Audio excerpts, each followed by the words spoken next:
All right, guys. Good morning, everybody. What's up, my beautiful people? What is up? What is up? What is up? Yo, why is there... Yo, YouTube is so weird. So, there's like a comment thing down below, it looks like, from what I'm looking at. Let me make sure that I'm not... You guys don't hear me twice now. All right, guys. Good morning. What's up? How's everybody doing?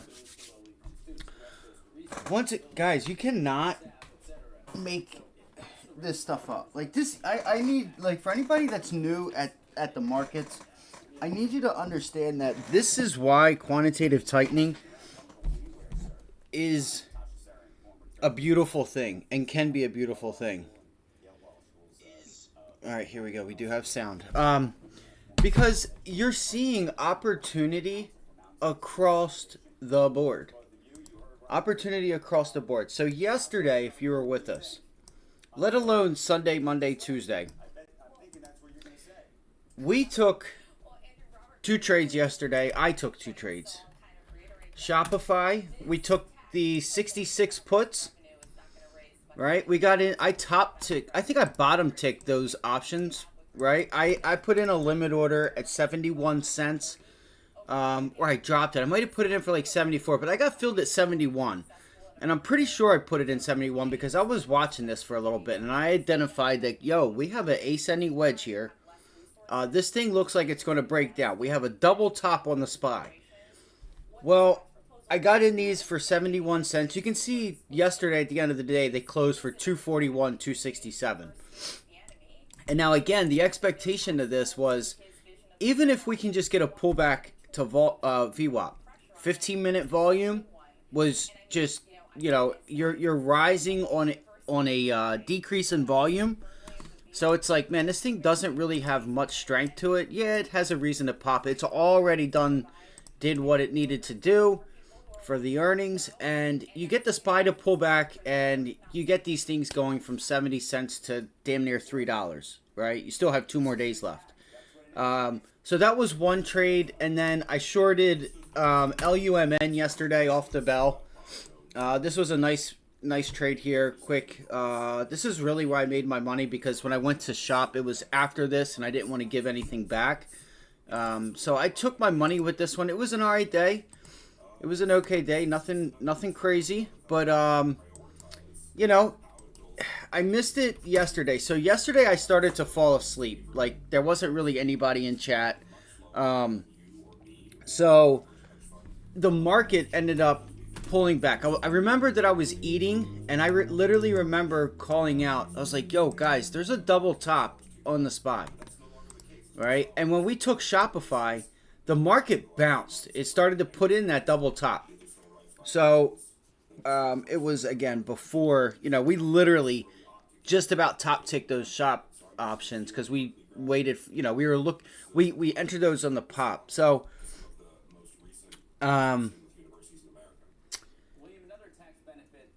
shop did not pop when the market like kind of just took off here on that second candle. I don't know if you guys can see this.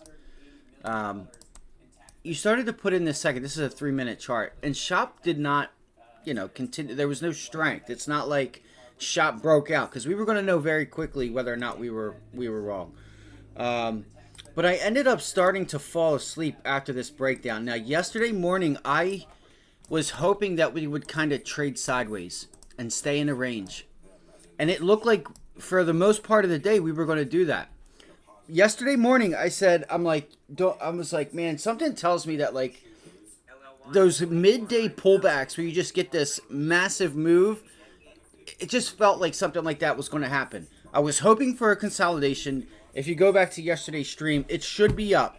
Now, there was a copyright that I have to fix, so it may be down. I'm not sure, but I'm working on. I clipped one out. I just haven't went back to do the other. And I said, don't be surprised if we get like this weird midday pullback.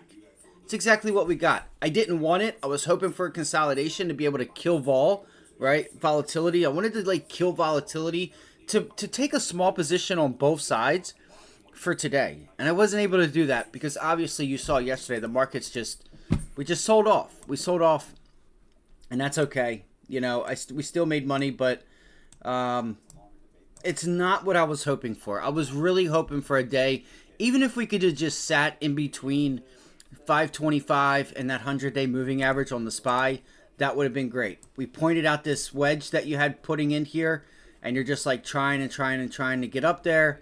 And I told you guys, you know, if you start to like not be able to reclaim Friday, they're going to be quick to sell. And you saw that it was just a straight down day, and it really bumped those shot puts, you know, again from 70 cents. I don't know what they're going to be when the market opens, but anyway, we're going to get ready for the day, guys.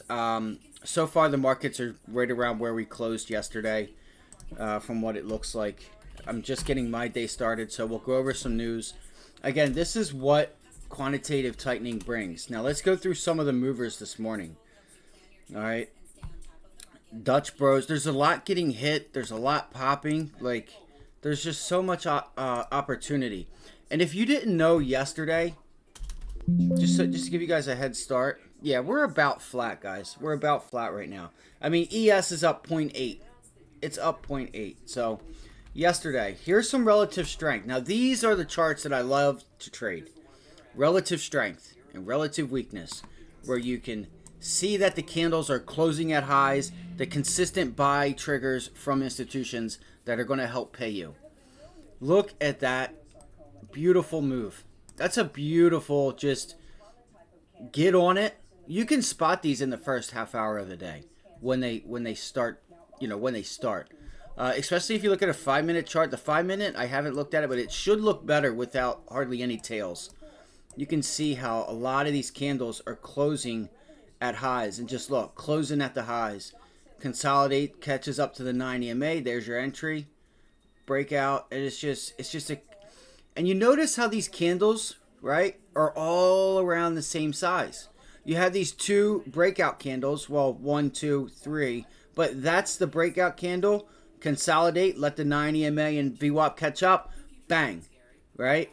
Breaks out. Well, how do you get that? You get the breakout candle, just like here, breakout candle. So, I missed that yesterday, but I still had a good day. I'm going to go let my cat out real quick, and we'll get this stream started.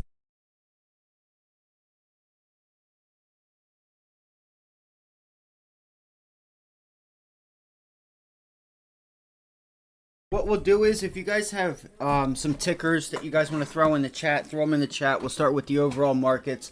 I do want to make this quick because I am focused on a few names that I want to get locked in. I want to get dialed in. I really want to hit them hard today if the market allows for it. We do have, you know, initial jobless claims. I don't think we'll have anything crazy personally, but we could. You know, we could.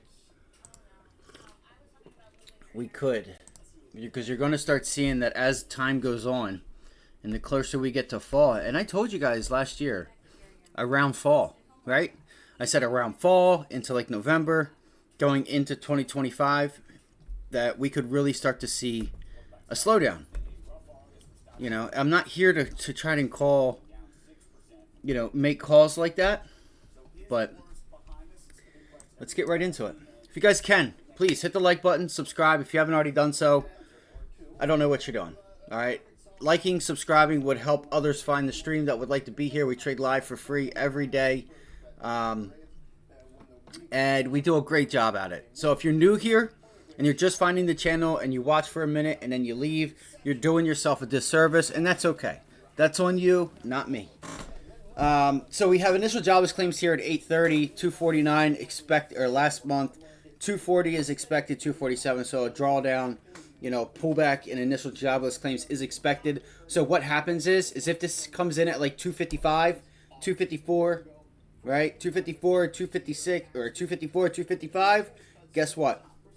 The market should move to the downside. Not just because of the number, but because, once again, you're coming back into a period of time where the expectations and the economists for their predictions are getting it wrong, just like CPI. A lot of people don't understand that a lot of 2022 was not just Russia invasion. It wasn't just inflation. It was that there was data coming in far above and far below what the expectations were. So that means that there is a ton of uncertainty if the economists cannot get the data correct. The market doesn't know what to price in. When the market doesn't, when there's uncertainty in the markets, there is volatility. Okay, so understand that, pay attention to it for when it comes. Understand that we have CBI data next week. India, Europe, they've all seen a bump up in inflation. So keep your eyes out for that. Just a heads up. All right. What would happen if escalations start to pop off as they somewhat are? Does that, you know, really start to help ramp up those inflation data? Like, what is this? Like, come on. I don't need hair. Like, this is crazy, bro. Come on. God damn. It's so funny that I don't see Trump. Like, YouTube, all these places, they want these dirtbags that have been in office for 12 years and haven't done shit. They want to solve one war, but don't want to solve the other war, but talk equality. Right? Do your job and save the American people and the rest of the country and businesses money and help make life easier for them by solving these issues. It's your job. You have a moral obligation to solve the shit. I don't want to hear we solve one and not solve the other. No, you solve them all. Because it's not our duty to pay for your little, we don't like each other. We don't give a shit who you like and don't like. Alright, Harris? So just because you guys have a little tit for tat with Putin doesn't mean we do. We could give a fuck less. Like, I just can't do it. I can't do it. I can't do it. Can't do it. Alright, so Datadog, let's see here. So we have a lot of things going on here. Alright, so strong catalyst upside Upstart. Alright, Upstart was really strong yesterday. This morning, you have Dutch Bros just getting mollywopped. Look at that. And it's making another leg to the downside. Another leg to the downside. Let's look at this real quick, guys. Press release. I know that there's been some... You're going to see... Now, here's why I'm going to say that we should start to see in time labor or like unemployment claims tick up. You have some stores and including Intel... And now you're having major corporations start to close down stores because they can't keep up with their debt. They're not making enough money. You're seeing it with Big Lots. Big Lots announced that they're going to be shutting down a ton of stores. Intel's, I think they're laying off around 5,000. But anyway, so Dutch Bros just getting spent. Like, and this is what happens too. As their stock gets hit, their market cap and what they're worth gets hit as well. So if they have any debts, right, that are accumulated to that net worth, to that market cap, oh, they're going to owe a lot more than what they're worth or what that they can bring in. So that brings problems. So you're going to see that at a lot of mid-cap names. All right, you're seeing it with MSTR. Not MSTR, MNST. Monster. Another mid-cap company that, you know, this one's going to be okay. But this actually has been a really good performer. I just think people are not drinking Monster Energy drink. Some people do, but I mean, me personally, I like Red Bull. That's all I drink. You know, I don't need to like jump from brand to brand, but give me Red Bull and I'm cool. So, bros, let's go see here. You're going to see what I was trying to show you guys was the IWM and the reason that it consolidates, rallies, and then rallies starts to jump into a bear market there. But let's see here. So EPS, that was a beat. 19-cent beats the 13-cent estimate. Sales were $324 million, which was a beat also. So revenue guidance 1.2 to 1.21 to 1.21 to 1.23. So they raised guidance. Dutch Bros are trading lower. See, this is funny because it doesn't say that they reported bad. They actually did good. I don't know what's going on. Revenue rise, 2024 guidance raised. What? falls after Q2 results forward guidance. I just want to see what's going on with this, guys, because this might be a dip buy. This actually might be a dip buy. It's in the numbers. Shares are trading. I'm not going to just rush into it, though. Hold on one second. Let's go look on StockTwits because they'll have exactly what we need, or even Twitter. Let's go look real quick, and we'll go right into the we'll go right into the levels and things that we want to trade here. Second.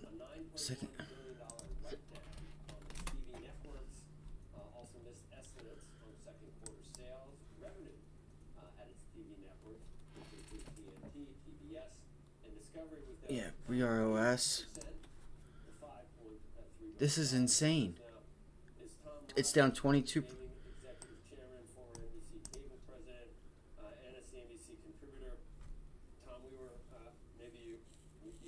It does seem uncalled for.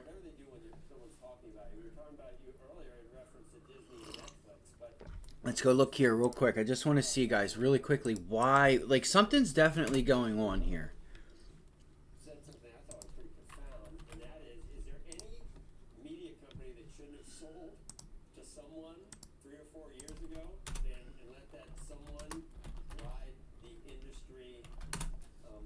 Sorry, I am not,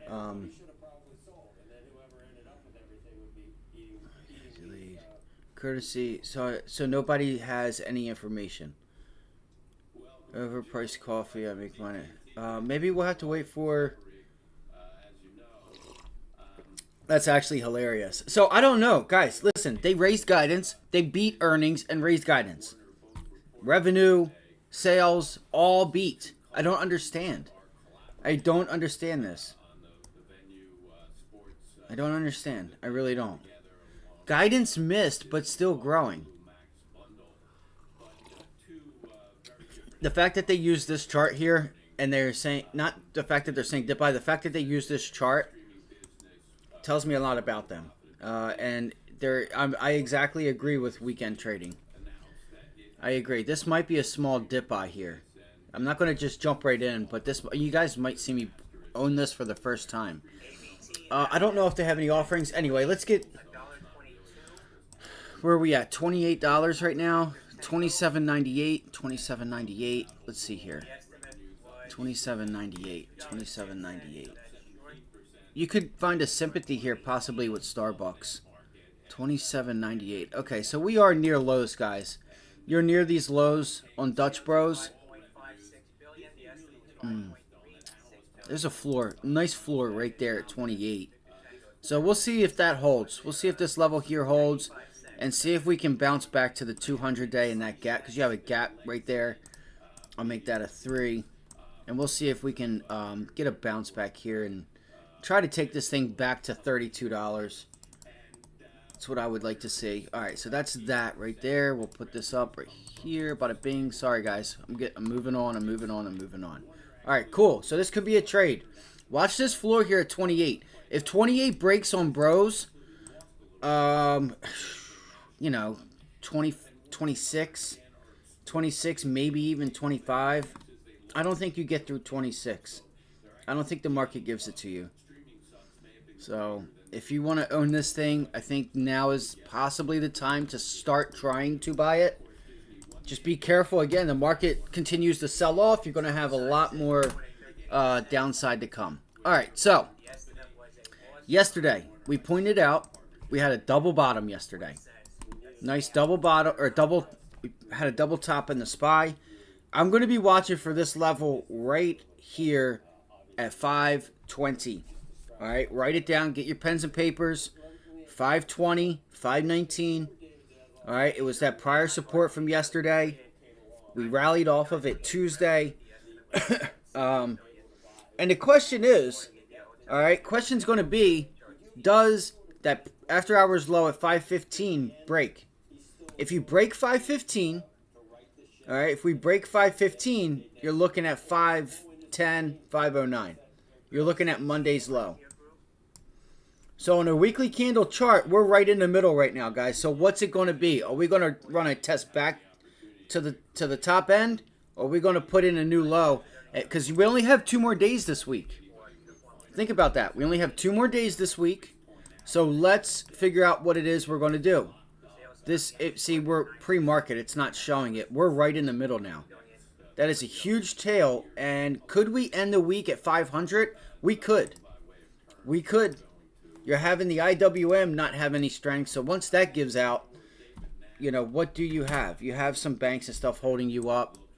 Thank you guys for hitting that like button. I greatly appreciate it. Again, it'll allow others to find us, and we trade live right here Monday through Friday for free.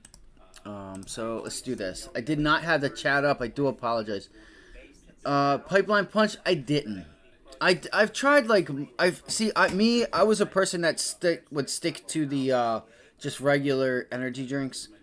You know, I did like Red Bulls, and like I didn't try Monsters, but I tried Rain. I used to drink Rain years ago. I tried them all because they were cheap. And I never really was into Bang, but just Red Bull to me tastes good. And Red Bull sugar free, you don't crash on it. Like, I know Red Bull is really easy to crash from. So, oh damn, look at this on the IWM. You guys see that bounce back hit the 50-day, and look what it did yesterday? Holy shit, I didn't see that. Excuse my language. Wow. Alright, we're at 201. I'm kind of curious to see what we have going on here. So the first thing we're going to do is locate what sector we want to be, what we want to be in, and what is the direction, right? What's the direction? So the IWM is, well, I'm going to use this double top here. You see you have a little double top right there. And here's the IWM. It's right there. We'll use that, and we'll use obviously the support level down here to see what we want to be in today. At least what's leading us higher, what's leading us lower. You can see that they're about balanced up here, actually. I don't know why it can't just give it to me like this, like when I change charts. Alright, so it looks like the Dow is going to be our leader, unless we start to sell off now. Yeah, you guys can see a little bit here. You see here's that second. I know it might be hard for you guys to see it. Here's that second dip right here. It's right there, and you can see you're actually trying to like hold it right now. And there's that second one. I know it's hard to see. Alright, so it looks like healthcare, banks, you know, down names, blue chip names. So far, again, it can change, but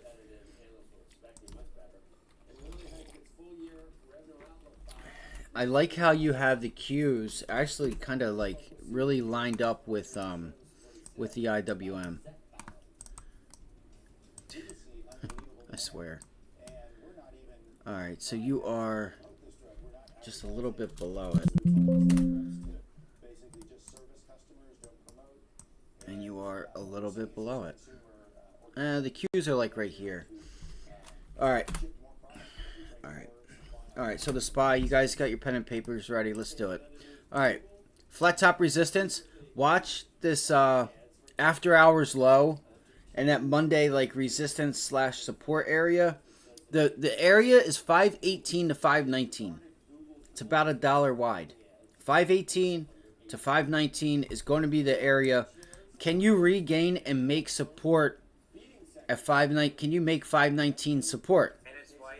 Or are you going to make 518 resistance? So if I draw a box here, you guys are going to see what I'm talking about. What I'm talking about.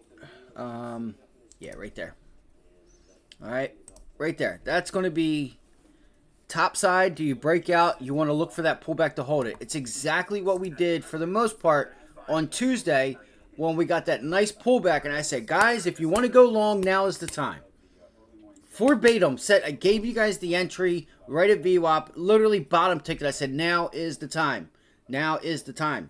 You're coming into pre-market highs. You broke out. You're pulling back. You're going to know very quickly. It's not about whether you're right or you're wrong, but it's the fact that you don't have to give it hardly any room to know if you're right or wrong. Me personally, let's go look at the charts. I think the SPY will probably start to pull back which might be an inclination on the initial jobless claims, or we might, no, see, it's only 8:07, so I do apologize. It's actually a little earlier than I thought. All right.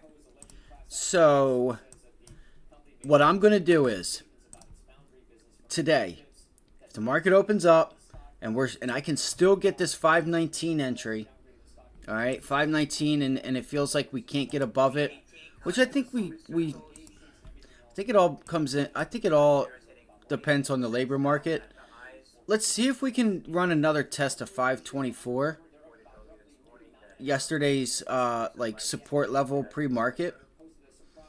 We haven't really tested it, and that's Monday's highs also. Monday's highs. Can't have a love ripple. So I'll try it. Yeah, man, I'll try that shit. Monster, let's see here. Pipeline punch. Yeah, I gotta try it. Yeah, I'll try that out. It is ass. After drinking like something decent, it is ass. Like it tastes like it's like so much sugar. It's like it just doesn't taste good at all. All right, so the top end on the SPY, we're gonna be looking for 524 on the top end. 524, which is really easy. Monday's pivot high, right? Watch Monday's high, and you also had found support there yesterday pre-market. That area right there is going to be your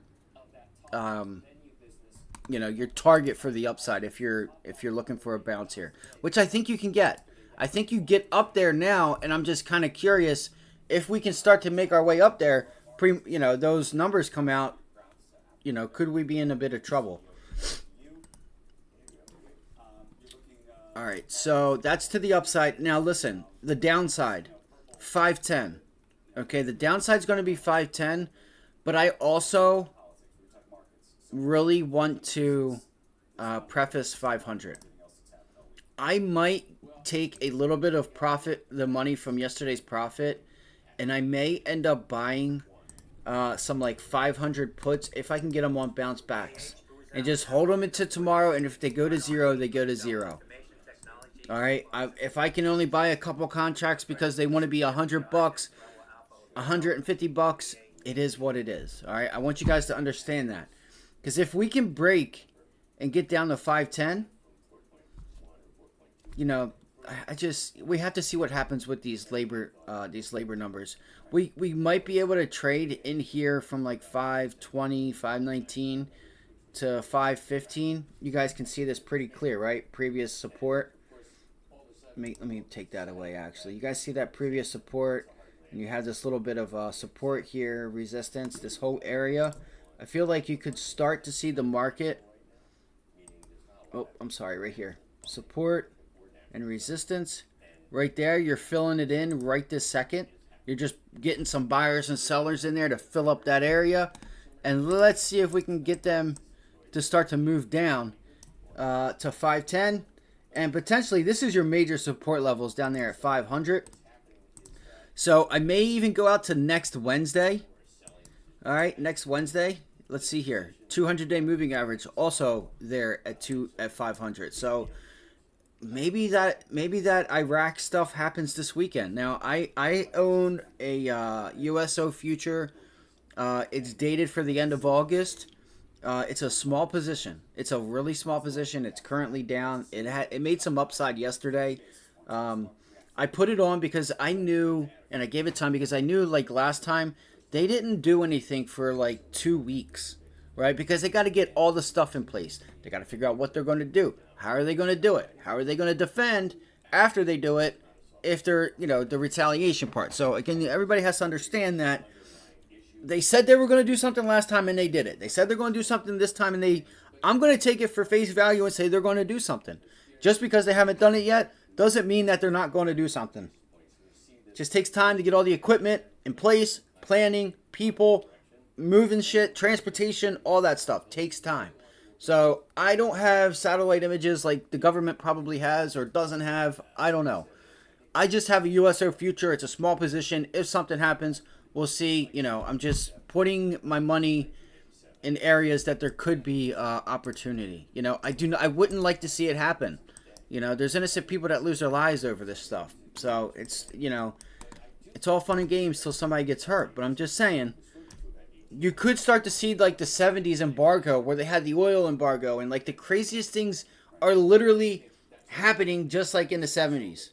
The inflation is not going to pop again, and here we go, seeing it slowly start to pop.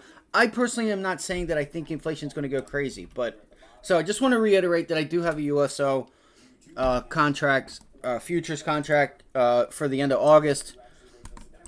All right, so the Qs. You guys can see the Qs are feeling a little bit heavier in my opinion. So this is a level we're going to watch. It's pretty easy. It looks like you're trying to hold it right now. I would like to see if some dip buyers come in. You can see that volume from yesterday was really low. So don't try to not get, how do I say this? Like, don't try to get psyched out. Like, you saw the market pull back yesterday. A lot of people can get taken back, and it, like, the market like shakes retail traders' heads up.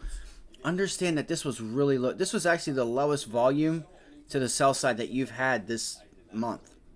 All right, yeah, it's just when you see the market go from 445 all the way down to 433, it's just because no buyers stepped in. That's all. You're seeing them step in this morning, and look at the volume you're seeing. Right? Look at this volume you're going to see. Nowhere near did you have that yesterday. You touched it twice. You have 1, 2, 3, 4 candles, 3 candles that are touching it. So I thought it was a little. It's either the SPY or the Dow. One of them has a ton of volume that's actually poking through, and I don't have to zoom in. So that's telling me there's a lot of volume this morning. All right. So the QQQ, the bottom end is 525. We're going to watch this 435 level. All right, and we'll see what comes of this. 435 is your your level if you regain it.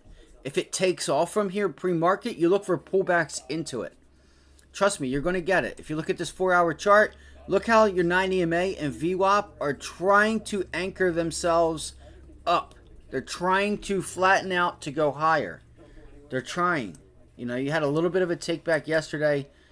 We'll find out if we because here's the thing, right? If you start to pop, right, and you pop into that level, okay, up here, and then you pull back off of it, what's going to happen? You're going to have VWAP and 9 EMA now acting as possible support. I'm not saying that that's going to happen. It could happen in the Dow. I'm just saying keep your eyes on what your moving averages are doing on all time frames. Right? You see on the hourly, you're above VWAP and you're above the 9 EMA. All right? You're above it. So we want to look for the chance to hit 440, pull back off of 440, and see, do we hold 435, 436? Me personally, I pay attention more so to the 15-minute trade line in VWAP, but just when you're using, like even if you're using a 4-hour or 1 hour, just kind of just look to see where they are, right? You can see here on a 15-minute you were above and you could have used a 15-minute trade line to buy off of, and VWAP you were above both of them. So, naturally if you're above your VWAP and above 9 EMA, when you pull back into it, chances are with an increase in volume, you should hold them as support. It's all a probability thing here.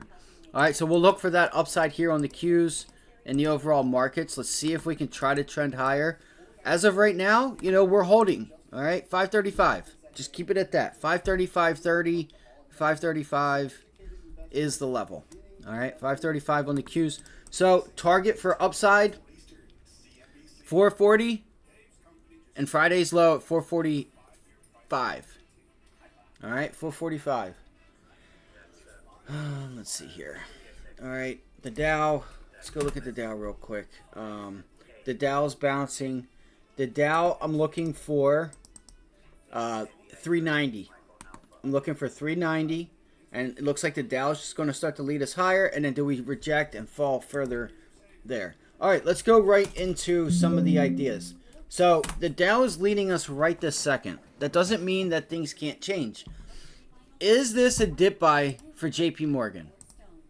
Is this a dip buy? I am so upset that I missed this. And I gave this out Sunday. All right, I gave both sides of this trade out. I can't even remember. I missed it. So Monday, this was the top trade idea of the day, and I was watching Palantir for that pullback off of Palantir, which is another name that I don't want to forget about.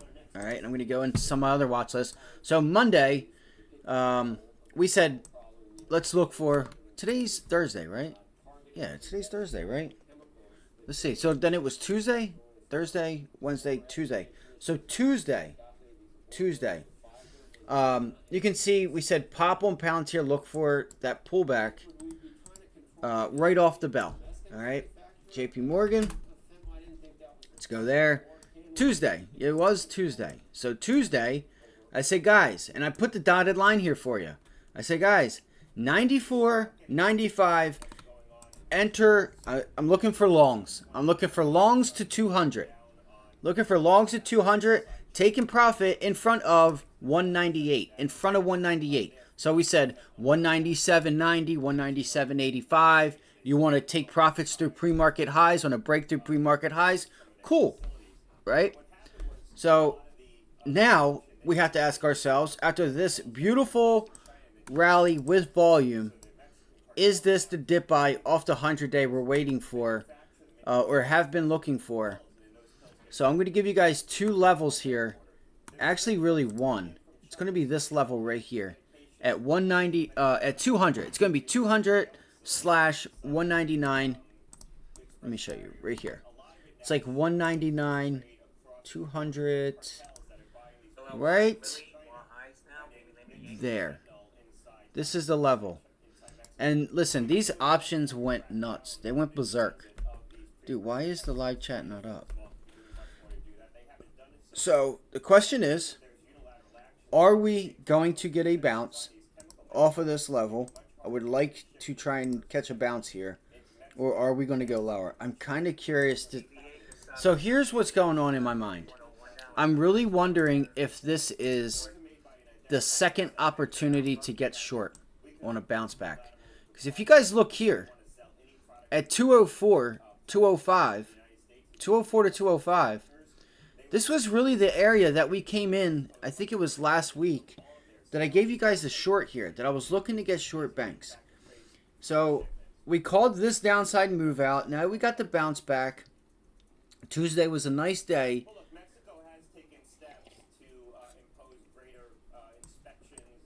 I'm wondering if we're going to take that up move back now. This is what I'm wondering. I don't know. All right, I don't know. It all depends on what's the reason. Are we going to get another shot back at the 50-day? Okay, if so, we could allocate a little bit of money, look for longs at 200, and look for that 205 again. That's another 5-point move. Dollar for dollar, that could be a really, really nice move on JP Morgan. The thing is, where are we trading right now? Where are we trading right now? Okay, so we are gapping up, bumping into that level there. All right, so we are bumping into 255.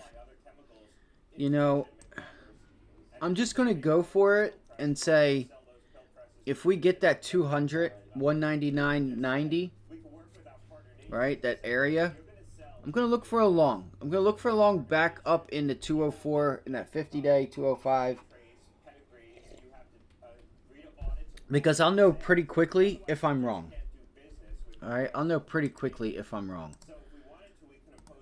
Now, what I could do, because there's really three main levels here. It's 205, 200, 195, and 190. If we break through 205, guys, I'm going to tell you guys right now, banks are headed right back to 210, especially JP Morgan. You have a little level right here at like 207.50. All right, 207.50. It's a little area, but you have some room. You have a lot of room here. So I would watch Tuesday's close. You can see here yesterday you put in a red candle on the daily chart, but really you just pulled right back into, prior day's close. So is this a breakdown, a bounce back, and now we turn this top side resistance level here at 204, 205 resistance for a further downside into the 200-day? That's what I'm trying to figure out. And that volume Tuesday was a lot lower than the volume you had. Not lower, but it was just that bounce back was on low volume. Let me just say that. So I'm like, I got a mixed bag here. I'm trying to figure out, is the short up here at 207.50, 210, right? This area up here. Because if we get this, we can really, really get this, right? 208 to 210 short. And can we, kind of swing trade this? I'm only entering shorts up at these levels, okay? So let me just 205, 204, and that 50-day, or 208 to 210, all right? Longs are going to be that 100-day moving average and 200. And again, I could always, buy the dip, get the extension into the resistance zone, take some off, see how it does. Do we get an increase in volume up to that area, which is telling me, all right, chances are we're going to break this level. So that's what I'm figuring out right now. Are things about to get bad with the yen and just, the labor data and all that stuff? We had really nice volume Monday, Tuesday, and Wednesday to the buy side. I just think you're going to see, if things do get bad, we're going to have banks start to break down. So let's see. Let's see what happens here. JP Morgan's been really nice and volatile. Why is that too? You can combine that with TLT in the bond market. Okay, as you saw for 2 years, TLT, usually banks and TLT do the opposite of one another and can be a place for a nice hedge. For the past 3 or 4 years, they've been kind of doing the same thing. For the past 3 years. TLT kind of just fell, and the banks did start to rally. JP Morgan rallied, but it wasn't until they had some earnings with higher rates under their belt. So you saw it for just a little bit here on this rally. JP Morgan sold off on this rally. Does TLT start to rally again and JP Morgan sell off? Because that's telling you yields are pulling back. And there was someone on CNBC that was talking about banks and how they're going to do really well. Well, I'm going to tell you guys this. It's going to be hard for people to get qualified for loans if they don't have a job. It's going to be hard for them to pay their loans back if they don't have a job. So yes, interest rates pull back a little bit. Sure. It's good for the banks if people have jobs.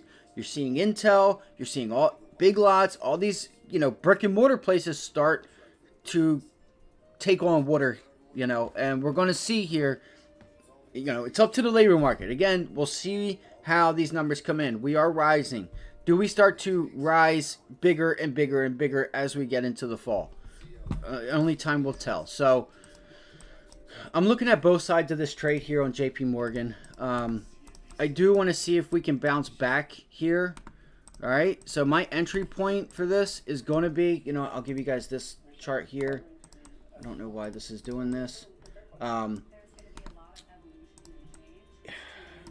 So this level right here is a resistance point. It's just, we're going to find out very soon. You guys can see here, this 200, if we can't get above it and turn it back into support, okay, we're going back down to 195. We're going to break the 100-day and we're going back to 195. If we can hold it, where are we headed? We're headed right to 205, 204, 205. All right. You can see that it hasn't really paid attention too much to that 50-day. It kind of just opened up, went down. It likes the 100-day. You can see twice there. It's, kind of went back to it for support. So we'll see. I'm going to be watching JP Morgan. All right. JP Morgan will be on my watch list here. All right. So, and you guys can also see here, another test back to 205. I know you guys can't hardly see it. Another test back to 205 to solidify resistance would surely let us know that I'm going to get some time on this, and I'm going to get short some of these banks. So you can look here to the left. You guys can see these pivot, support all in here, right? Support all in there. Resistance, there's a pivot high right there. If we pull it back, you have resistance there. Oh my gosh. I'm sorry. I'm not good at this. All right. Resistance, support, and then what? What did we do? We'll see now.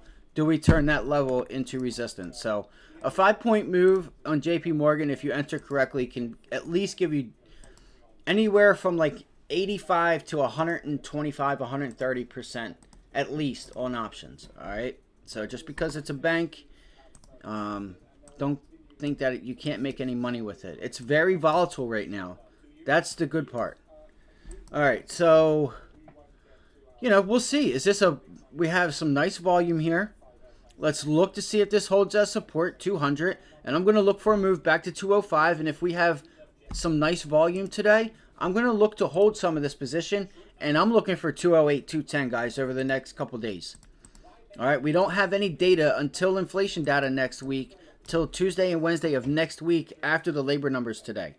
So we don't have much to really stop us outside of like Iran. Okay. All right, let's keep it moving and grooving. All right, so that is JP Morgan.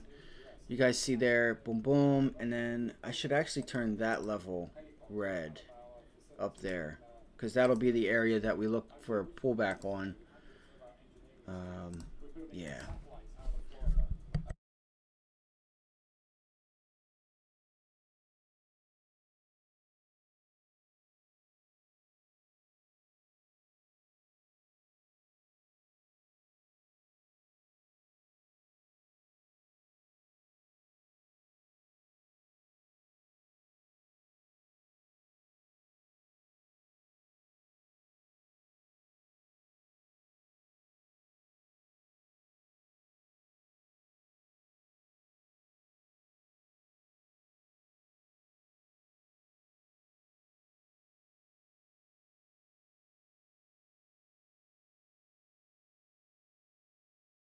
All right, sorry about that. All right, so let's keep it going. Let's go take a look at BABA real quick. If you guys can, please hit that like button for me. Appreciate it. It would let others find us that would like to be here and all that fun stuff. All right, so.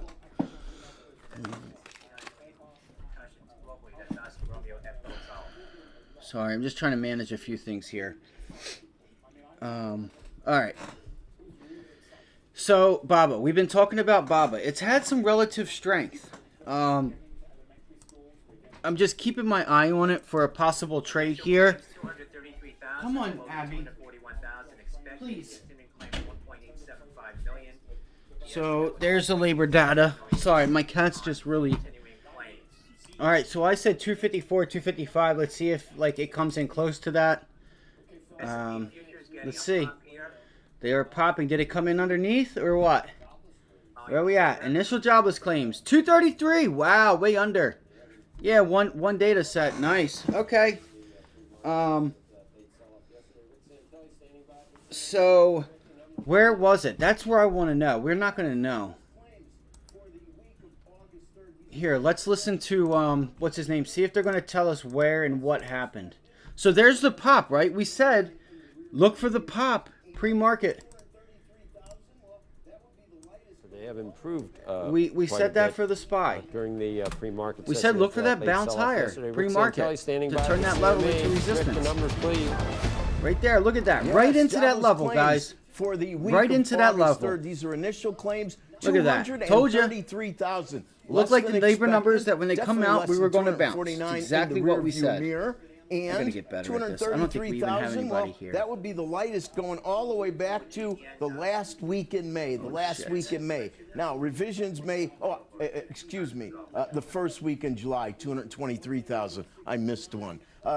Continuing claims, pretty much spot on, not only with the rear view mirror, but the windshield. 1,875,000 is exactly what economists and analysts expected, and 1,877,000 is in the rearview mirror. Just now, revisions coming in. So last week's initial move up by 1,000. All right. So that's that. All right. So let's go into some of these names here. What do we have going on? Let's look for. Oh my gosh. Let's see here. Let me see here. Let's go look at Bitcoin. All right. So Bitcoin, we said we're watching 58 and 60,000. 58, 60,000 is your is the level you want to look for, but take notice to this. A lot of this that's a nice wick tail down there. You do have some solid volume to the buy side, but boy, if that ain't a lot of volume to the downside, which only creates opportunity if you can take advantage of buying the dip. Me, I still do not own Bitcoin because I foolishly was trying to wait for 12, 10,000. Should have said, you know, what's a few $1,000s on you know, a purchase that's 30, 40, 50 grand at highs, right? So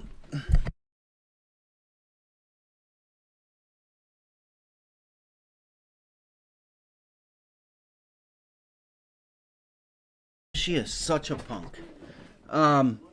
Okay, so let's see here. You know, this would be a man, guys.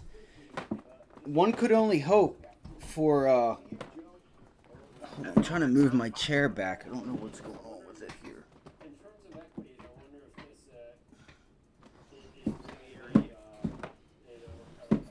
What is going on? I should be able to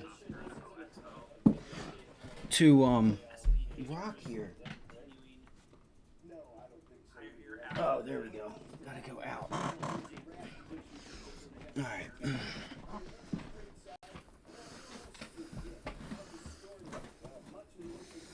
Alright. So it looks here on the daily chart on Bitcoin. You can see, look at this level. You never really tested it. You just left and never tested it.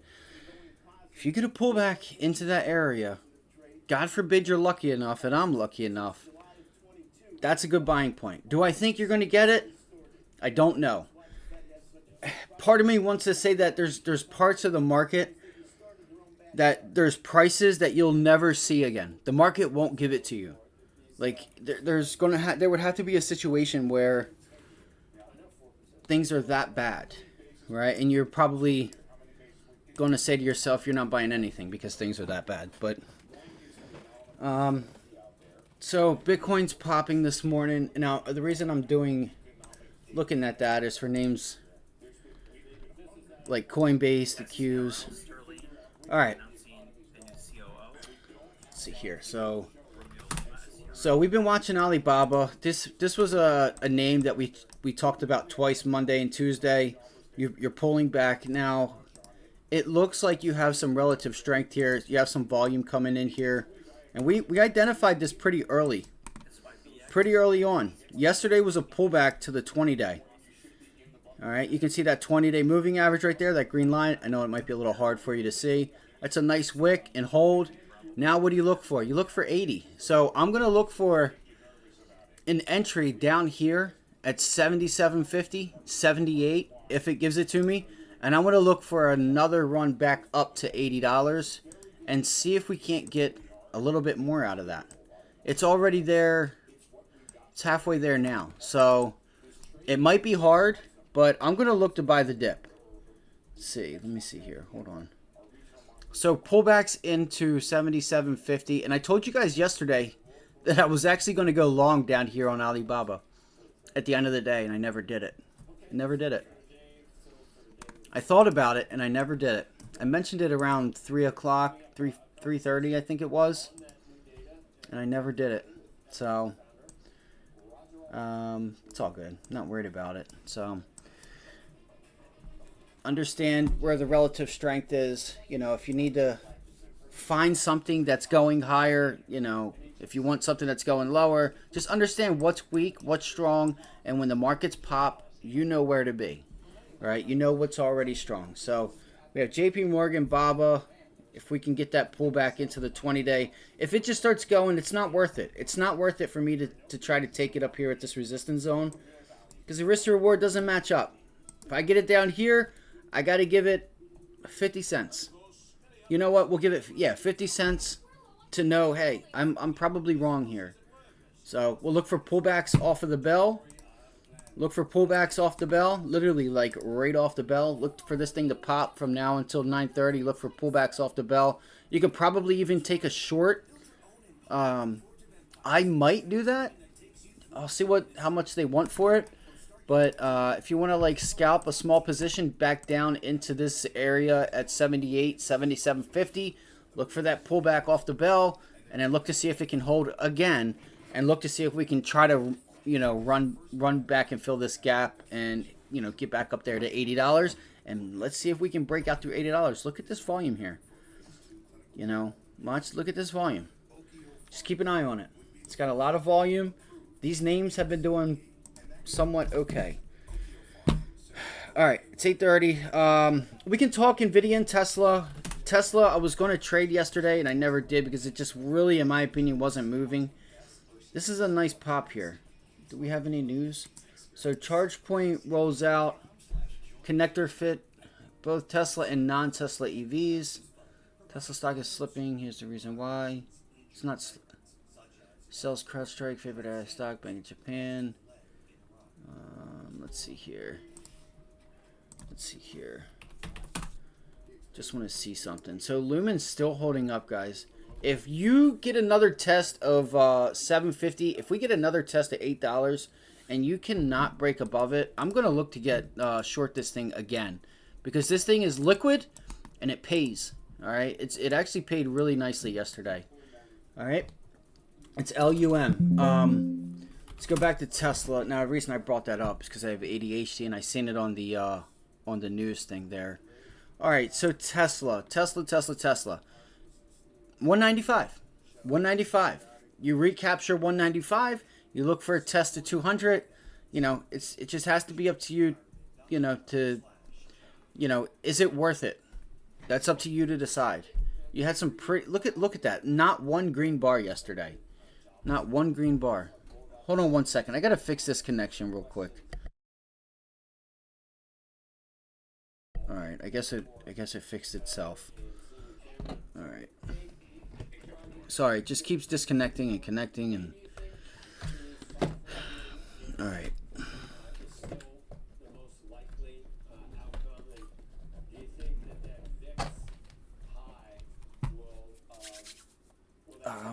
All right, Tesla. So again, 195 to 200, 200 to 205. The 200-day has been your resistance area. It looks like you have some nice volume this morning on Tesla. Looks like you have some really solid volume here. Like it's popping pre-market without zooming in. I got to be honest, and I'm sorry, I don't mean to cuss, but I fucking hate Thinkorswim. I know a lot of people like it. I thought I used to like it too. I fucking hate this software. I really do. Yeah, look for a rejection here. Let's look for a rejection here on Tesla. Let's see here. All right, so you're also stuck between the 100-day moving average that's coming in to act as support. Let's put a box here so we know, even though we already know it's there, it'll just remind us during intraday trading that we don't have to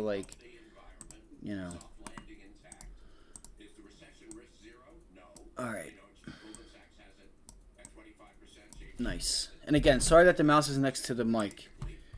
I only have so much room and I have to clean my desk.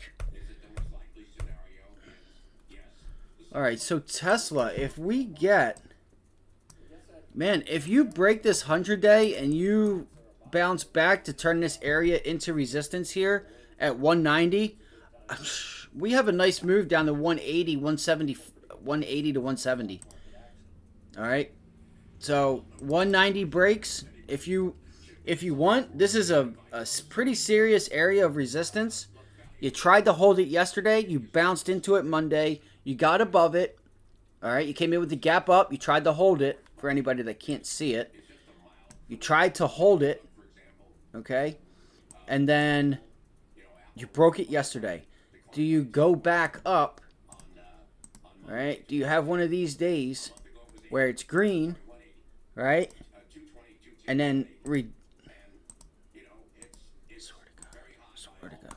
swear to goodness. And then you get like a 1, maybe even like a oh, okay, so that is 180 there. And then I got to put this here This would be the level I'm looking for. So maybe we could go out a few weeks. That would be your floor. I think that's got to be your floor. Really, 180, 175 has to be your floor. I like 175 better, but that double bottom right there is really nice. That's what I would look for, is really 174 to 170 on Tesla. So just be careful. You could get, you know, a breakdown and then like, you know, another little like where you come in with the gap down and then it pulls itself back into here. Then you have like this wick, right? And it's all, this is what I am kind of wondering if this happens. All right, I'm just wondering if this is what happens here. Again, I haven't really done any work to see. See, she's so overdone as it is. But it's like, what's the catalyst? You know, what's the catalyst? We are holding. I think today you got to make some progress. So that's kind of telling me, you know, today, look, see, this strength right now is already taking this thing to oversold territory on your indicators. You know what I mean? So it's like any type of sign of strength, it's going to ramp up that hour, 30-minute, 15-minute, you know, 2-hour chart, and it's going to set itself up for a further move to the downside in the next couple days. So, you know, if that makes sense. If you're new here, I do apologize. You'll have to, you know, go to the link in the description, set up a one-on-one. Really like to be able to help you guys with some real technical analysis, because it'll make you feel better about when you place trades. You know, I think there's some things that I could relate to you that you may not have been told or see. So, all right, 195. If you can reclaim it, even if you get a pullback to the 100-day, maybe you look for that long back to 200. You got to get through 195 though. 195. If you want to take a short up there, that's up to you. You could just chop. In this area from 185 to 195. Is that correct? 188. So it's not 5 points. You know what? Maybe you could retest Monday. Tuesday. What was that? Wednesday, Tuesday, Monday. Watch Monday's pre-market low at 185. Watch this area. If we go to the downside, if you get downside, that's where I would look to take it, but we'll see. A lot of these names are starting to be a little bit overdone, and they can remain oversold. That's the thing. They can remain oversold. So I would like one more run back up to 200. If we get back up to 200, I would like to take a short on this with some time. All right, I'd like to get short Tesla with some time. I love this company. I think this is one of the only company that is actually creating innovation. Like, what other company is actually doing something new and making things? I can't think of one. Apple's not doing the old Apple things. Microsoft isn't Microsofting, in my opinion. Google isn't Googling. Well, actually, Google is Googling. They're just about ads and ad revenue. Ad revenue. It's what they do. So they're not really innovative, in my opinion. Meta is being pretty innovative. They're making products, right? These glasses that you can go live with and all that fun stuff. So long term, I really need you guys to think about this. I look at Tesla as like a Ford or a GM or any other company that you know, if you look back to the 70s, 60s, and you had the opportunity to buy it, how would you be sitting just on dividends? Just in dividends. So I would like to get the opportunity to own this again. And on the daily chart, you still have gaps. You still have gaps at your highs. You have a gap up here. A gap that has not really been filled right there. All right, it's around 420, 445, or 408 is the top side of that. So there's gaps all up in here, all up in there. It's a gapathon. All right, you got a gap up here, and you got a gap there, and obviously. Okay, so let's keep going. All right. So that's Tesla, 195, 200. If you can't get above 195 and or 200, then you're looking for rejections. You have support here at the 100-day at 190. So 190 is your level that you want to look for a long at if it can hold. Look for longs down there. If you want to get short, 195 to 200. And then you're going to look for 190 and 185. All right? Pretty simple. 190 is, I would look at the middleman. So if you're looking to go long, it's going to be off of 190. You're going to look for that move to 195 to 200 possibly. All right? Really, if you want me to be real with you, you could say, all right, 185 to 180 is your long and 200 is your short. Sure. But just keep an eye on 190. Does it break or does it hold again? All right. So right now we are actually above yesterday's close and yesterday's pivot low there. So you do have a little level right here at 192. Hold on. Man, this sucks. All right, I'm leaving Tesla alone. This is why I didn't trade it yesterday. All right. If you want to get short, there's your shot, 195. All right, 195. Take profits in front of 190 and look to see if it breaks. I'd be looking for Monday's lows, 185. All right, let's go. I want to look at some of the news. All right, I want to look at some of the news and see what we have here. So the 10 years bouncing again. Let's go look at, let me look real quick. JP Morgan's ripping. I knew it. And that's okay.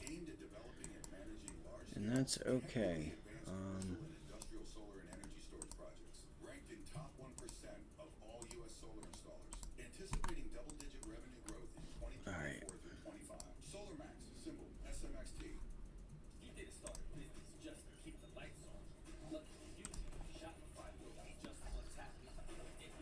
So we have a lot of news. I'm just going to let you guys know we have a lot of news. What is this about oil? Weekly oil prices steady after 2 days of gains. The market awaits Iran strike. Yes, we know. Boeing. Okay, here we go. And I'm going to pull this up also. Cut neutral seaport. So what I'm doing is giving you guys, I'm going to look at some of the names that are running this morning. All right, so Eli Lilly, drug maker, surged 8% pre-market trading after the firm reported second quarter earnings revenue that blew past expectations. Eli Lilly, LLY, and bumping right into that resistance zone. You could look for pullbacks into 184 or 140. All right, 840. Pullbacks into 840.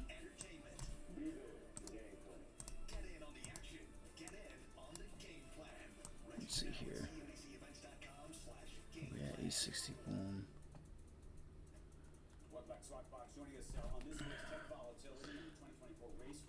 I don't think you'll get that. Damn. All right, you have the 50. You have a gap here. This is a nice level. I would personally, you're not going to get it, but this is an area here I would look for pullback longs. All right, at 800. But you have the 100-day there. You have this little resistance zone right there at 822. All right, 820. So, you know, I probably won't trade this. Yeah, look, you know what? On a 4-hour time frame, go ahead and look for if you get a pullback into 840, right? Or if you see it bumping back into like I keep saying 880, 879. Look for that 880 rejection. You could look for pullbacks off of 890 into 840. Could be a nice trade there. Could be a really nice trade. All right, so that is Eli Lilly. All right, Eli Lilly. You can already see it pulling back. Take profits in front of 860. In front of 860. All right, and then you look for the rest of that to take you down into 840. Under Armour, I'm not worried about that unless you guys are. But Under Armour popped 6%. Okay, cool. What is Under Armour's UA? I think. Yes. I think it is. Yes. 690. And then we had Robinhood earnings last night. I did not listen to their earnings call. I'm not sure if anyone else did here or not. So Under Armour, 650 was your support level from before. You're at 7. I would look for pullbacks into 650. All right, look for pullbacks into 650, and look for bounces into $7. Even though you're already at 7. If you break 7, and hold 7 as support, you got some room. You got some room to run. You got a few dollars to the upside there. All right, that's Under Armour. And Novavax is going. I don't know why. Novavax is still finding itself in the news. This was probably one of the best short ideas in a long time. And I never took it. Look at that. I remember trading this thing up in the 200s. You guys know I like to trade Moderna. And that's another name we'll look at real quick, is that you had this floor here with Moderna. So you have news with Novavax. Okay, news with Novavax. How does that play a role into Moderna? So there is somewhat of a catalyst here. If you end up breaking this level here, look for Moderna. There's a gap fill here. Look for $60.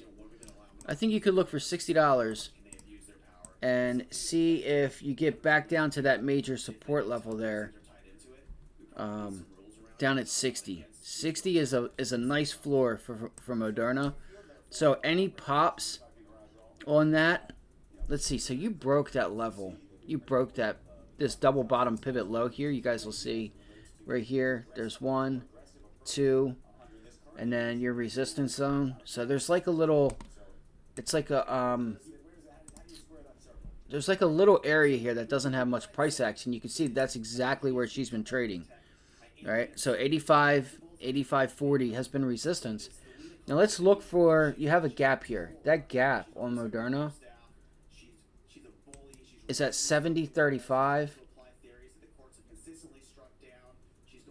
70.35 to like 73. So it's about $2, maybe $3. All right, let's see if we can break this level. If you get any more pops into 86, 85.50. All right, let's do this. Let's look for pullback. Let's look for bounce back rejections. If the SPY pulls back, normally Moderna does like to follow the SPY, but it's falling in that category of just being really weak. Let's see if we can go out to next week. And I might go out of the money to like 70. I might grab like some 70 puts. And let's look for a pullback. Let's see, that's 80. And we're trading at 80 right now. Yeah, you know what? I'm putting Moderna on the list, guys. I'm going to put Moderna on the list. All right, I'm going to put Moderna on the list for an 82 entry. Just be careful if the market bounces, because this thing will bounce and you'll just be losing money. And you should understand that this stock is pretty liquid when it comes to options, but it's a little spready. It's not crazy spready. I haven't looked at it in a little while, but it's not that bad. All right, I'll let you guys know my limit orders and all that fun stuff and everything that I'm doing, and where I have limit orders if I get in, or if I just market order in and then limit order out. I'll tell you guys everything. All right. That's crazy. Shopify's at 240, 260, and I should have just held that. But again, I was under the assumption that I tried to take that limit order back. So then again, that's when I tell you guys, like, if I don't get my entry, or if I start doing something, I start to get emotional, right? And it's better for me to just leave it alone, because just like JP Morgan, if I would have bought it at 96 and it pulled back to 95, 94, I'm not wrong. It still can go back to 94, 95, and I'm red. And now I'm going to start getting emotional. I'll put myself on tilt, start getting upset, Why did I take it? Just, that is the entry point for a reason, okay? So when I tell you guys 82 is the entry point, if it sells off right now and I don't get it, I'm not taking this trade. All right, you can see this little support level we've been putting in here on Moderna. All right, so I want to look for yesterday's close and $82 for a possible rejection move up here. We might be able to actually get 84. Let's see. It all depends on the market. All depends on the market. All right, so that's Moderna. I'm actually going to look for next week options for 70. I'll probably go like 70 puts. What were they yesterday? Oh, damn. They're only like 5. No, that's not next week. Let's look real quick. It's only 9 o'clock. We'll go over some of the other names. It's not much volume. You don't know how much volume is. Damn, that is really spready there. Somebody got filled at 34. That's so funny. I was thinking about 34. All right. Again, you have to be careful because if the market does decide to bounce back, this thing's could go higher. Or if it has any news. Just be careful. That's why I'm going to buy it out of the money. That way it's a little bit of money. If the trade plays out, it's going to be a, low position size, high risk, high reward. Dwindle the position size that you can stay in the trade. This could be a nice one, guys. I'm telling you. It's putting in, lower highs, putting in that lower low. This is that rejection point. Man, this could be a really nice entry, you guys. It's probably going to start selling off right now. Watch. It's probably going to start now.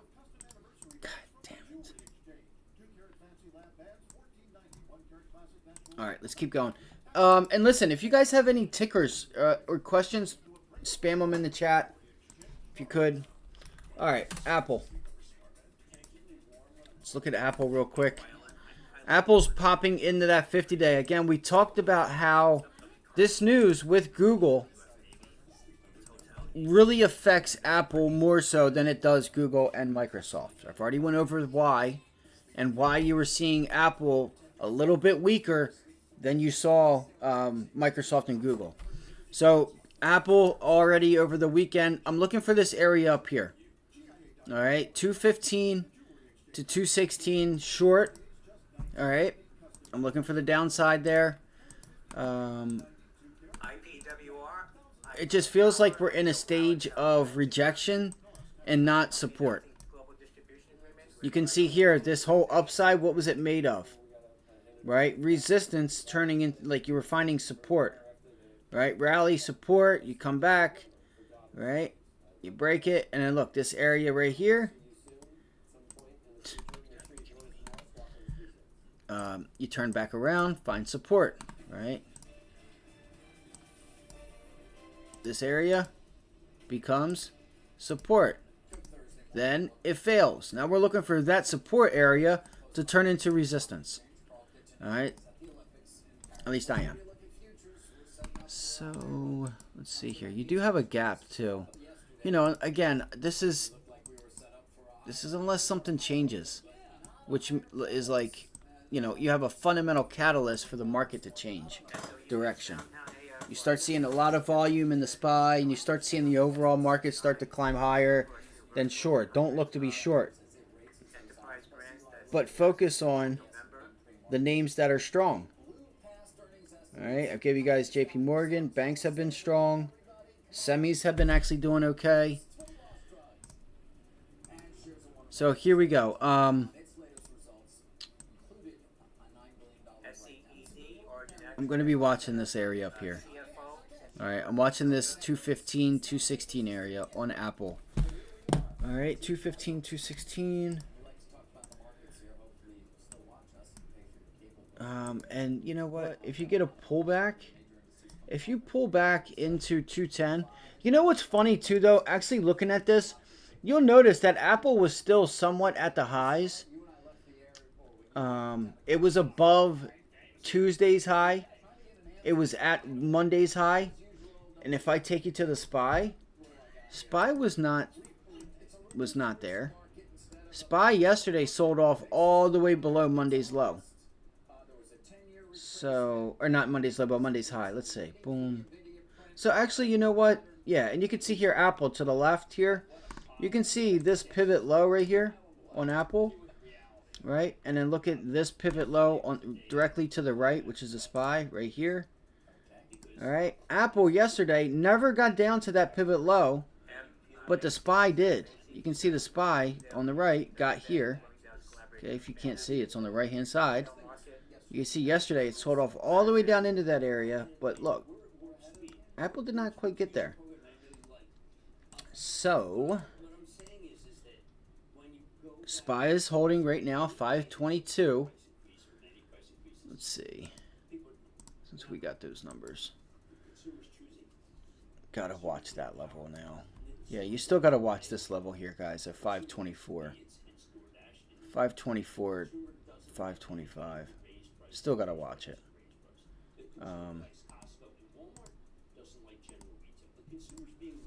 Let's see here.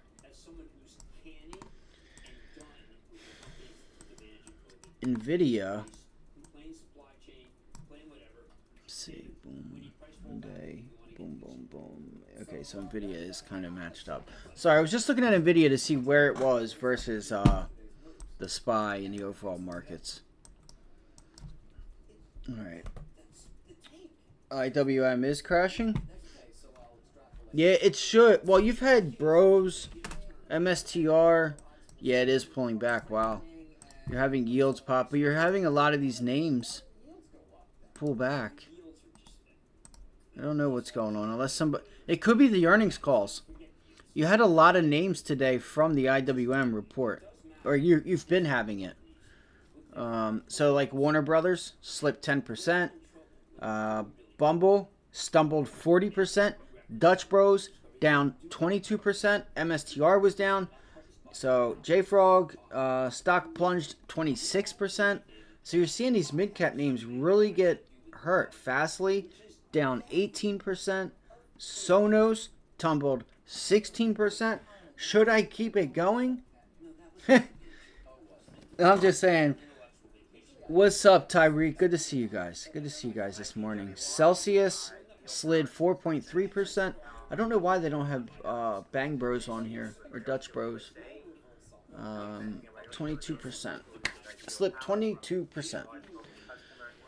Alright, so there's a lot of opportunity out here. You did have, and I don't know if you would consider that a small cap name, but like Upstart, and like Shopify. These names did really well yesterday. Really well. Like, I wish I saw this yesterday. I thought it was into it.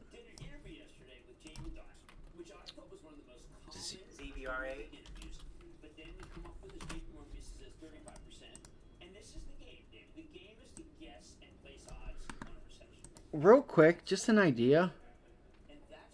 Palo Alto. Watch that 305 level. If you could catch a 305 long, you might be able to take this thing to 315. All right, back to that high. This could be a nice move here. And the reason I'm bringing that up is because of not Zscaler. It wasn't Zscaler, was it? Who reported? Somebody reported. Shit.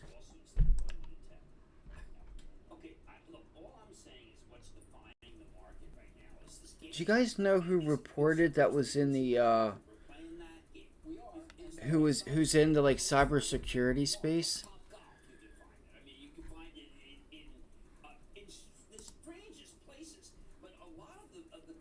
No, X down. Let's see here.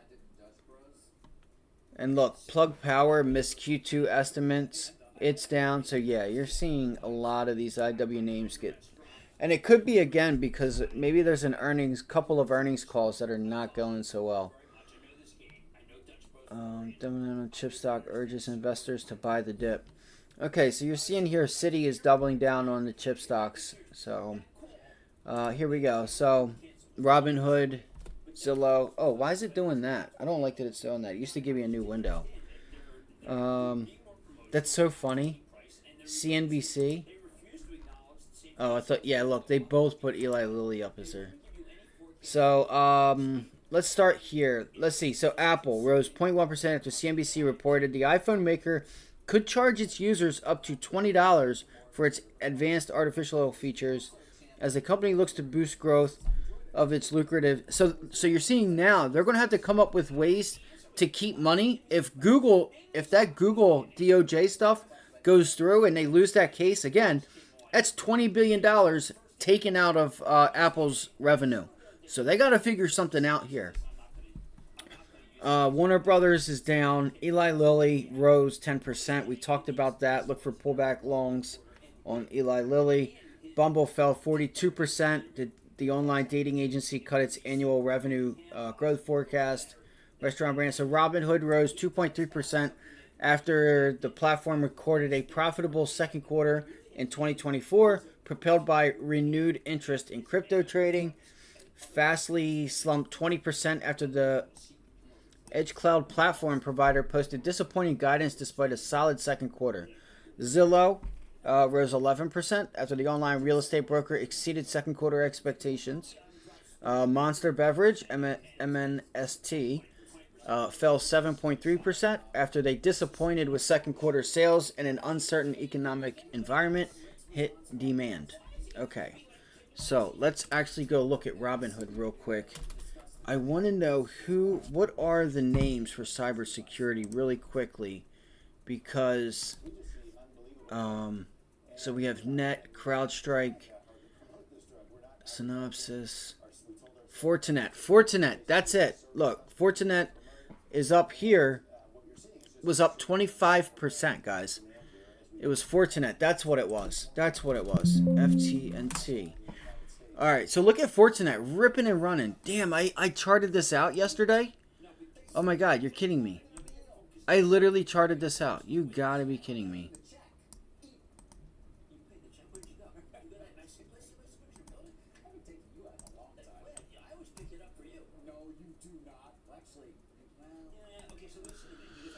All right, 70, 74. I will be looking at shop again today, possibly. Man, that was such a huge move. I'm an idiot for selling it. I should have just taken my money. Or not taken my money. I shouldn't have had limit orders out to get rid of the whole thing, because that thing's up near $3 today. And we still have 2 more days left. It'll probably be down a little bit because the market popped, but alright, so Fortinet. This was up 24% yesterday. I will be looking at LUMN again. We'll look for that $8. Hopefully you get that $8 test against Tyreek. Do not, Tyreek, please. I know you know what you're doing. Take your money, bro. If you get paid, take that shit. Take your money. I just don't want to see anybody get hurt. So you have room. So 74. We didn't quite get there. So if you get pullbacks on Fortinet, FTNT, I'm going to write this down. FTNT. All right, so if 70 holds,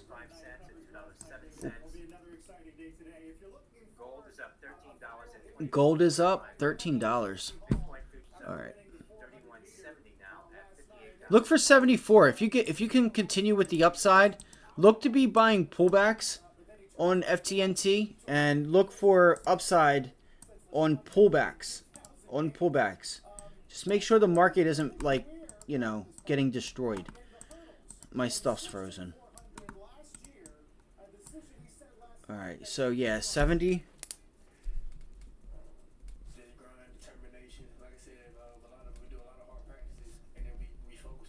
All right, so we're looking for $74. I'm looking for $74. All right. Entries up there around $70. There's the daily chart, and you could still have room. Damn, there's another lower. There's a higher high up there at $80 too. I don't know how I didn't see that. Yeah, let's see if we can break $74. Let's keep an eye on this. We'll keep our eyes on FTNT because this could be an opportunity for another swing trade like Moderna. Okay, so mRNA. Let me write that down. 70 puts for a few weeks out. All right. Okay, so what time is it? 9:12. Is there anything you guys want to look at? We can look at Megacap Tech really quickly.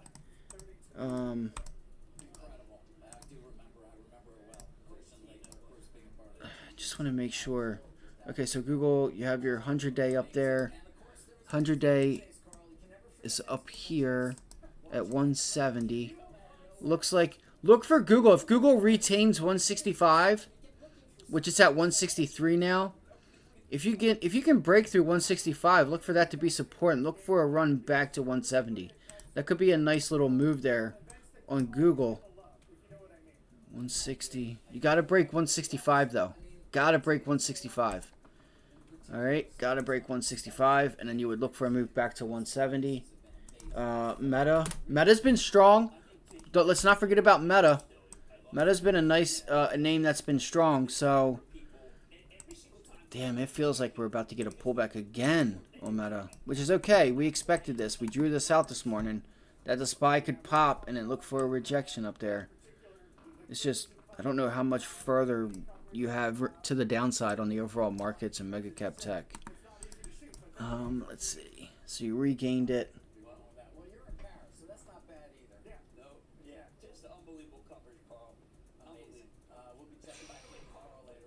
520. You gotta look for 520 again on Meta. I think you gotta look for 520. What you would want to see is 500, 550 hold, 550 hold.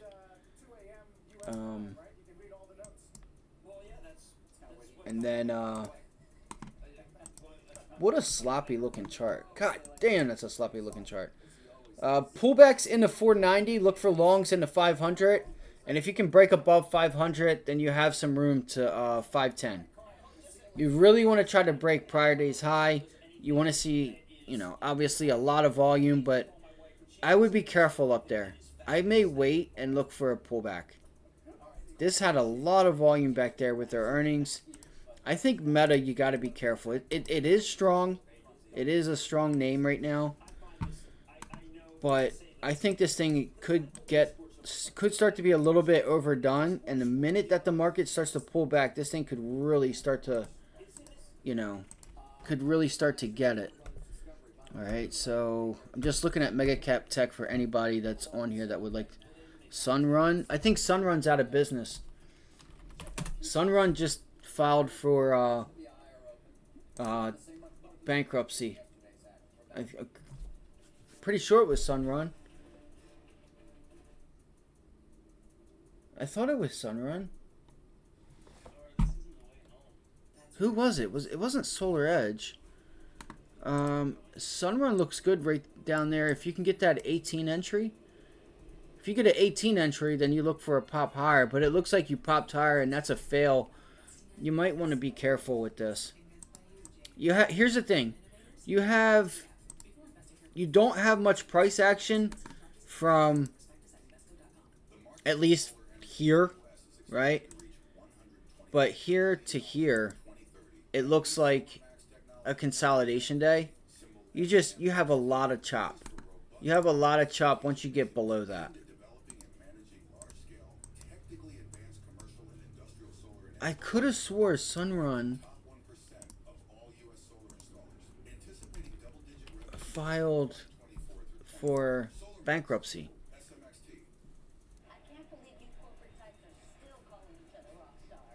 Yeah, look, Chapter 11 bankruptcy protection Monday. Oh no, this comes out of SPWR. So no, it was SunPower. I'm sorry. News with. Yeah, let's go to Palantir. Sorry, guys. I'm sorry. So, Sunrun, I would just watch that level. If you break that resistance zone here on run, then you want to look for a move back into 16. Let's see. Yeah, that's a lot of volume yesterday, too.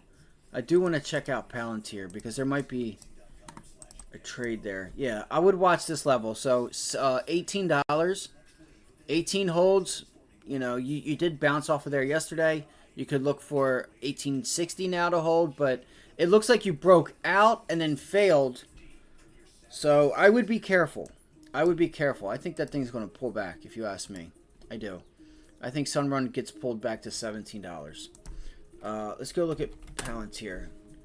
Shit, I feel like I'm not ready. Guys, I have ADHD so bad, bro. I fucking hate it. I have it so bad. Alright, so...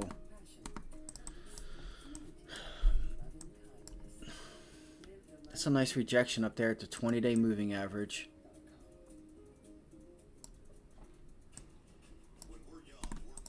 I just gotta see this.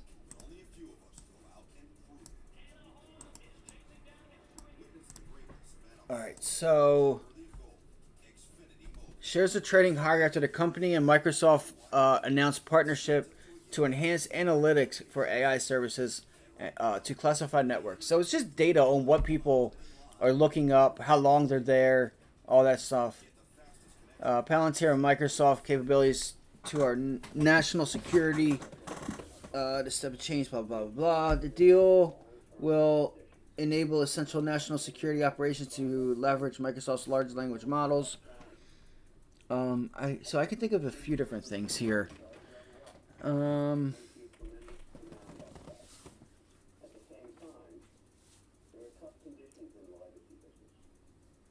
gained I mean, it's good news. It's not bad news, right? They had earnings. They had a good earnings. $26. It looks like. Let's see here. I think if you can find us, we have to break through 2750 in that 20-day, and we got to turn that into support.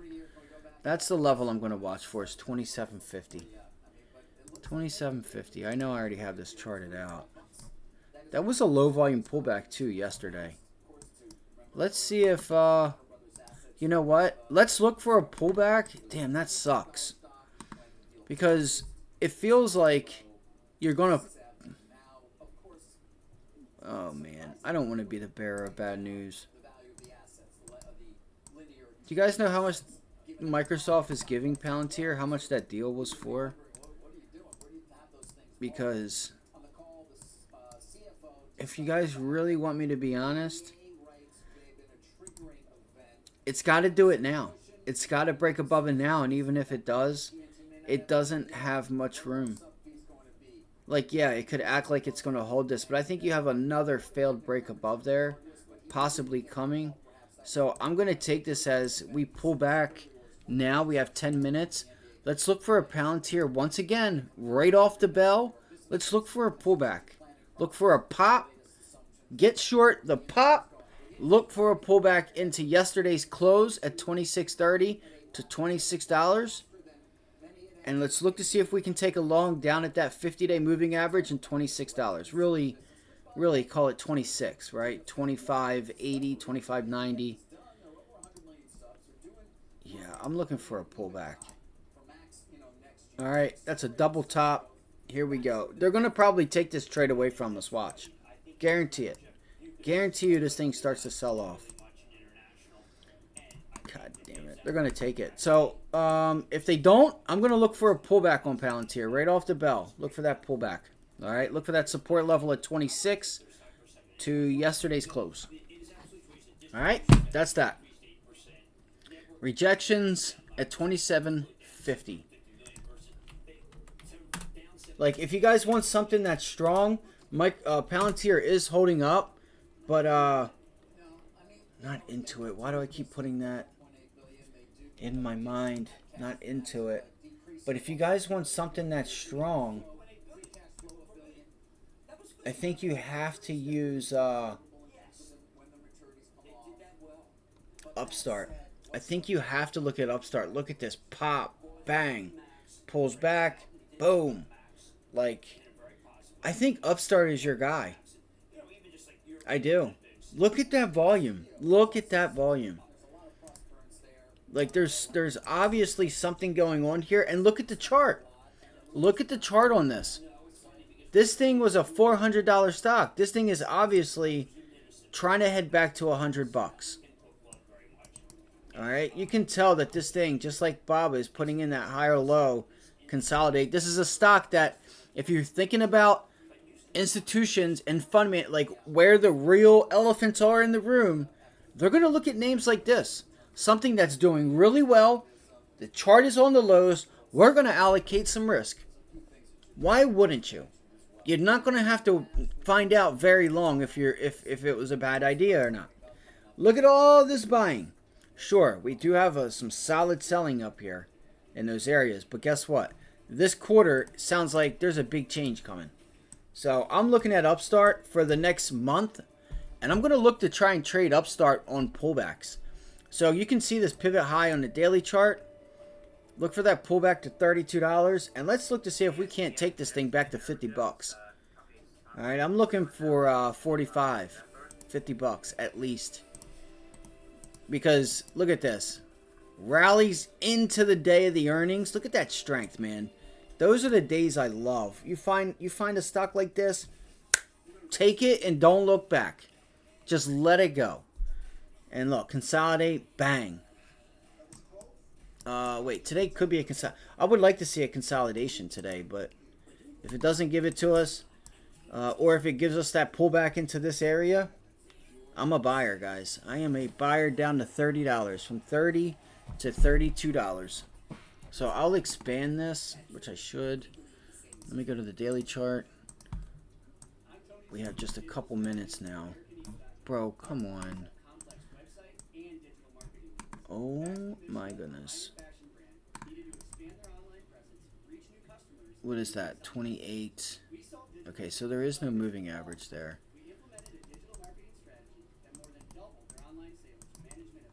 What's today? Today's Thursday. Okay. Alright, yes, today's Thursday. Alright, Upstar's on watch. Let me get my charts ready. Good luck today, everybody. I'm really looking to take advantage of some of these names today. Oh my God.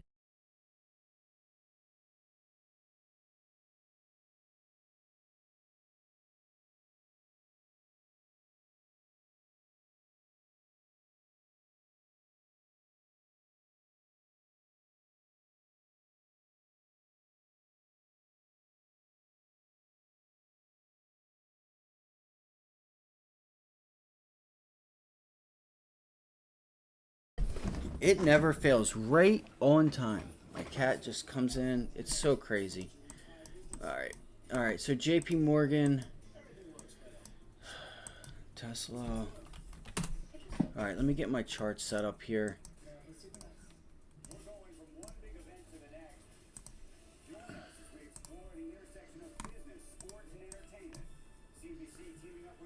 Damn, look at that pre-market volume there.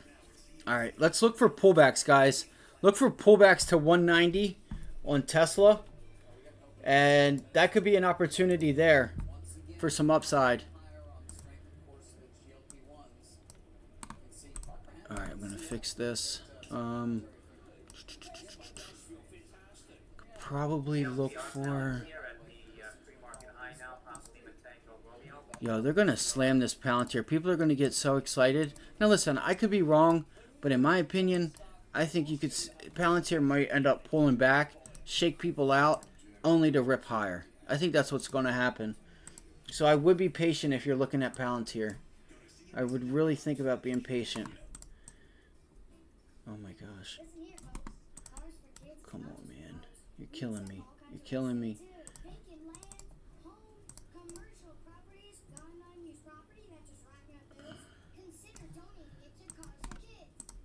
Okay, let's do this. Oh my gosh, man. This mouse is getting ready to get thrown out the window.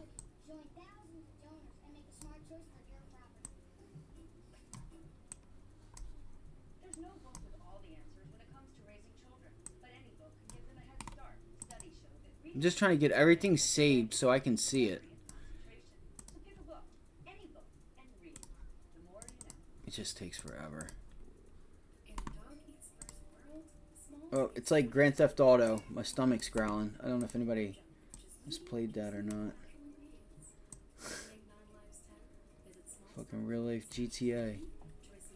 All right, so look for, let's see here. You guys can see here on Tesla, look for pullbacks. We are currently at 195. I'm looking for pullbacks. Damn, so you are right there. Shit. That's going to be a funky setup. It's going to be weird. But it's all good. Damn.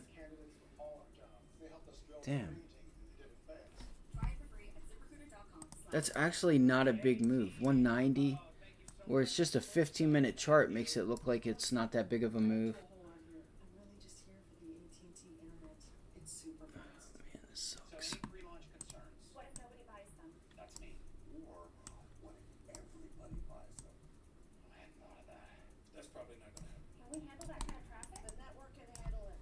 All right, guys, 1 minute and 50 seconds.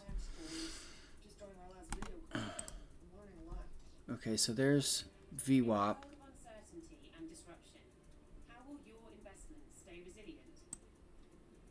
We've been navigating change for 125 years, always looking forward, anticipating risks. I should have done more work. And trusted to manage over $1 trillion in assets Damn. worldwide.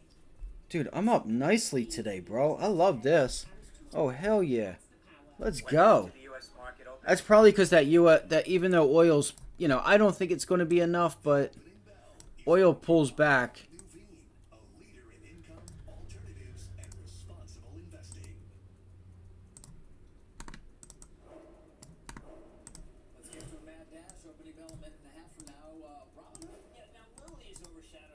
Shit, I didn't go over Robinhood either, guys. My fault.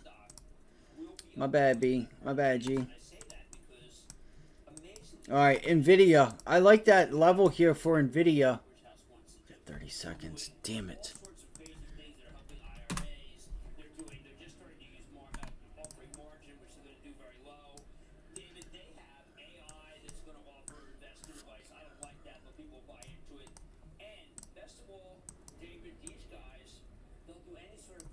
Look for a bounce back on the Qs to 445. And see if you can get a rejection there at 445. Look for pullbacks back into like 440. Again, I haven't done the analysis on it yet to really...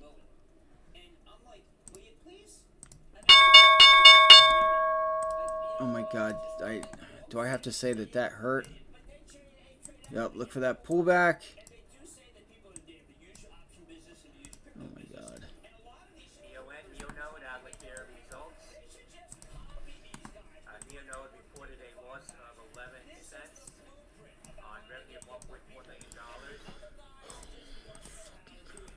I'm just gonna snap. Just gonna snap, bro. Because I can't even get this shit correct. There we go.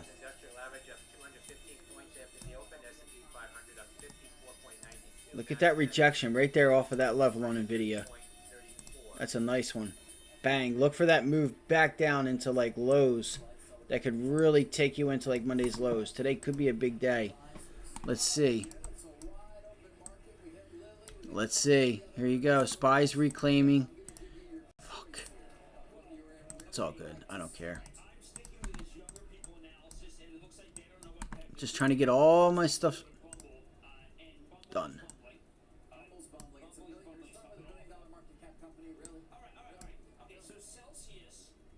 Can't even see it.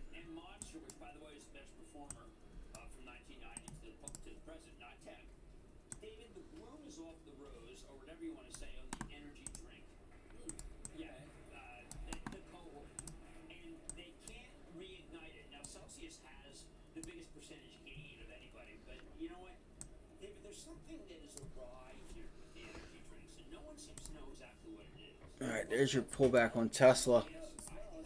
There's your pullback, guys.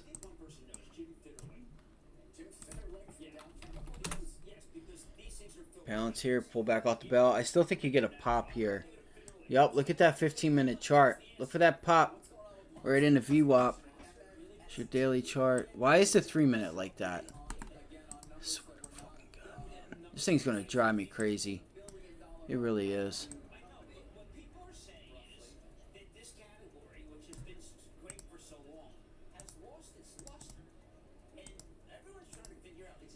Alright. right, there's the rejection. There's your rejection. Again, I would like a pullback into $26. It's got to have some volume with it. Let's see.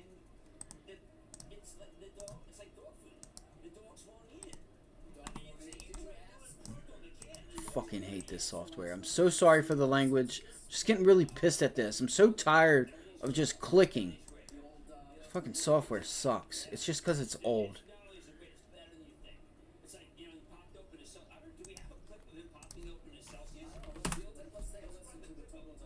There goes JP Morgan. Again, I need a pullback to 200 on JP Morgan if I'm going to take that. I want to pull back to 200 if I'm going to take that. What else do we have here? What else are we watching? Best quarter in company history. Yeah, we were a little bit somber talking about the consumer. Saw the category decrease for the first time since 2020 on a weekly read.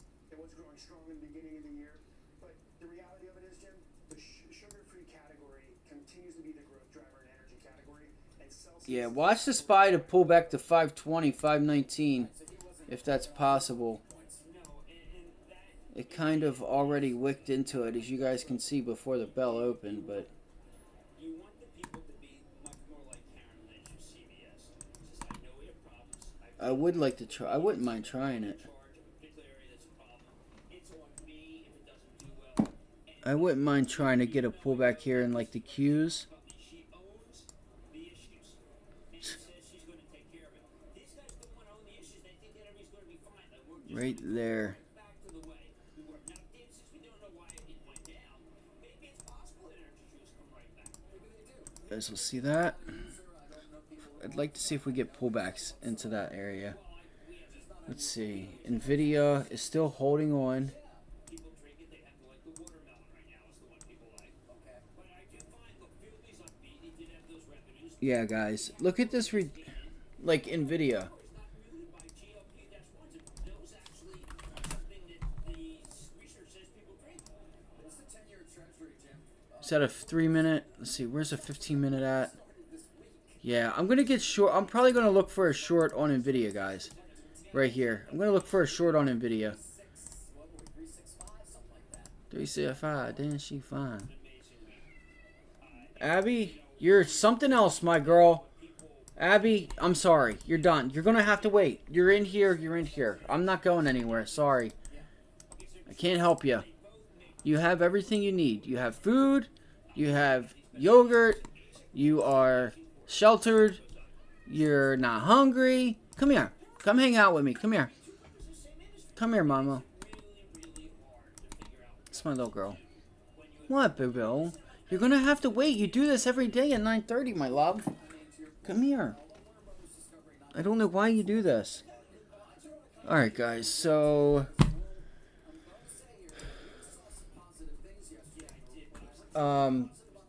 did Palantir pull back? Let's see. Come on. Still? Just wait. Looking for that pop into 2750. Hasn't done it just yet.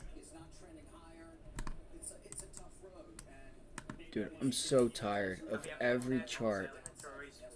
I'm so tired of every chart being stuck to the left.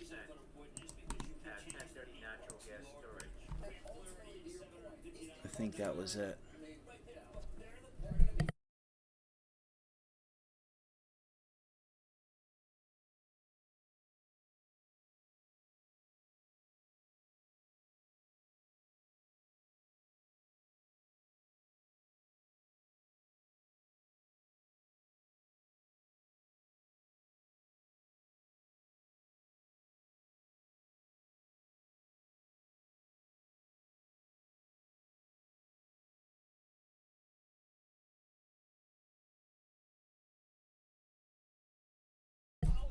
I think we have, I don't know if my mic was on or not. I think we have, let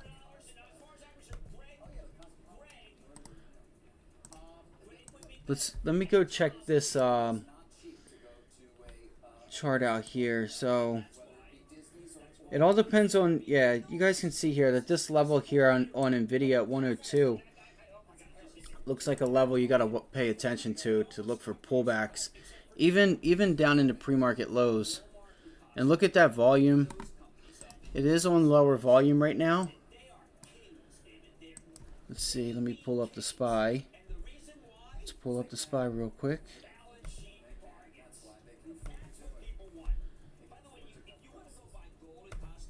And guys, I didn't look at it, but GLD and gold looks like it was on one today. That's a nice dip buy. Look at the volume coming in there. I would be careful actually. You might be able to get a better price. Again, I don't know, but I don't know. I called out gold a while ago. All right, I told you guys on the pullbacks that you needed to be long. I think it was right here on that day or that day. No, I think it was that one. So now would be the time to start buying, or it could have been right there. So just anytime you have a consolidation low, I can't remember. It might have been there. I can't remember. No, it wasn't that far. We've been talking about this a lot here. But yeah, I think it was right there. It was right there. Because it consolidated. And I'm like, look, this is where you got to think about being long gold. And it paid you pretty nice. 210 to 230. AMD. What's AMD doing? AMD is pulling back. Oh, I forgot about that short. So these were the 3 levels that we would look for that short at. You double topped up there. Intuit. Upstart. Okay. Let's see here. Damn. Actually, this looks good, guys. I actually might look for an AMD long. Oh yeah, I like this. Oh, I like this. Nope, I don't like it. I take that back. I take it back. Unless it can kind of change. Yeah, I might damn. UPST. Okay, so Upstart pulled in back into that level, guys. Upstart, PLTR. Look, Palantir is struggling up there a little bit.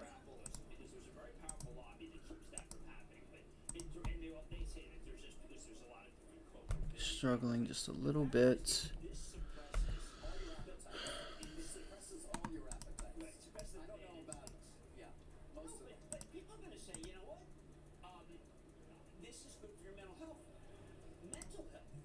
Feels like the market's not giving us any follow through.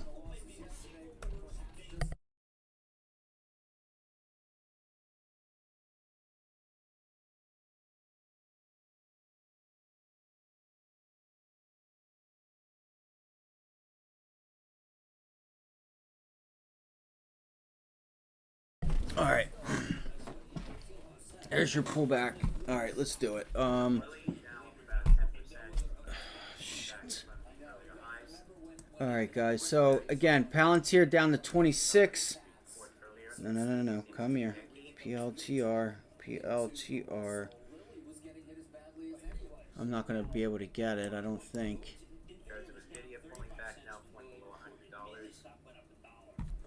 Let's see here. Nice job on Shopify, you guys. Nice job. Nice job. I said this earlier, it's one of the reasons for the turnaround yesterday. Are we in a holding pattern, Jim, until we hear from NVIDIA, which is, by the way, still a few weeks away in terms of its earnings? Yeah, we are. Because the question is 2650s. Hold on. No. 26 is what I want to look at. 2650. 2650. I'm at 2650 puts on Palantir. Hold on 1 second. I just have it up. I'm not in anything just yet.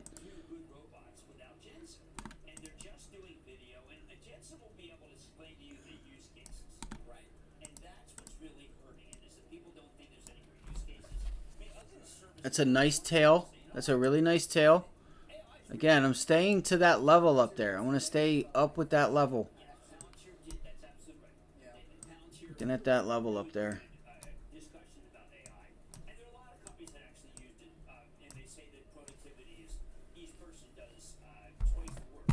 don't remember where those options were at. Accountants, law firms, they're the use case where they're paying people, really expensive people that don't need it. More follow through on talent here after that move up yesterday.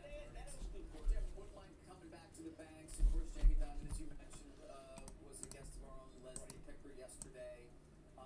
The bank's moving up with rates, it seems. So that's what's been happening. They've been good solidly. find a correlation. That's what find a correlation with anything. And what they ought to correlate with is the consumer and whether there's going to be a problem with credit. And right We now, seem to it's be not. one side, right? There's a credit. Did you use that term? Did you use that bogus hedge fund term? Did you really try to confuse our viewers like everybody else? I don't How know. dare you? I apologize. That's just a made-up term that just has made it so that it's general. I do not. Can anybody help me with why my cat every day at 9:30 has to come scream and yell at me every day? I love her to death. It's my girl, but come on, man. Like, I do not know why every day she has to pick these times right in the midst of volatility. Go crazy. Shit, I missed it, guys. I missed it. I was looking for that 19. I was trying to put out a limit order for 19 cents, and they're up 22.25 now. I want to get another pop again right into that level. You know, it's got an increase in volume right now, so be careful. It's going to go up a little bit further. Let it go up just a little bit more, and you know, this thing may not end up moving either. So I may be wasting my time watching this.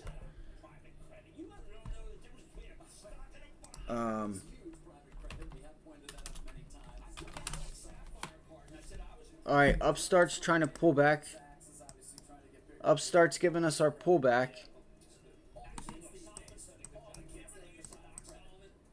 If I knew that if I could go feed her real quick and that I had time, I would definitely do it. But she has food, or she has ate this morning, and I know she has stuff out there still. She's had plenty this morning.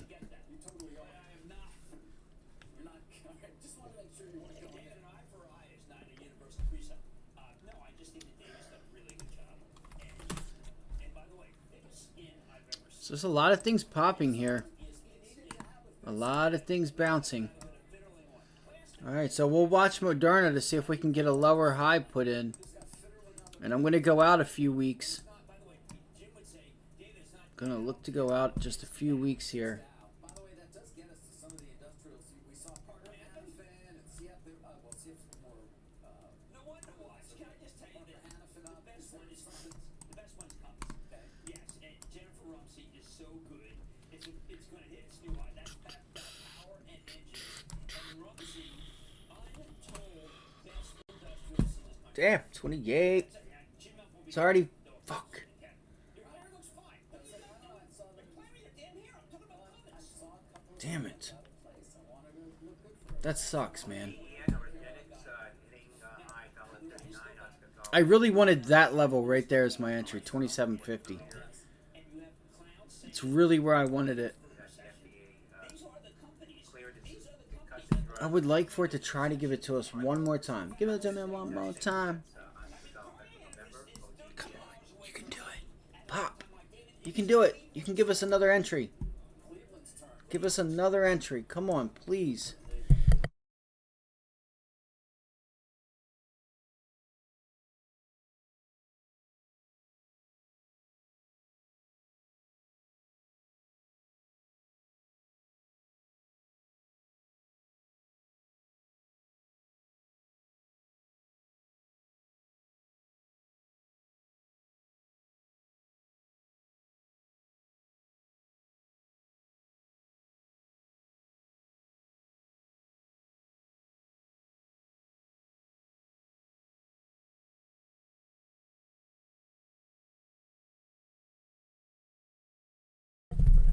Yeah, even worse. She had food, just sitting there. She's just sitting out in the hallway, just yelling. She's such a spoiled little butt. What's everybody watching? What are you guys watching right now?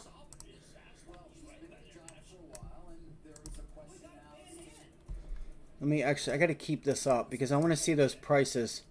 I want to get 19, 20 on those Palantir puts. I want that.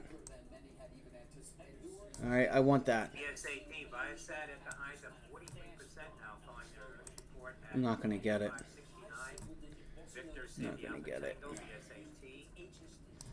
Here it goes. It's going to break down. As soon as you break below 27, it's going to be on. Fuck.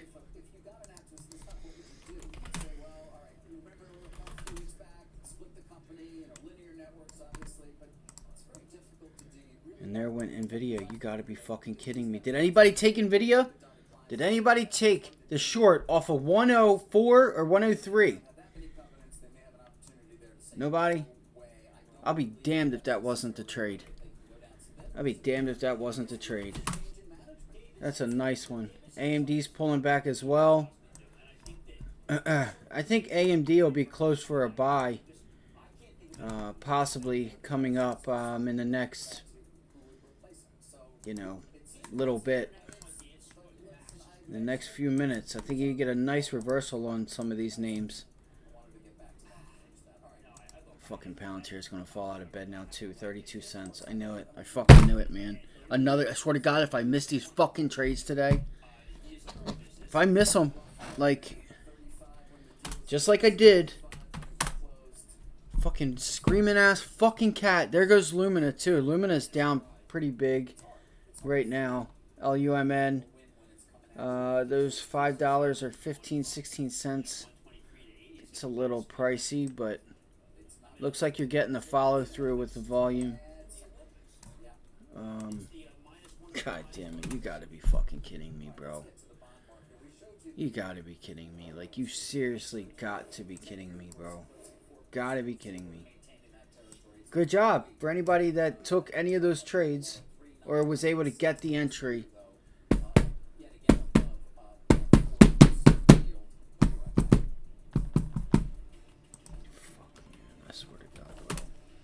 I could seriously...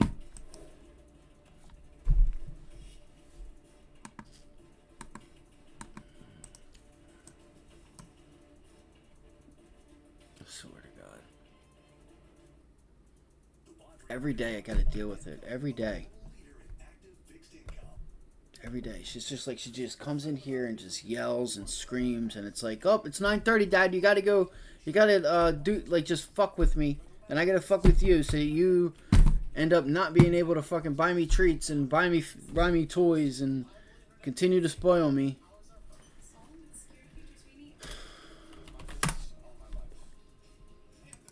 Moderna's looking pretty strong today. I guess that news is going to benefit. That Novavax news. You can see how you're having continuation here on Moderna. A lot of continuation there.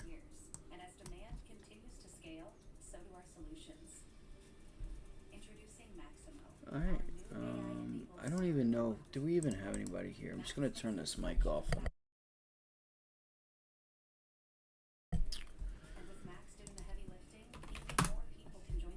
Nice job. If you guys were able to take those Palantir puts, you're up 100%. Just like that. Just like that. 100%. Just like that.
Yeah, I don't know, guys. I just think, like, I think you need a little bit here if you're thinking about a long, unless you can reclaim this level, like on AMD. Looking for a way to stretch the dollar? Um, With Insurify, you can cut your car insurance bill in half. I don't know. Dozens of prices. I don't know. That's it. Um, And no waste of time. Go to Insurify and save today. Investment professionals know the you know, it is retesting the support level here. A little frustrated about, you know, missing that opportunity and missing Palantir. I knew I should have just paid up a few cents for it, but again, I was trying to just, I'm sticking to my plan, and my plan was that level I needed to be short Palantir. Let's see if we can get some turnaround longs here. I mean, those Palantir puts were up 100% in just a few minutes. Right? We said stick to that level, you get to that level, and, you know, grab those puts. And those puts were up 19 cents to 22 cents, went all the way up to 40 cents. Alright, so Tuesday's close we're trying to hold here. At Tuesday's close on AMD. I think it has some more room to the downside. I'm not sure now. I really don't know. I don't know what it's going to do. I see two different stories here. That's a nice hold, pullback hold. The overall markets.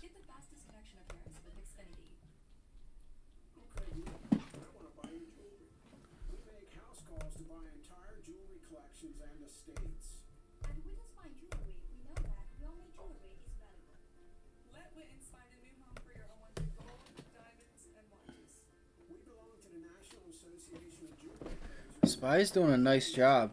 Spy has some volume. Let's go look. 20, let's see. Give me 1 minute, you guys. Just give me just a few seconds here, and let me figure out exactly what I'm going to do here.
Alright, so you see this level here at 440 on the Qs. Notice how pre-market you got above it, held it as support, tried to rally off of it, immediately pulled back and broke it. Now you're bouncing into it to turn it into resistance right there. Everything about that you have to understand. You break above it, support. Alright, let's go. Oh, shit. Yeah, we just got taken back by gravity. It broke. It tried to hold it. It tried to extend off of it. Failed to do so. Now you're bouncing back into it. See if shit gets a little messy. We'll see. Alright.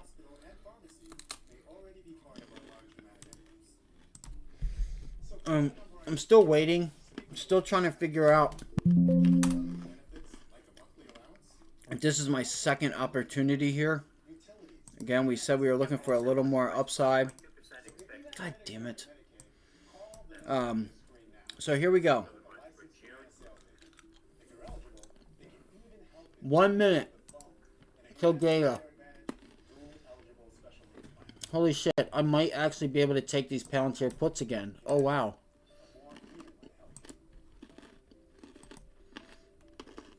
Let's go. Holy shit. I don't have them up anymore.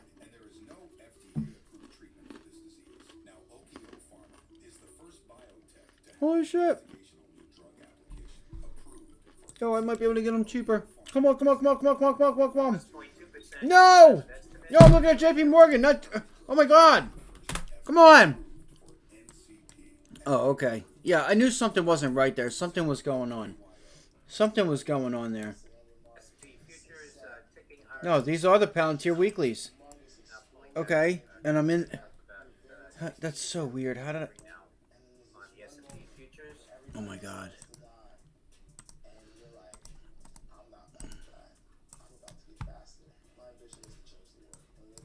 Alright, I might have to sit through a little drawdown here. That's okay.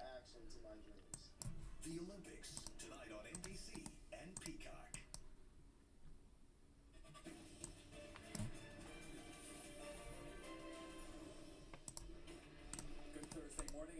Dude, I don't want to edit the fucking study. Why would I edit it? What is there to edit about it?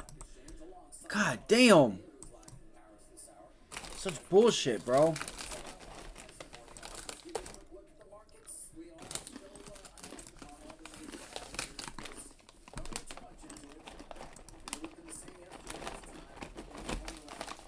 Alright, here we go. Here we go.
Yep, be careful. Make sure you take your money. You got a little room to the upside. Just be careful. This would be where you would look. 28 bucks. I'm not going long. I think it's a short for me. You got volume, you got everything you need, but I think you're going to get a nice pullback. I think you get a nice pullback.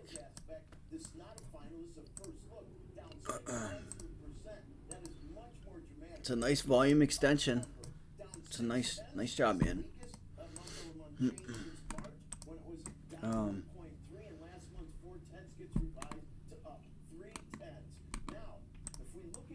Let's see here. Let's see.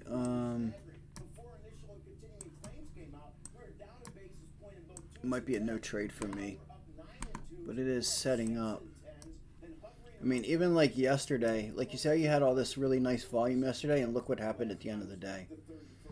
It just took some time. Just like yesterday, it took some time. So make sure you're watching time and sales. I'm seeing thousands of orders to the sell side, and I don't see thousands of buyers. There's a couple thousand orders, but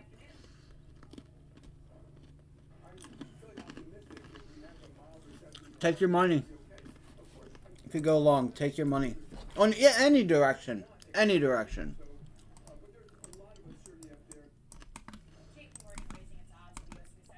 Again, those puts already went 100% just on that down move, so I'm going to be careful.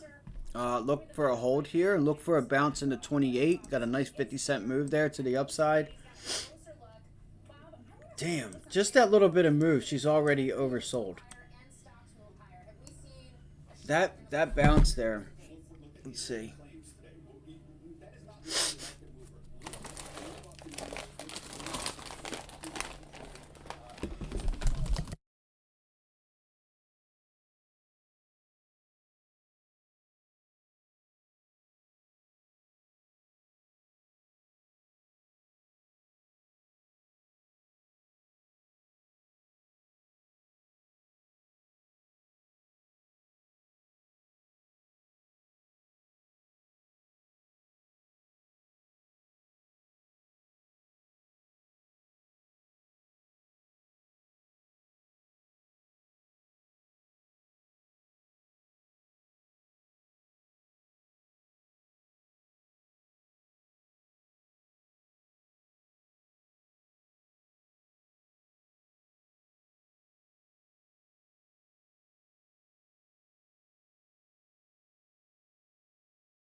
All right, little off track there.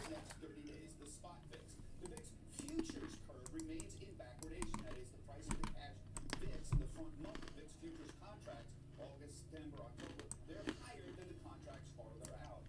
This is far below what it was on Monday, but still in backwardation. Good news is the consensus still seems to be we're not in a recession, which you heard it. Jamie Dimon affirmed on our air yesterday. The bad news is we are slowing. It's just not clear how much. Travel and hotel companies, for example, have indicated a modest slowdown is definitely underway, and you see what's going on here. Sorry, I didn't mean to be chewing on the mic. So here's more good news. So far, this is just a garden variety correction.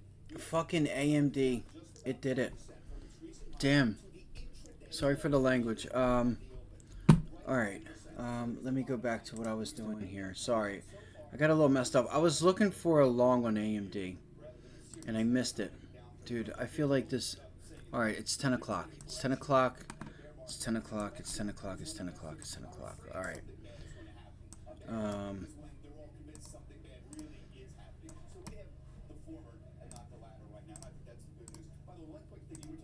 Got a little more room to the upside on AMD. Even more so if we can just get a pullback.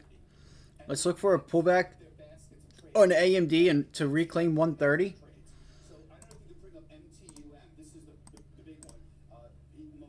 I would like to go long. Fuck, man. I would like to put this Palantir trade on. And I'll have trades on two different... Fuck, man. I missed Palantir. If I gotta say, I would like to get AMD long if we can pull back into 130, guys. I want 130 on it. Come on, Palantir, just fucking pull back. Bounce back, I mean.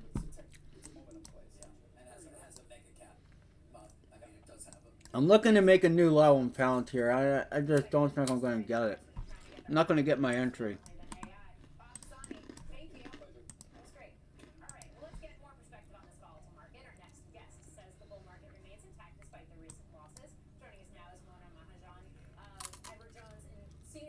Fucking AMD, bro.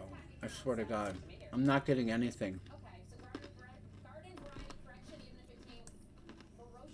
I am not able to get anything.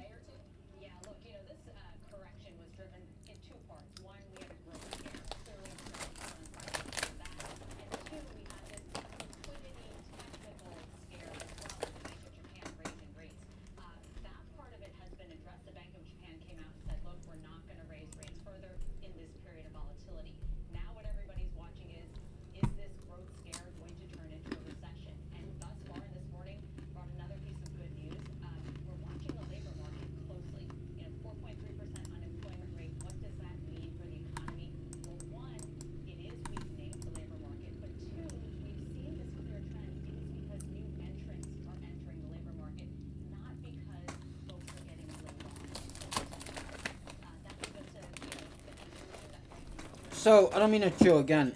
So, remember, pullbacks in the 520. We never got that. You never got a pullback long at 520 on the SPY. So, if you're in something, please be careful.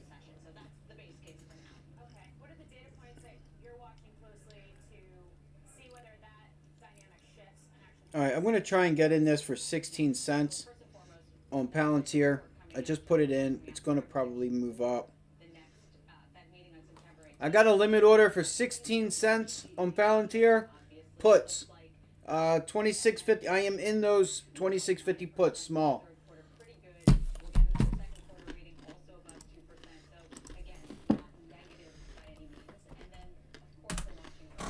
What's today? Thursday? Again, we got a little room. Got a little room to go higher. One big earnings name we haven't heard from is NVIDIA. How important is that for the market, given it's still a few weeks away? Yeah, look, I think the Magnificent Seven trade, we've seen a little air come out of the tires there. We are seeing the start of what we're calling rotation.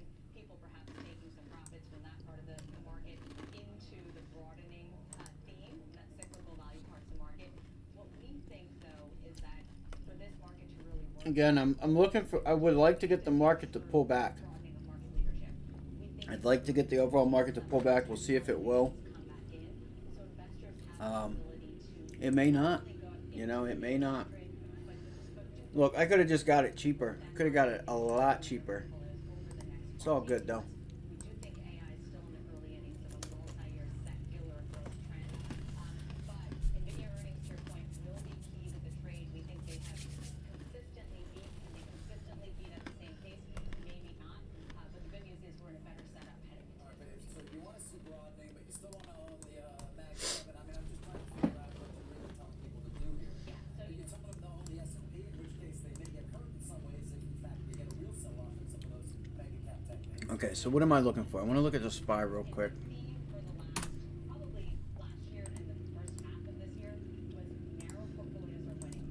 You needed to have tech in your portfolio and you would do well. All right, I may. So I have a Palantir short on. It's not narrow portfolio. Trying to think here.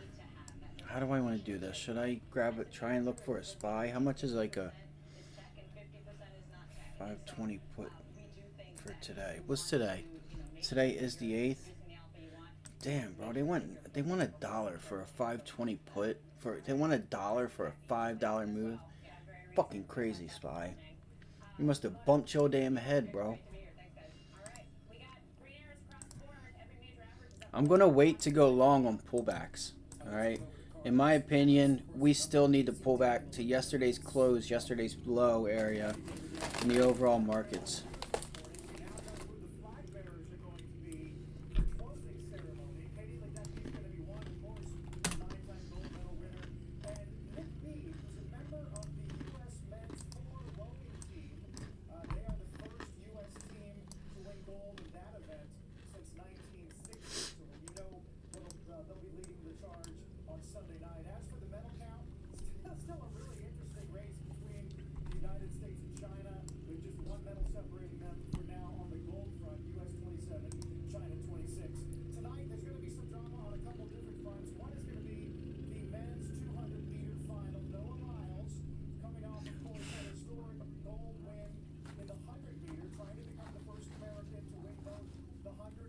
I don't have any limit orders out or anything. Alright, like I said, I just have a position on.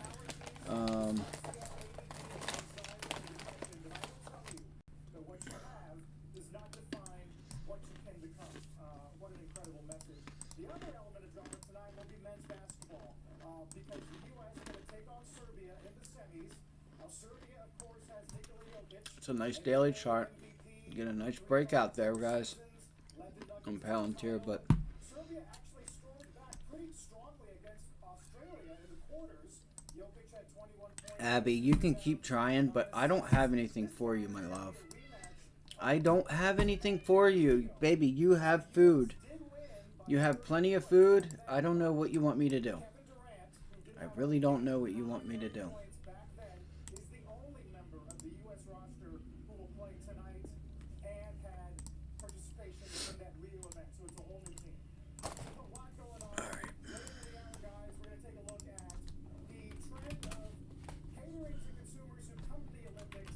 go look at AMD. All right, so AMD again. I was looking at this.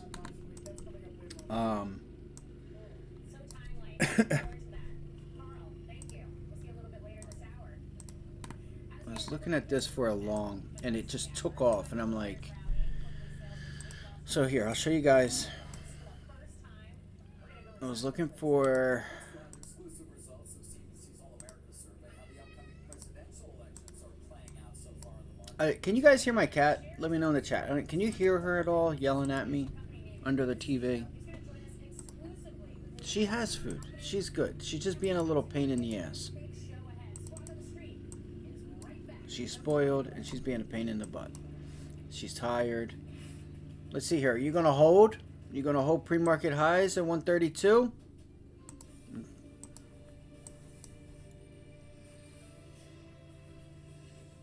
I can't take this long because you're asking for trouble right back into that level there.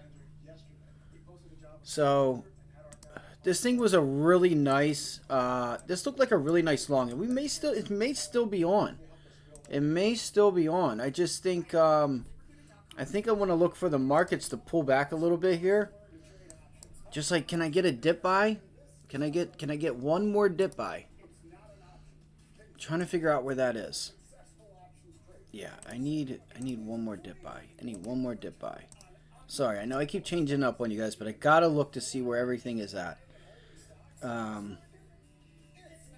So there you go. You got that breakout. So it should pull back off of this breakout.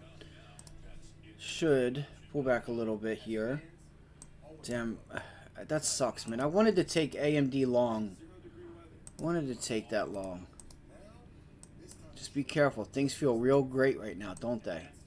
I'm not saying we can't go higher. Don't get me wrong. I'm not saying we can't go higher. That's not what I'm saying at all. Fuck, that was such a good long down there on AMD at that 129, 130 level. Fuck, that pisses me off, bro. Of course it's going to extend on like no volume.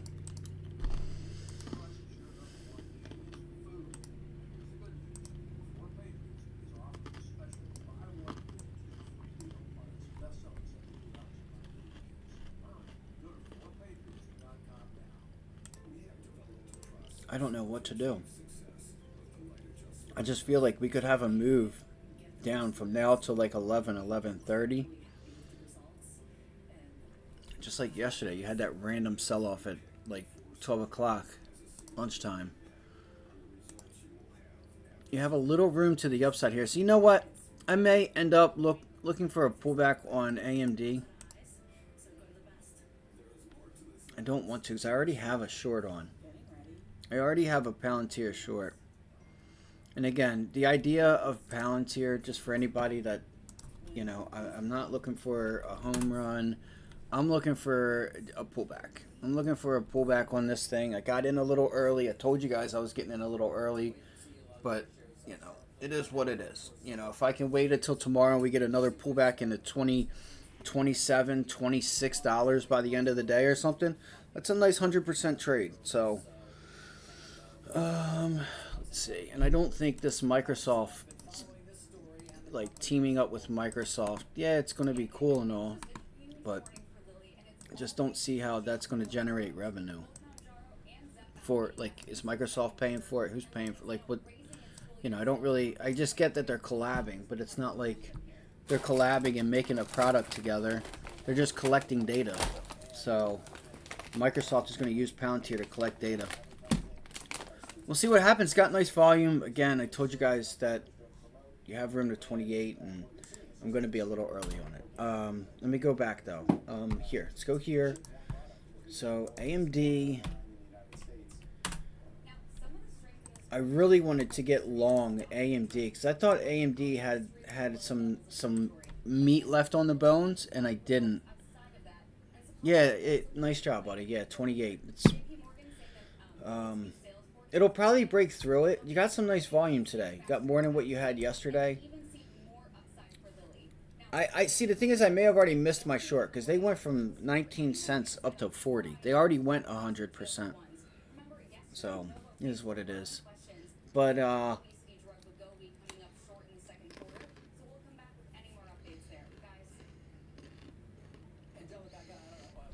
AMD. AMD. What am I going to do with you, AMD? Because I'm just so pissed, man. I'm so pissed I missed that long. Like, I seen it, and I'm like, and I mentioned it here on chat. I'm like, yo, long. Like, this could be a really nice long, like a bounce back long on AMD. It's bouncing back right now on low volume. Lower volume, I should say. I swear to fucking God. Fuck Thinkorswim. And I'm sorry that I'm cussing on the stream. I'm just irritated. So that was a rejection up there at 135 yesterday. We held 128, 129, 130 again today. 1, 2, and then 3 technically. Will we put in a double rejection up here in the market? Again, I'm looking for the SPY to pull back. I'm still looking for the Qs to pull back for the real long, right? I'm looking for that pullback down here at 520. I'm still looking for that 520 pullback. Does it mean we'll get it? No. Would I like to get... See, look, you've already pulled back and held the level up here, so that's why. You already pulled back to 522. Funny. That is funny. So they held 522 and just said, fuck 520. We're just going to go to 522 and call it a day. All right, so that's not going to happen. Thank God I just looked at that. So you may not get that because you just pulled back to 522, held it. You would look right here for this pullback if this holds. Maybe look for VWAP 524. I don't know where it's at. I'll have to go to my other charts and look.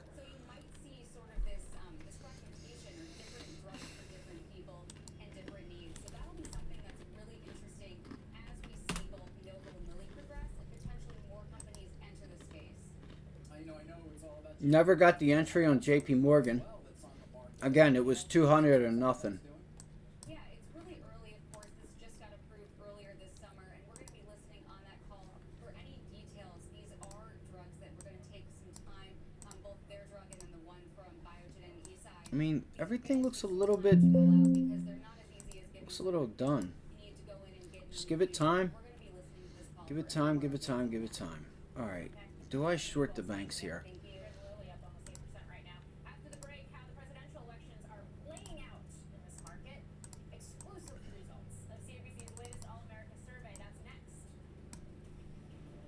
Could be another rejection here on JP Morgan. I don't like that I already have one put out already.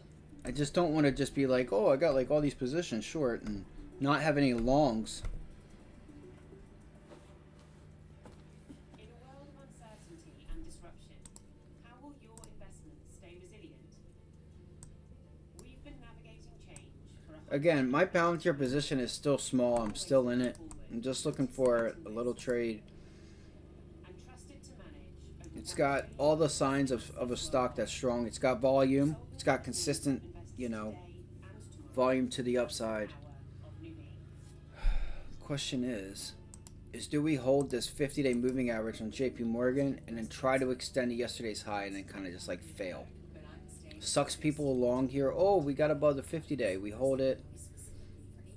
You have nice volume earlier in the week.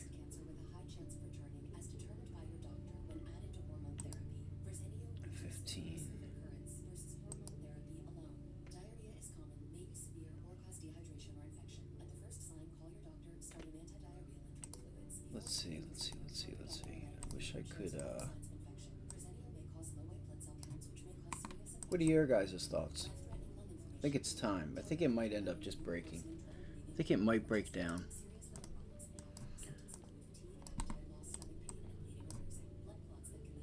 They may wait until like after hours too to really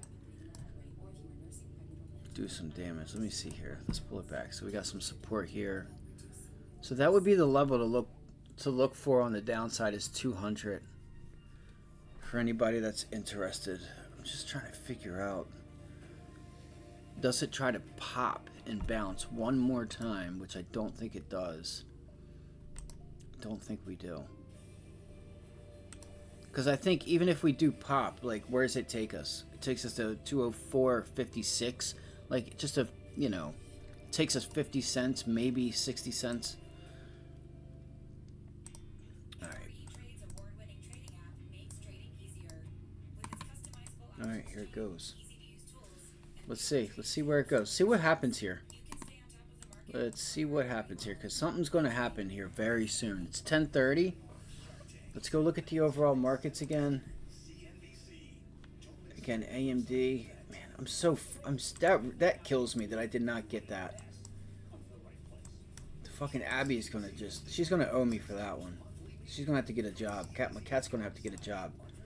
She really hurt me on that one. And the Palantir. That Palantir short already went 100%. And I mean, I guess that was my fault because I was just tied up. I was messing with her. She was in here yelling at me.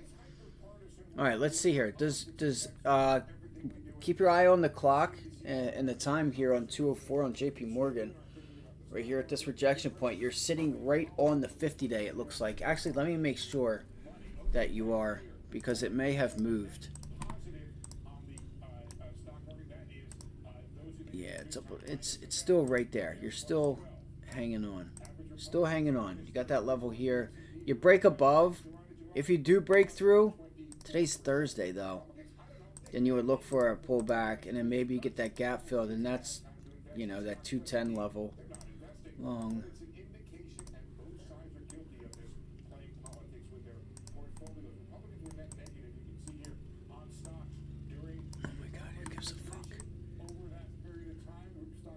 See if it tries to extend and then fails again. Let's see. Let's see. Because it's going to happen. It's like, it's coming. I know it is. In the next few minutes. In the next few minutes. What are you going to do here?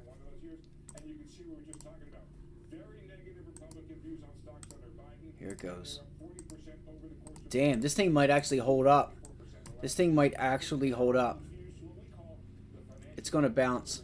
It's going to break this level. It's going to, unless you get news, obviously, unless you get some news here. It's going to break back through that level on JP Morgan. It's a relative strength day. Got some strength today.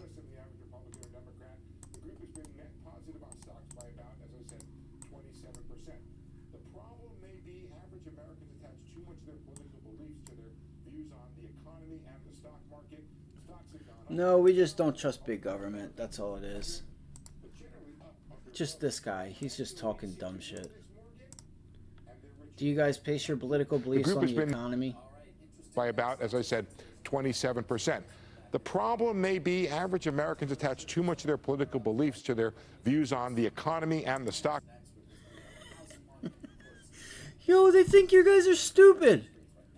They think you guys they think we really choose our political beliefs.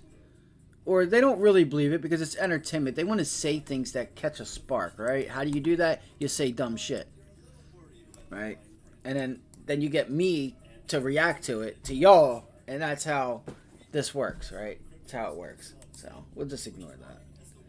I swear, if you don't relate anything but just to the decision making by the individual and doesn't make shit personal, that's where it should be. Anyway, let's see here. Palantir is still down. Looks like it's going to be an up day, and I'm on the wrong side of that trade. All good. Just going to hang on and just wait. Time is of the essence here, and it's just going to continue higher. It is. Just like JP Morgan, after what I saw, I was like, oh shit, hold on, because it's just gonna stay strong. Today's a nice strong day. I'm gonna tell you guys that right now. Like, we'll see what happens here again at 28, but chances are you might break it. Listen, I'm gonna hold this position because anything can happen overnight. I only paid a few cents to get for the 2650s. It's a small position. This thing could go to 0, and I'll still have profit from yesterday, so it's no big deal. I want to focus on AMD. Oh my god, you fucking asshole. AMD is such an asshole. It really is. So,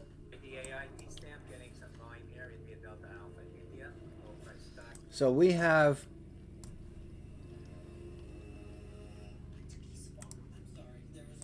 Let me see here. It's coming. See, that sucks, man. I needed that long.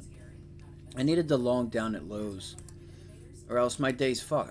I already feel like my day is screwed. I feel like my day is screwed.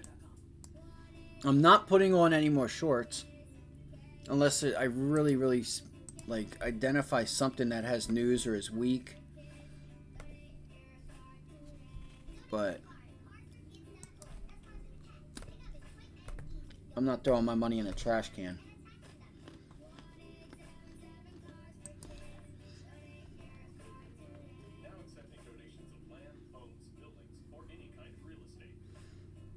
So we have this.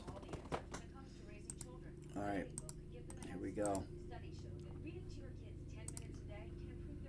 21 BCF build on natural gas. The estimate was 18.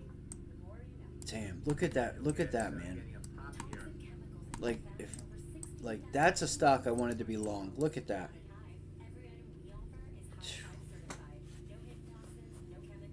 129 to 134. I guess that's not a big move, but it kind of is. I don't know. And there we go. Here it comes. They just delay it. It's 10:30.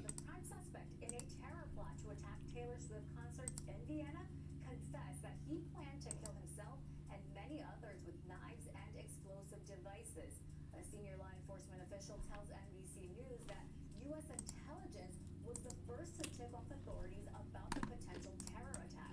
Yesterday, organizers canceled the 3 upcoming Swift Eras Tour concerts in Vienna after the plot was uncovered.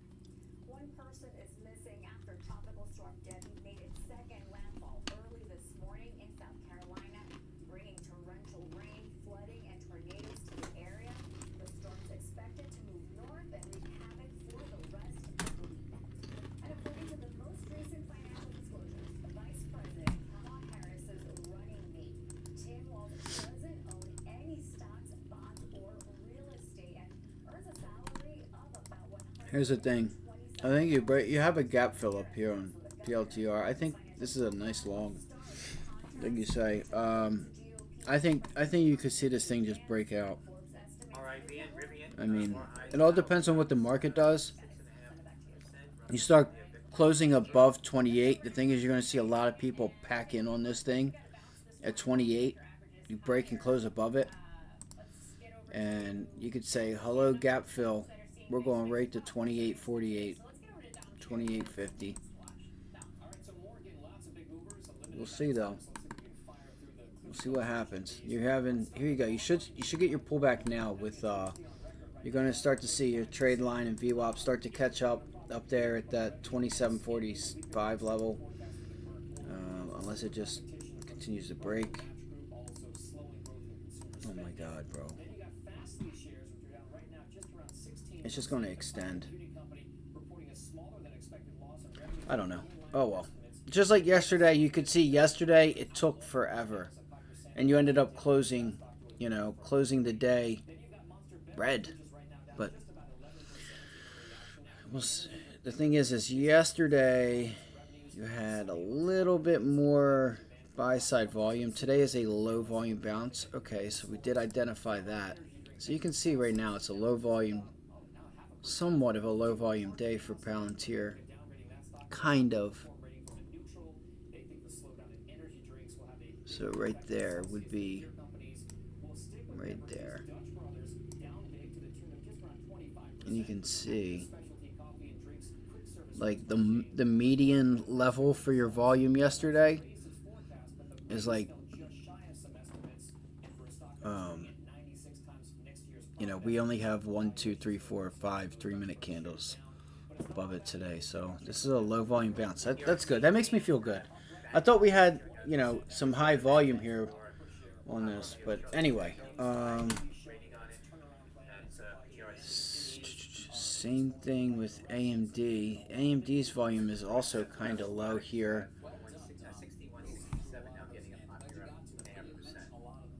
Let's see. Okay. Wait, what? People are drinking less caffeine? That's cool. That's more for me then. All right, here we go. That's your rejection area right there. Damn it. I already have a Palantir put. I don't want puts. I don't want to have puts all over the place, but I'll be damned if that ain't a hot spot for a put on AMD, guys. I'm telling you guys right now. This could be a nice little spot for even just a pullback. Even if you could just get a pullback on AMD. Holy crap. It's a nice level.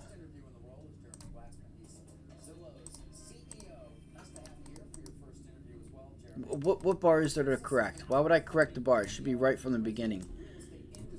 I hate that it offers that. Correct this bar. Why is it wrong in the first place? Why would it be wrong? There was something. Did you check ARM? I have not checked ARM yet, Don. Which is actually a valid point here. Damn, it's actually kind of weak. Comparable to... Nah, actually it's not. Hold on. Yeah, see, like, AMD is up near prior day's high. Armor is nowhere near that. NVIDIA, this short was beautiful. So we're getting ready to get a second opportunity. At it again. I guess it looked bigger than what it was. So I called this out this morning off the bell. And I'm like, yo, NVIDIA's popping into 102.50 area. Let's see. I'm just wondering, guys, like, from what I've seen out of Palantir, like, we still have some room.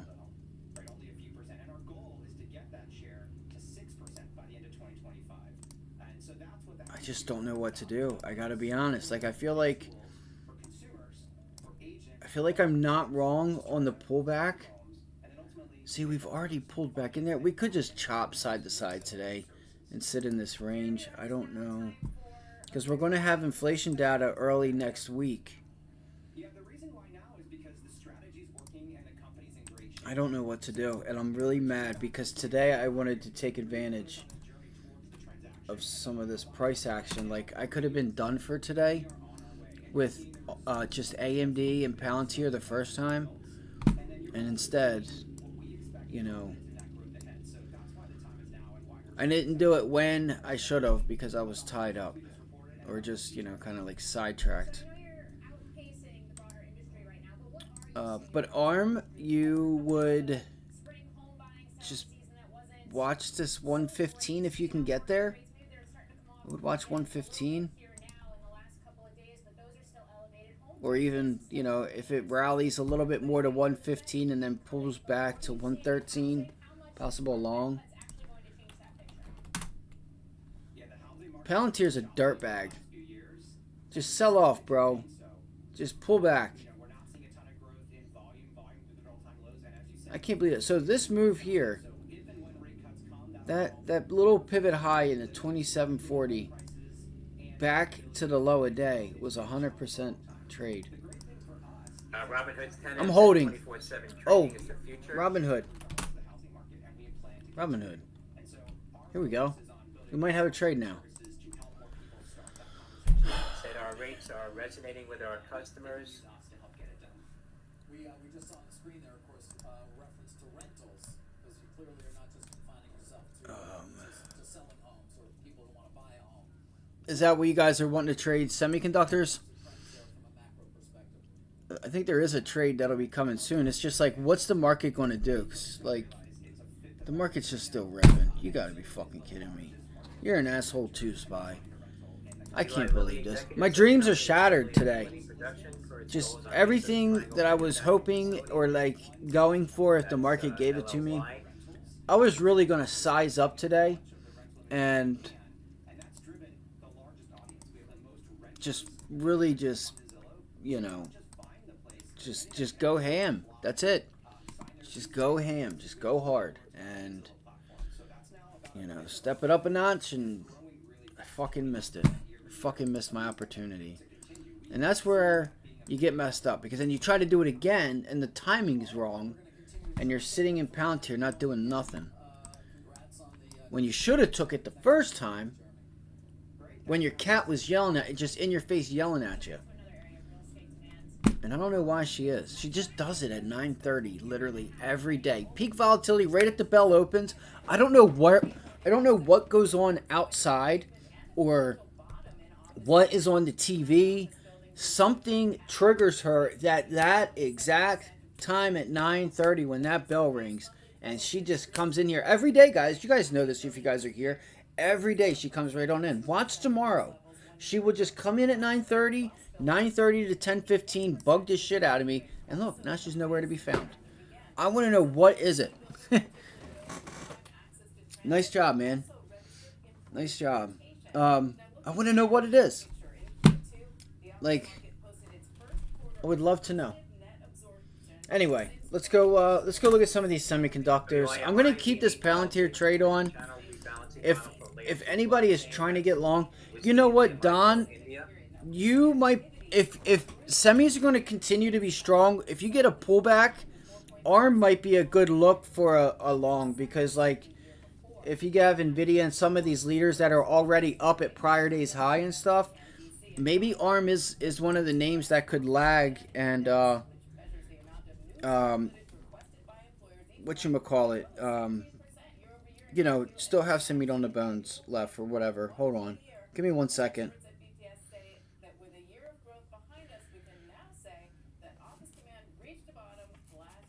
Fuck you, Palantir. God damn it. I don't understand that. I was up so much today. Oh, you know why? That's why I'm losing so much. Or more. No, this thing's going up.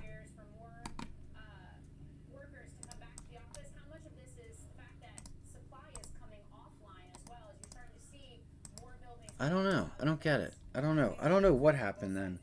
That's weird.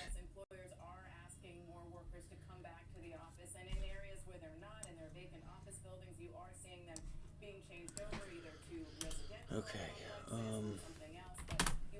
Alright, so let's go look at this real quick. So I'm going to look at a couple charts. I know I was just doing that. Alright, so AMD. AMD still has room higher. Your resistance zone is up there at 140. Okay. 140, 140, 140, 140. Okay. So, can we get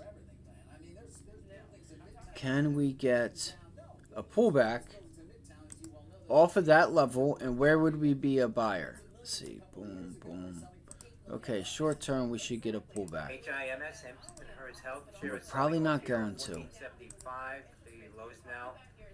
Damn, we might start to get a pullback here, guys. This is really hard for me to be short because I already have some shorts on.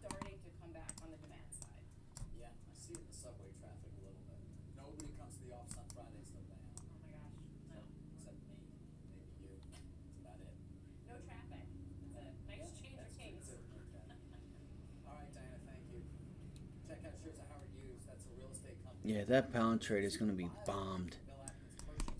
I'm going to get crushed. Not crushed, but... So that's one red trade. I'm still in it. I'm still in it. It's not red yet. But that level right there, you could look to hold. Even pullbacks into 27. You might be able to get that, but you've already broke above 2750. Look at 2750. Pullbacks to 2750.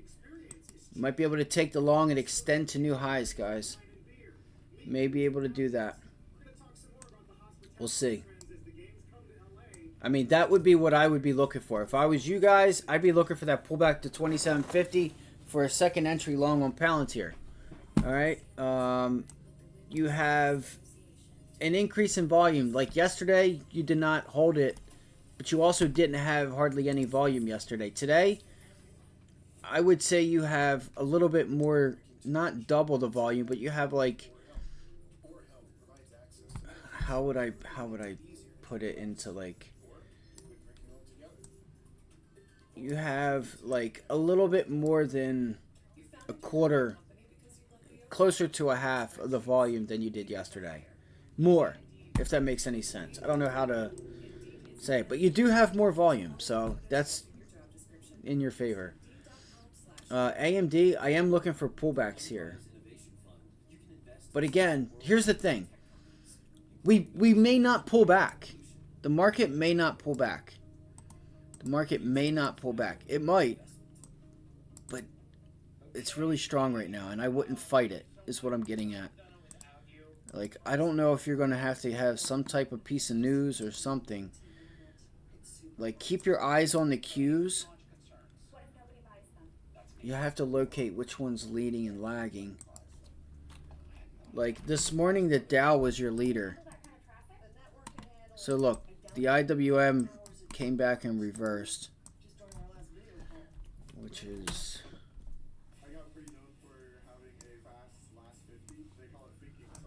Okay, so JP Morgan's starting to pull back now. Oh no, that's the Dow. Shit.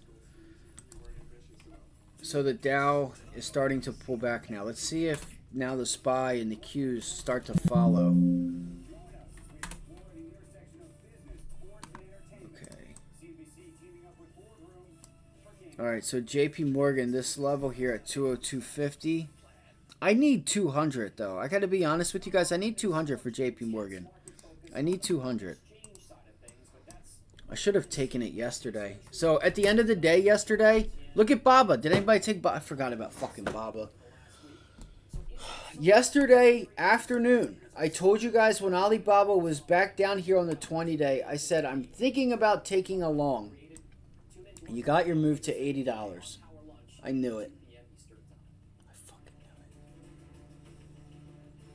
Ameritrade is now part of Schwab, bringing you an elevated experience tailor-made for trader minds. Notice how Palantir doesn't really want to pull back. Nor does anything. It's a lot of, there's some strength under the markets today. Traders who live and breathe trading. And sharpen your skills with immersive online education crafted just for traders. AMD. Also, you can trade brilliantly. It's wild. What other names do we have here? NVIDIA. I'm just waiting to see if we can break above like this level where we're at across the board. The Dow is starting to pull back. Can we get tech and some other names to start to pull back? That's what I'm waiting for. Waiting to find out. Wish I had a Red Bull or something. Welcome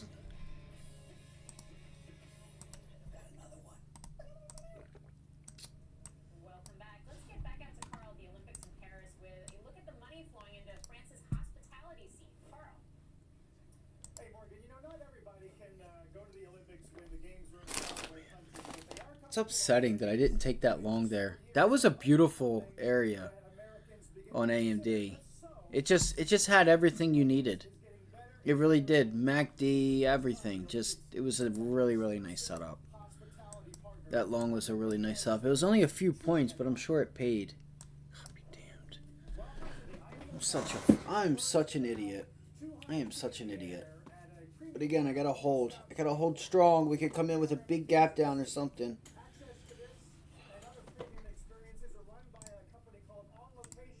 I went small on Palantir for a reason. Of course there are tickets. Of course it's incredible hospitality. But it's how do you bring the sport to life? You know, here at the Olympics, this is a really unique opportunity. It's a massive operation. There we go. There's a 6,000 sell order there on AMD. Full-time employees and offering nearly 4,000 different menu items. Inside their 25 menus, you'll find 3.5 tons of cheese, 5 tons of fresh fruit, and some 200,000 macarons. And despite the reports of a weakening consumer, they say there's appetite for more. Carl on CNBC lying again. A weakened consumer again. Nobody said the consumer was weak. Nobody said that. Why are you saying everybody's saying that? Yeah, sure. You get a couple people that say a lot of things. Oh, you guys say everything is slowing down. These people are doing really good. He's a fucking retard.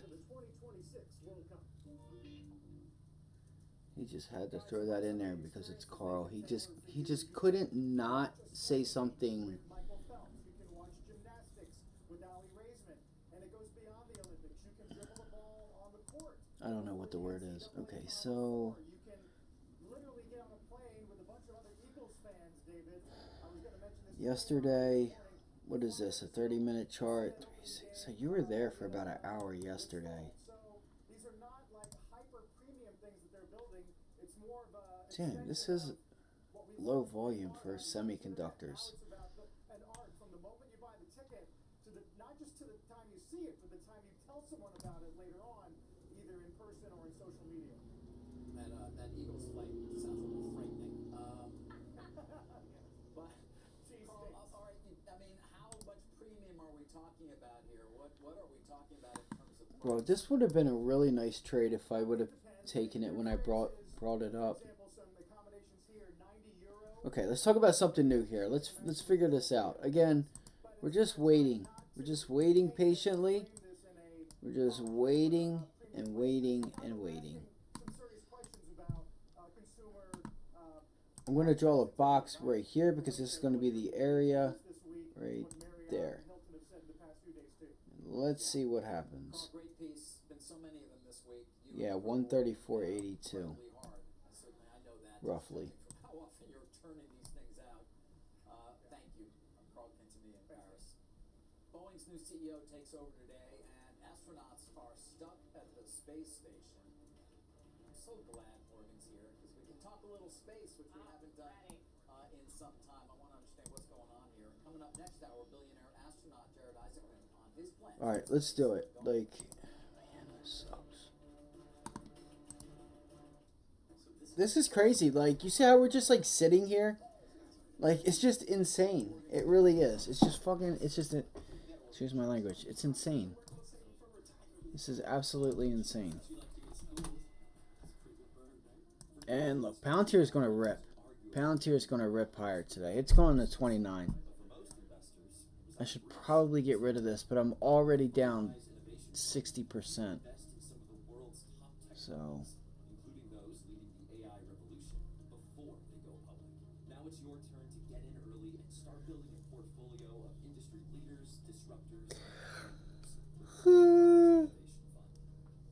Oh, maybe not 40. I'm sorry, 40.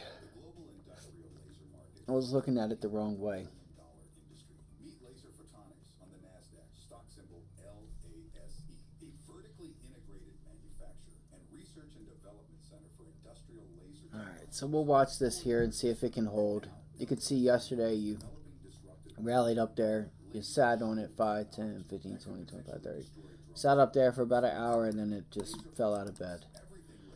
The overall markets are really gunning for some upside here. And the volume today is it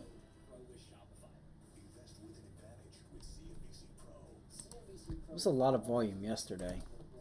Towards the end of the day, it was a lot. Bro, I swear to God, I'm gonna like literally, and I don't do this a lot, but if I don't get a trade today, I'll probably smoke a cigarette before 12 o'clock. I probably will. I might not, but I'm just saying. Like, I feel like I could get frustrated. I should already be done for the day. 100% on Palantir early this morning. Pop off the bell, get short. Could have got those for 19 cents. They went all the way up to 40 cents. AMD long on that pullback. So I feel like I have missed my trades. I was sidetracked. Like, just those two in general. Just those two. And they weren't even on the watch list this morning. So if we don't get this pullback and we kind of just chill, like, look at AMD. You've already made pre-market highs support. You've rallied and you're making that support. Like right here, let's see, 134. Does it hold? Let me go to.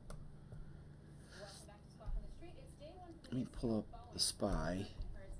Oh, I have another. I need to find a way to. I'm gonna get my MacBook up here, or whatever you call it, an Apple computer. Up here, it's kind of heavy though. It's like really heavy. There's not much room left. All right. Okay, so we rejected that on the SPY yesterday. Okay, so like right now, I can tell you guys right now, the SPY has not made.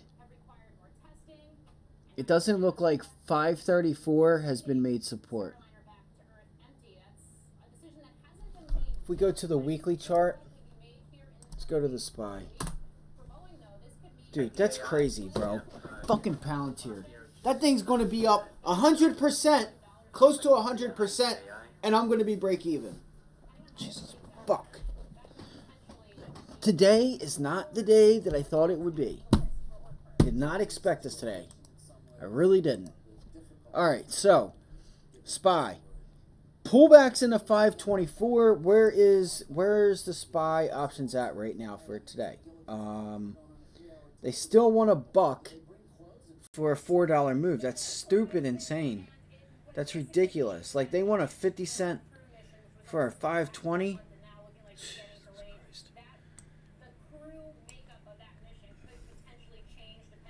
We were supposed to eat up vol yesterday.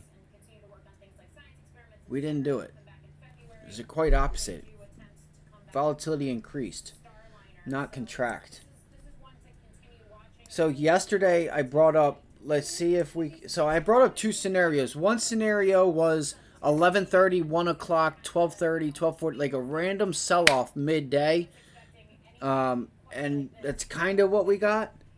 Or if we got the consolidation where we kind of just chopped back and forth. I was going to look to take a position for today in hopes that, just the volatility to, buying some puts and calls, and, coming in with a day where we gap up or gap down off of a consolidation and you get that lower high to be put in on volatility, but we never got that. So, and I fell asleep right there. I fell asleep and I was like, oh shit, the market's pulling back. All right, so here we go. So you've already pulled back to 522. I would look for 525. And ironic enough, you do have VWAP right in that area. So you have VWAP coming up into that zone as well. See what the rest of the day brings. The Dow has already started to pull back. At least I thought it did. No, I guess not. It's just consolidating. Weird. Because earlier when we looked at it, I thought that it was pulling back. Oh my god. It's happening. I would not recommend shorting anything after that. We'll see. We'll see what happens here, but it looks like you might have a day where you just sit here, consolidate, or like don't really move much, and it just puts more Trade Commission, U.S. International Trade Commission has instituted a power. Hold on. 337 investigation against Micron and others regarding others. Is that our news to go to the downside? Because they said others. Look at the certain volume. devices and electronic devices containing the same. That's Michael Shit. Uniform. I don't want to short anything else. MU, 85, 16, 85, 85, 85, 85, 85, 85, 85, 85, 85, 85. Give me a 16, give me a 16. Give me a 16, give me a 16. Come on, baby. Come on, come on. Investigation.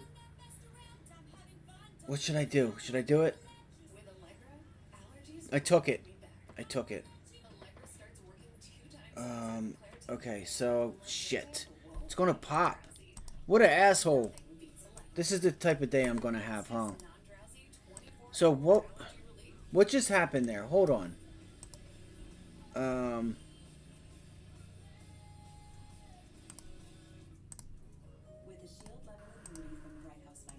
Alright, that might have been our news here. So I got a Micron put on, guys. Let's see what happens here. So there was just a news catalyst that just came out.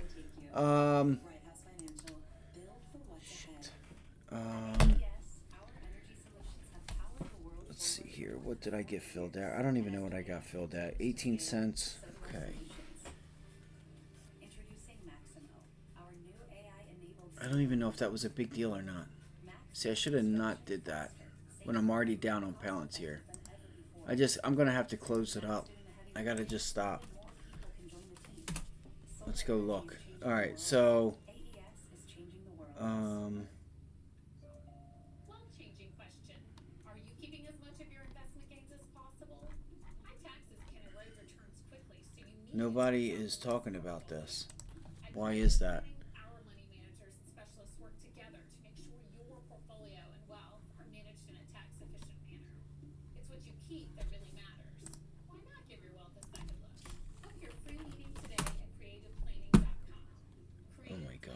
fucking idiot.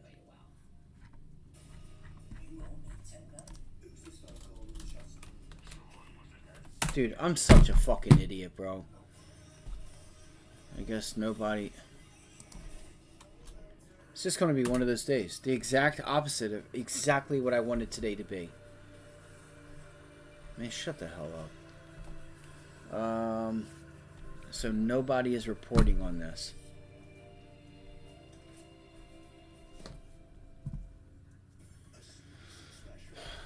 Nobody. You saw the volume really start to come in there.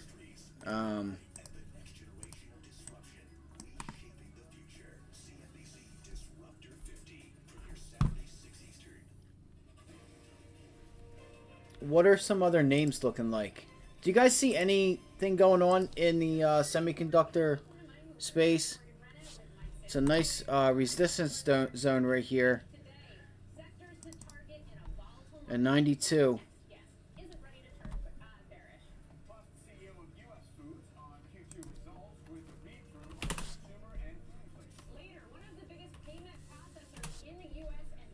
So, what the fuck was that? U.S. International... Okay, so right here.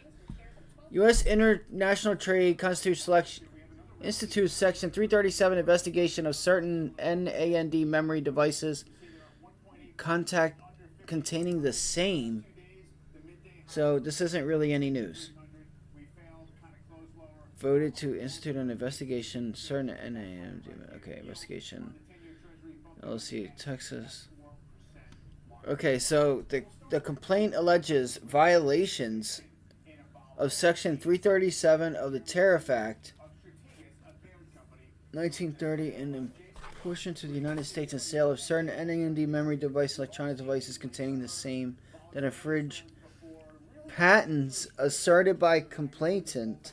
So there's certain patents that were used that should not have been used. This could result in some big fines, you guys. Holy shit.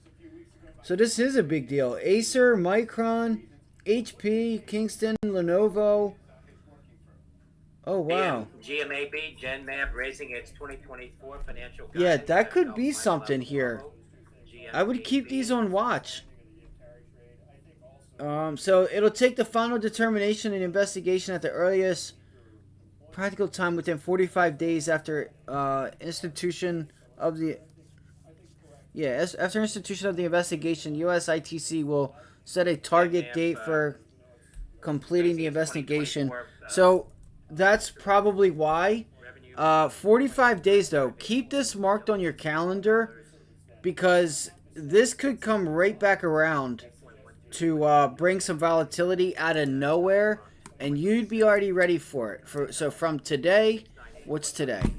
8/8, we'll say the end of August. From now until the end of the August, or if you want to look for the days that they set it, because they're going to set a new date for it, that's going to be big for Micron, Lenovo, and HP. Might even bring in Dell, I don't know, but that's not good. That's not good, you guys. I mean, you're talking patent infringements that could lead to some pretty big fines. And some litigation. I mean, you're talking not just the cost of you're talking not just the cost of the fines, but the lawyers, the court fees. Like, it could be a mess. This could be a mess here. All right, so I'm just having one of those days today. Everything was working great all week. Everything was working out great all week. And now I find myself in two puts. Like, I don't want that. I don't want that. I was wondering why this wasn't moving. I was really wondering. I'm like, yo, this isn't moving. I should have thought about that, because I should have already been late to the party, and they should have already sold it off before I could have got in, because I was kind of slow doing it. And it actually went through my mind as like, wait, this thing is not moving. I saw the volatility start to pick up. The only reason I'm still in it is because I do think we could still see a little pullback here, even a pullback into like 89 or so. Let's see. doesn't want to sell off because of that news. They don't want nobody to get paid. They're going to make you... Yes, I still am in Palantir put. Like I said, it's a small position. I am just going to... I'm holding it until tomorrow or later on in the day. But yes, I am still in it. Because it was already down 50%. It's a small position.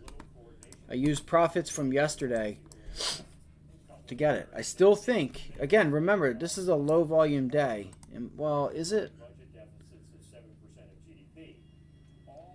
No, I don't know. I don't know. Again, just like yesterday, you saw how you kind of just climbed up there.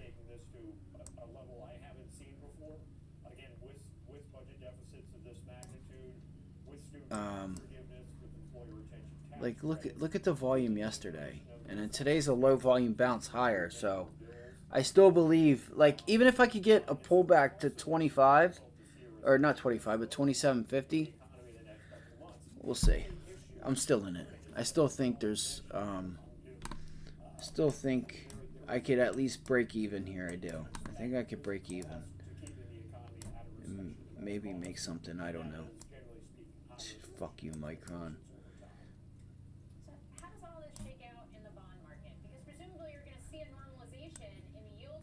Yeah, this is a lower volume day. Still high volume, but you guys know what I'm saying.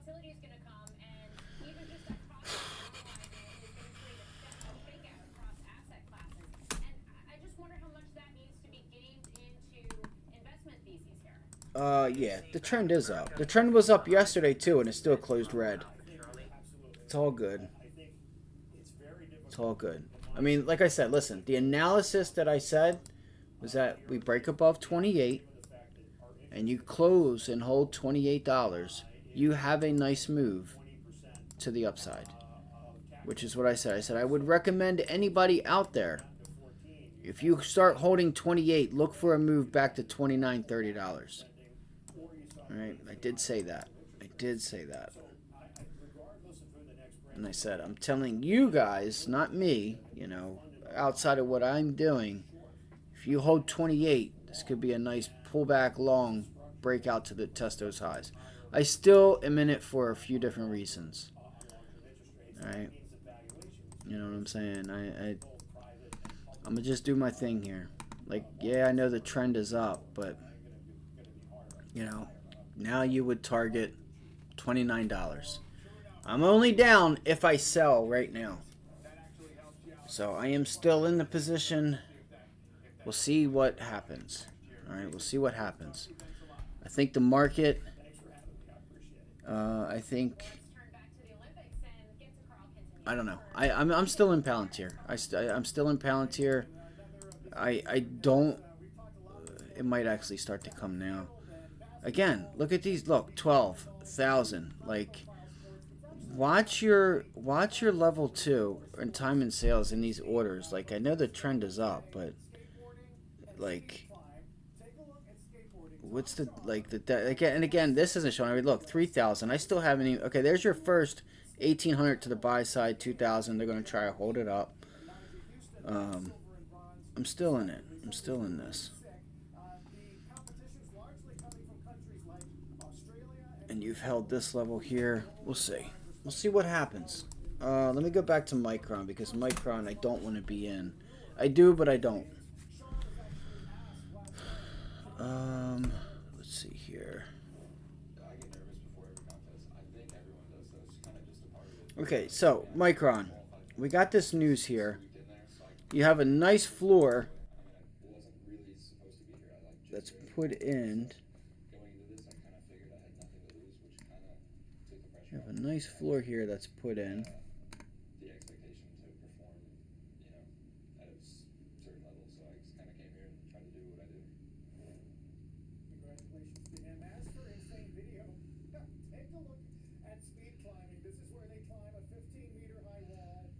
That's $80.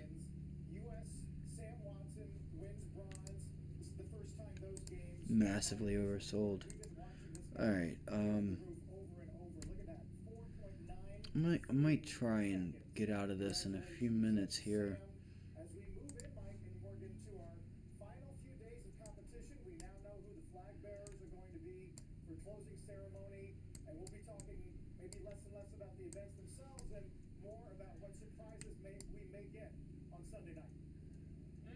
I know, and it's neck and neck on that gold medal count too. Yes. But listen, I'm gonna put speed climbing, so that sounds to me like a great package. It looked like the camera was on the ceiling and they were crawling on the floor. That's how fast they were. That's crazy. I don't think I can even crawl on the floor that fast. All right, Carl. We'll see you later this hour. All right, so I'm gonna throw out some limit hoarder, some limit. I said hoarders, limit hoarders. I'm gonna throw out some limit orders here on Micron. See if we can't get ourselves a pullback.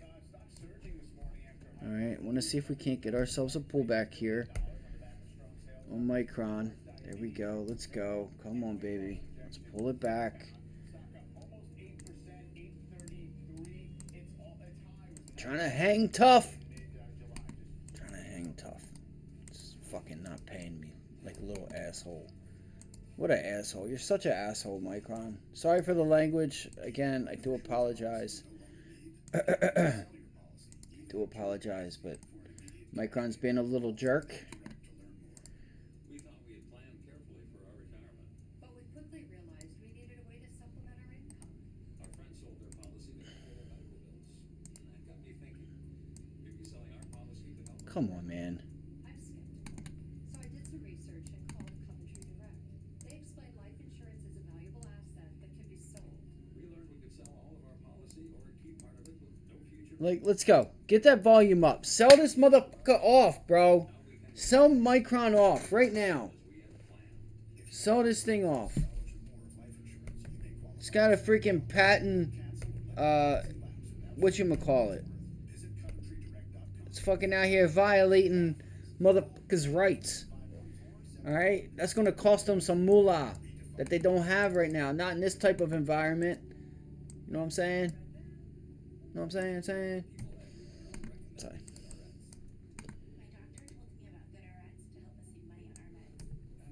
I don't know what.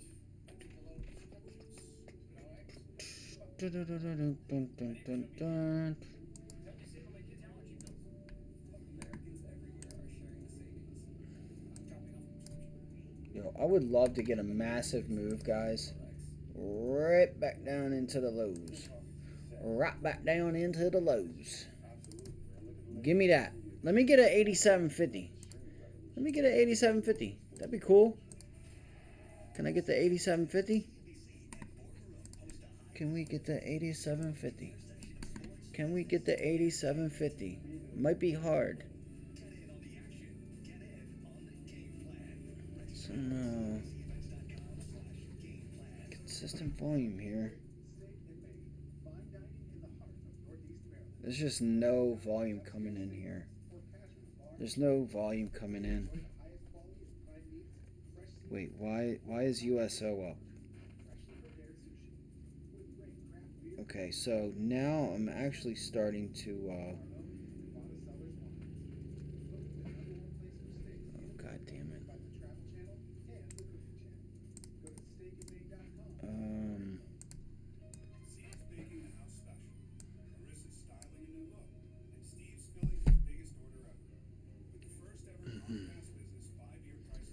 Where's the SPY?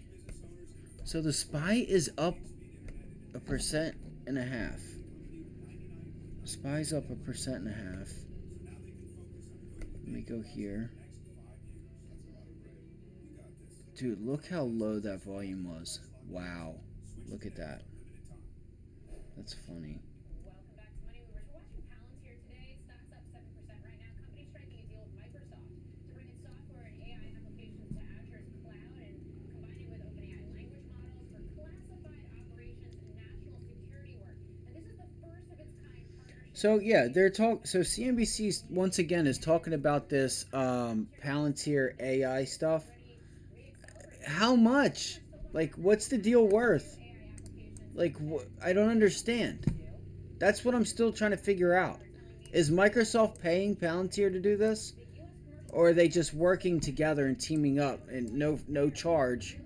Just we're going to collect the money from the government and taxpayers. I don't understand. Let's go, Spy. Let's go, baby. Let's go. Just pull it back. 524. 524 VWAP. Let's go.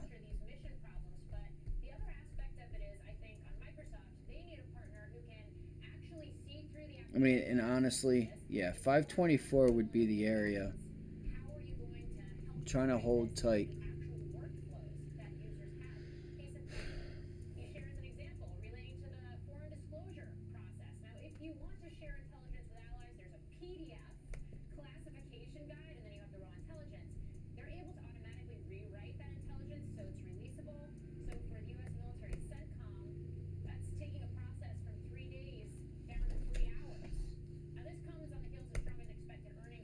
I still have not heard CNBC say how much that deal is from Palantir. Um,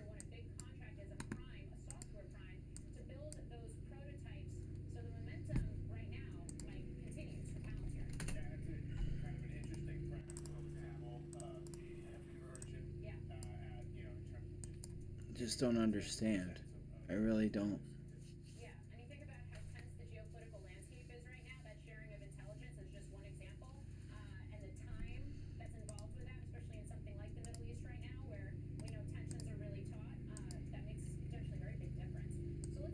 You got room to 29. If we get a pullback, maybe I'll try for a long, but I need a pullback. And I'll see if I can hedge my way out of that.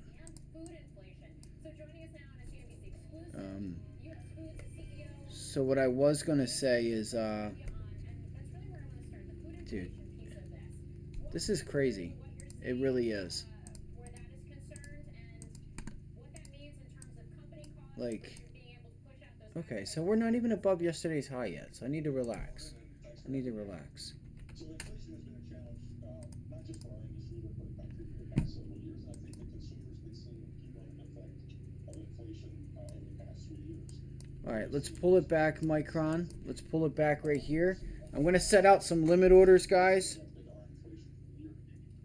I'm going to set out some limit orders. Importantly, our customers have had to absorb those inflationary pressures, not only from food costs, more importantly, the labor costs and the challenges there over the past several years.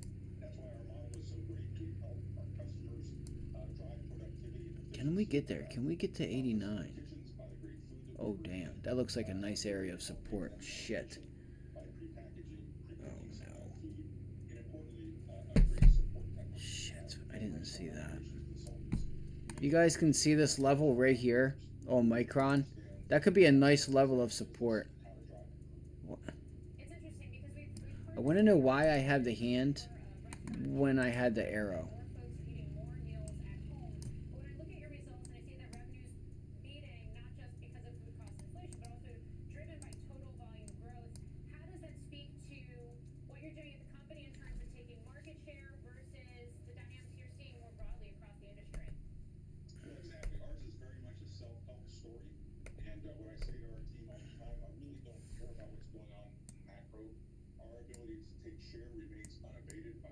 Let's go. I want to break $90. Let's go. Knew that company had a sizable inventory glut in China, committed to self-sustaining operations in China. That is Golf Michael. Don't pop. This thing's going to pop. Watch, guys. Micron's going to blast off from here. And it shouldn't. Yeah, it's oversold and stuff, but...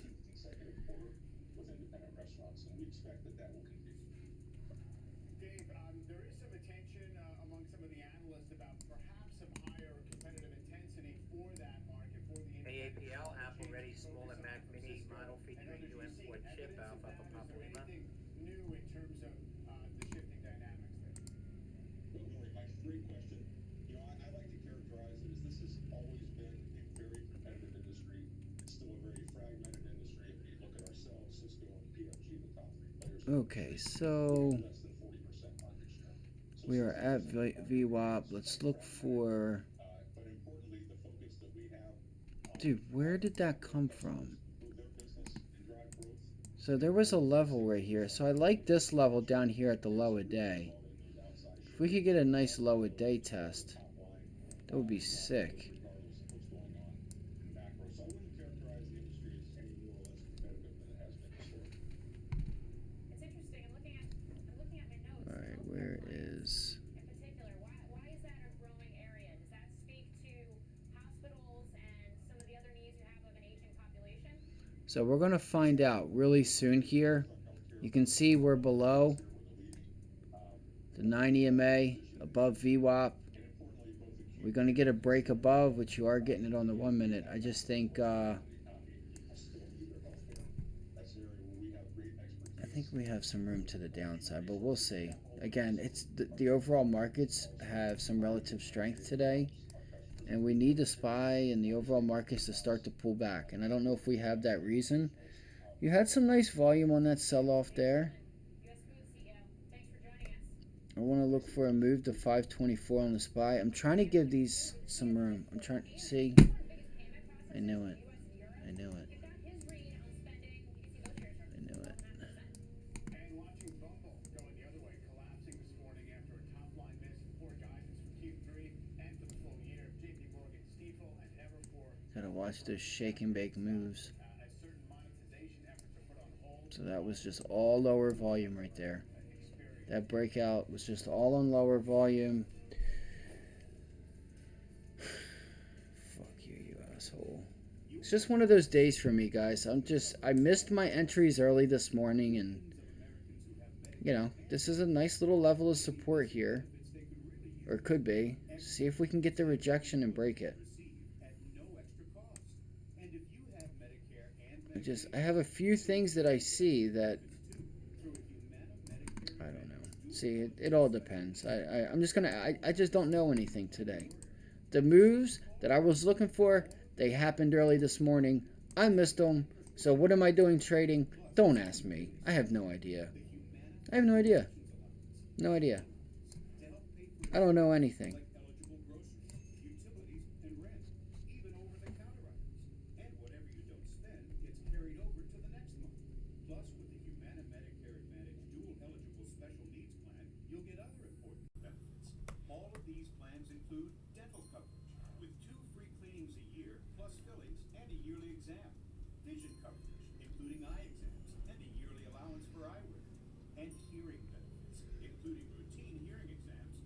So we've already tested 522.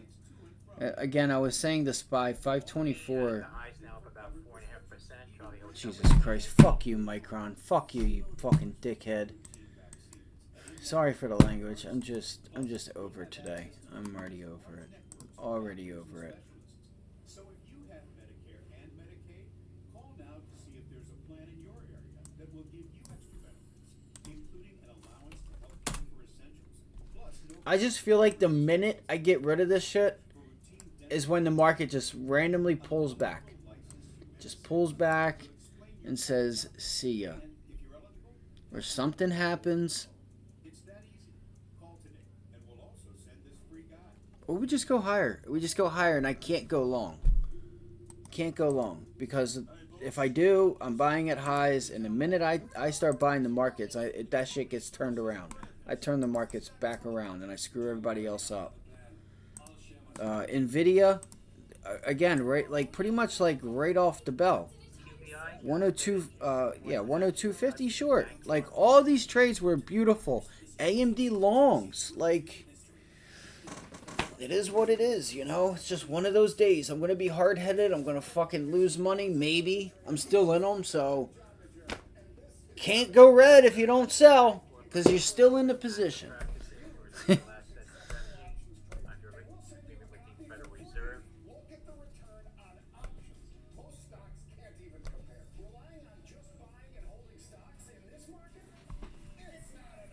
It's not an option. Alright, 50 days. So JP Morgan's holding.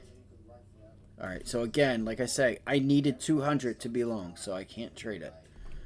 Why are the charts all screwed up? I'd really like to know.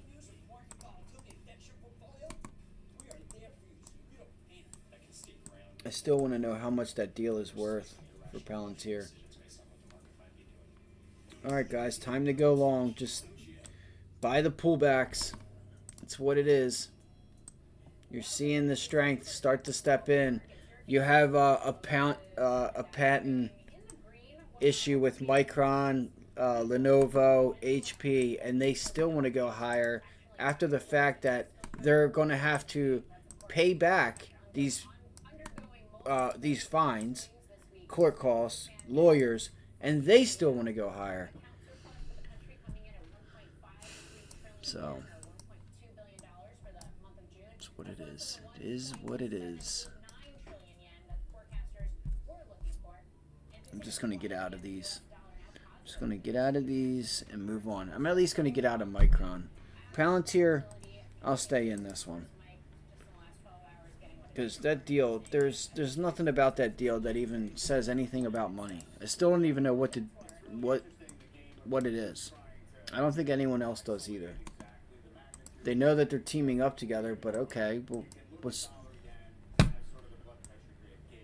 MGOL, MGO Global, spiking to the highs now. Michael Goff, Oscar Lima, MGOL. Just a little bit because that huge sort of rally in the yen, it seemed like the squeeze was $3.67, up about 50% at the high. That's MGOL.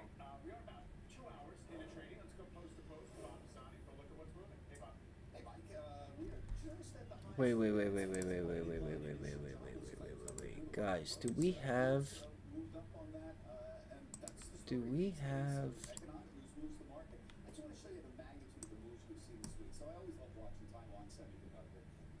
We do have a bond auction at 1 o'clock.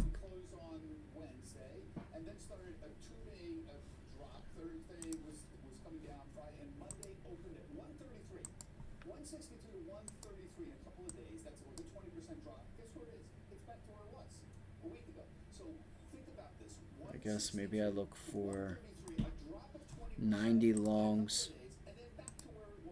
Get rid of this. And look for 90 longs. It's got a little room to the upside here. You fucking dickhead, faggot, motherfucker. I swear to fucking God. I know. It's okay. I think Palantir is going to break out. I'm just getting really pissed right now. Fuck Palantir. I don't like I said, look for that $29. Look for $29. You know what I'm saying? It may go there. That's fine. It's got some volume today. It's a small position. I'll let that thing go zero. I'm not worried about it. I want to it's already down so much. Like it doesn't there's no reason to take it off. You know what I'm saying? It's already down 50-60%. It's all good. I missed it. I didn't take the entry when I wanted to, which led to 100% gain. Again, let's not forget that. We said right off the bell, pop, get short, look for the downside right off the bell. That was the plan. Same for a few other things here. But I want to get out of this. I think I'm going to take a loss here on Micron because I'm not going to sit through an upside. Even though we're like a few points, we're about $1 or so away from 92. Fuck. I want to take this Micron off. Like, look how low that volume just was on this pop. This is what I don't like. Like, here it goes. It's going to hold, and then you're going to see an increase in volume, and it's going to blast through the highs. Look, here it goes. Watch right now. Just to prove it to you guys. But if I sell it, it's going to break down. Watch. This thing's going to sell. It's going to start breaking out. Let's see. The volume is just so low right now. So if we get that pullback, like, nobody's coming in to buy this. Which doesn't mean that out of nowhere you could just have huge buyers step in. Like that's what I'm getting at.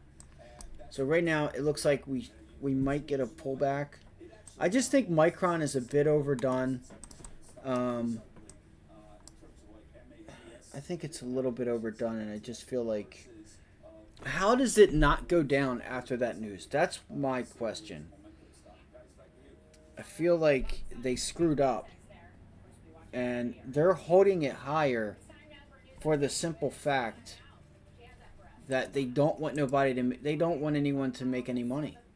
They know that they're going to lose if they don't.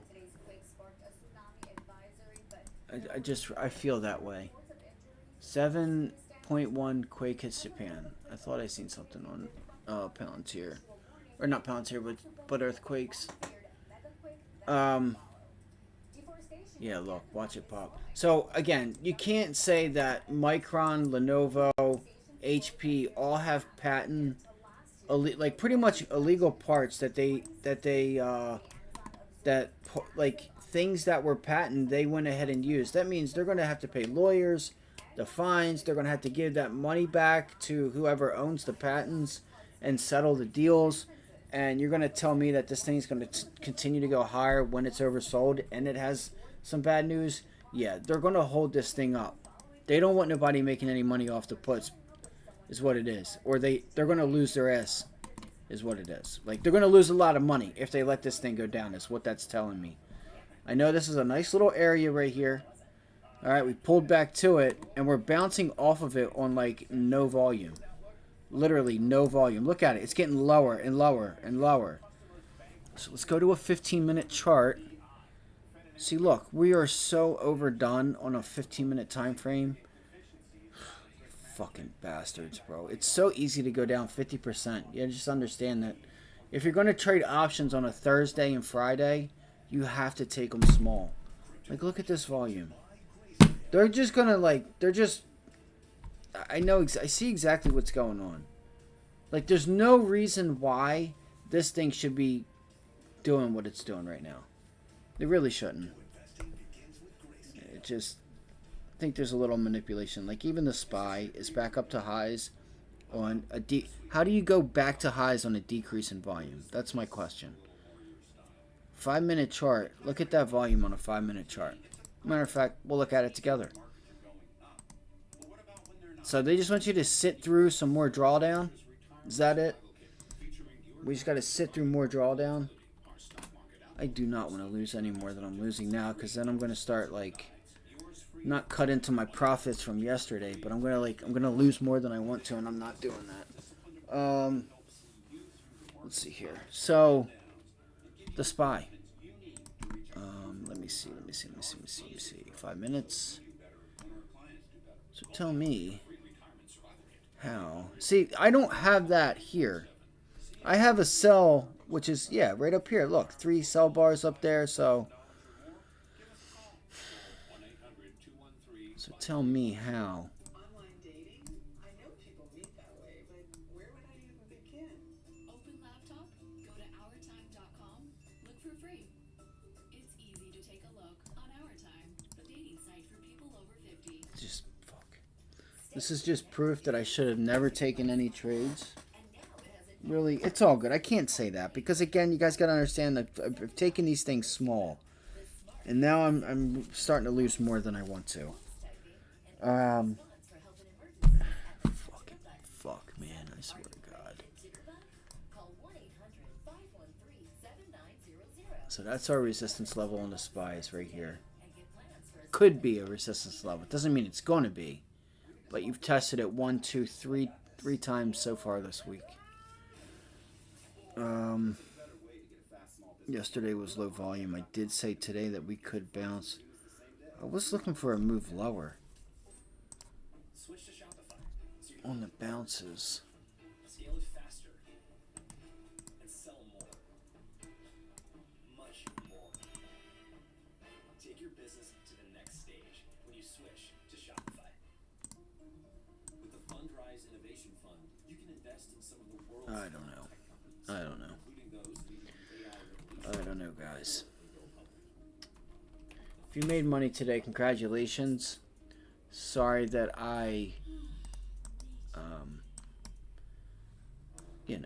I hopefully I can explain it. Again, I did tell you guys that Palantir,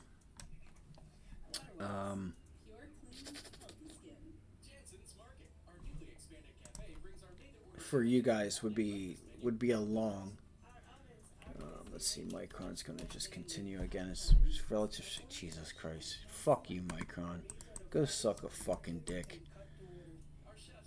I knew I should have got out of it right there on that test. Whatever. It is what it is. Still green, still up on the week.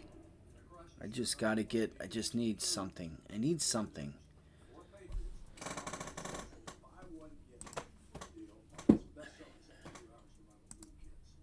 I just find it hard to believe. Let's turn now to the outlook for interest rates and the economy. As of this morning, traders are placing roughly 58% odds on a 50 basis point rate cut in September. NVDA, NVIDIA, So more key at inflation the data highs stays now. away. How much easing should we expect? Joining us here at Post 9, CDC, your global economist, Rob Sock. And Rob, good to see you. Pleasure. Let's first, I guess, get to your thoughts on the path of Fed policy up at about this point, 4.5% and also NVDA. whether the Fed is going to be Look at this. This thing is so fucking overdone. favorable reasons of just, hey, Alright, I'm just gonna have to try and get out of this. I'm trying to wait for like another pullback, something. I don't know what to do. I don't know what to do. That the Fed can really feel comfortable with starting to ease rates. You know, services inflation is still running high, but I think with the Look at this. operating, you can have more confidence. This whole time, like, look at that volume. Take a good look at that volume. Look at that. I'm gonna draw. Setting up for cutting in September. Our current path is that they're going to deliver a 50 basis point in September. So there's your like your median. And then a 25. There's your median volume of today, right? Right around there. That is based on our U.S. team's view the economy. Let me put it right here. Down from here. But that being said, there are a lot of risks. Alright, that's your median volume. And what I see is, I see a lot of red sticking up above that. Of easing depending on how the data evolve in coming weeks. I see a lot of selling pressure there. Fed funds rate down toward 4%, and you're suggesting that that's premised on a further erosion of growth. You see that happening already? Do you see us kind of further worsening into the year end? Yeah, you know, that's our U.S. team's view that you really are starting to get those recessionary conditions. My point is I'm waiting to see here if we get a double top and we can just get something. And they're really worried about that. Because look at the volume. The volume just fell off a cliff So they think that's going to up there at highs. And if we can pull it back a little bit, I can get a break even and take profits on this thing. Just watch. That trade line's going to line right up to right here and watch it hold. Look, right there. It's going to line right up right there. There's your trade line and watch it hold. Watch it. It's going to hold. And then it's going to pop higher. Watch. Guarantee it. If it doesn't, then there's my shot. But I think that's going to hold on lower volume. And I'm not gonna. It's just like it's kind of telling me that you might come in tomorrow with a small gap down if this continues, or they're gonna wait till later in the day to just sell this thing the fuck off, and have everybody sit through all this drawdown, sell it for a loss, and the minute everybody starts selling all their look at it, see how it just bounced right off of that level right there? Look, you see how it just bounced right off of it with no damn volume. Look at that, just rip, like yeah, we're so strong today. Bye bye bye bye bye bye bye. Buy. We're buying today. Institutions are buying today. So much damn buying that fucking volume's not there. But anyway, just feels like they're just putting people through a lot of drawdown, and then they're just gonna kick the majority of people out for a loss, and then run it down and collect on that side too. Because everybody that sees what's going on is probably trying to take these and taking options at the most they're going to make a very small profit or break even. This will be my sign here. Look, no volume came in. What a shame. No volume came in to tell us that we were going to break that level. So it should hold. It should hold here. I wanted to see an increase in volume there, and you never got it. Isn't that funny? It's ironic, isn't it? Or is it? It might not be ironic.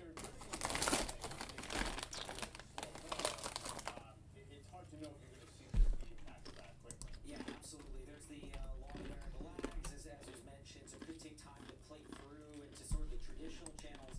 You know, some might argue that if the Fed were really start to ease more quickly, get things going, that would boost confidence that the Fed is going to some of those self-reinforcing dynamics that people worry about, where you can kind of talk yourself into a recession, so to speak.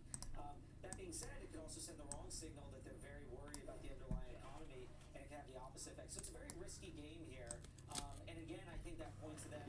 If they don't see things fall off a cliff, they would probably want to be cautious if they can be. Rob, appreciate the time. Real pleasure. Well, after the break, it is one of the largest payment Like, you gotta be kidding me. in the U.S. and Europe, and one of today's top gainers. The CEO and founder of Shift4 is with us on what those results tell us about the strength of the consumer. Plus, we'll head back to Paris. Today could still be a good day. I need to not fall down that path. I can see myself easily falling into the negativity that I missed. I missed 2 trades, AMD long and Palantir short. And now I'm falling down that beaten path of just dwelling on mistakes. When, like, again, the plan was for Palantir, off the bell, we look for that pop, get short the pop. Get short the pop. Like, as it's popping off the bell, take your short. I think we were able to wait just a minute because it was that second one. I think it was like that second pop right here. Right? Yeah, right there. That one. Right? Pop off the bell. But it was that second one right there into that pre-market high in that level. Look for the downside. Down here, you got a really nice, you know, you had 100%, anywhere from 85 to 100% just on that trade. What do? I take it again. It's all good. Shouldn't have did that because that's not the plan. But it don't matter. That was cheap. Small size with some of the profits from yesterday. I don't really care if it goes to 0. I'll hold it until tomorrow afternoon or so. But now Micron, I tried to play this off of that news. And it feels like, I don't know. Like, look at the volume that came in there. On a 1-minute candle, there's 200,000 shares sold.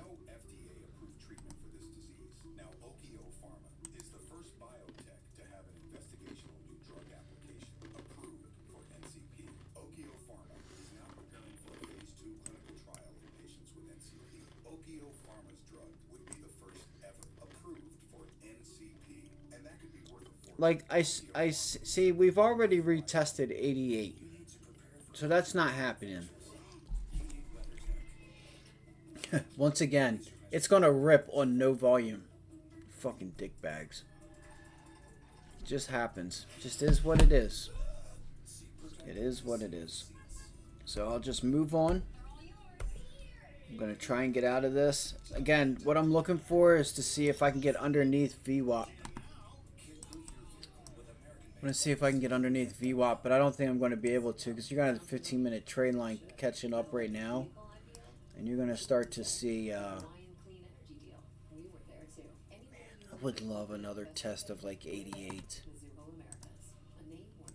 But I don't think we're going to get any more news or anything.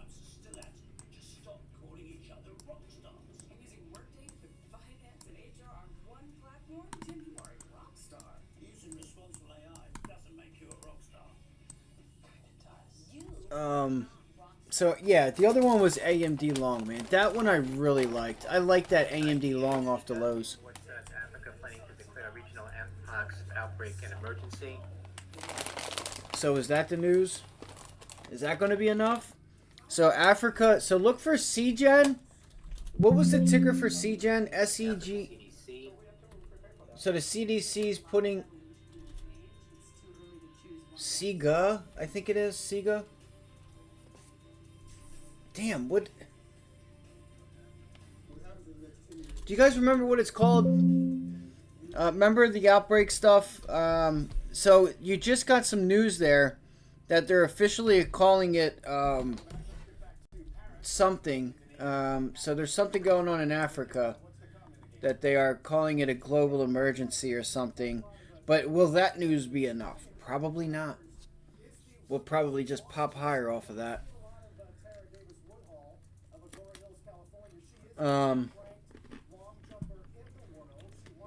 SIGA, what is the damn ticker?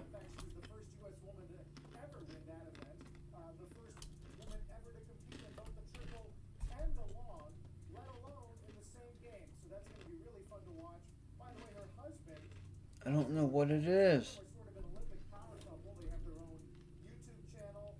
Hunter is a double amputee sprinter, and he will be competing in the Paralympic Games, which of course begin next week. So that's coming up in just a little bit later on this afternoon, 8 p.m. Paris time. As for the medal count, I know Morgan mentioned this tight race and the flipping that goes back and forth between the U.S. So it is SIGA summary. Right now, China is in the lead with 28 SG. versus the I didn't think it was this.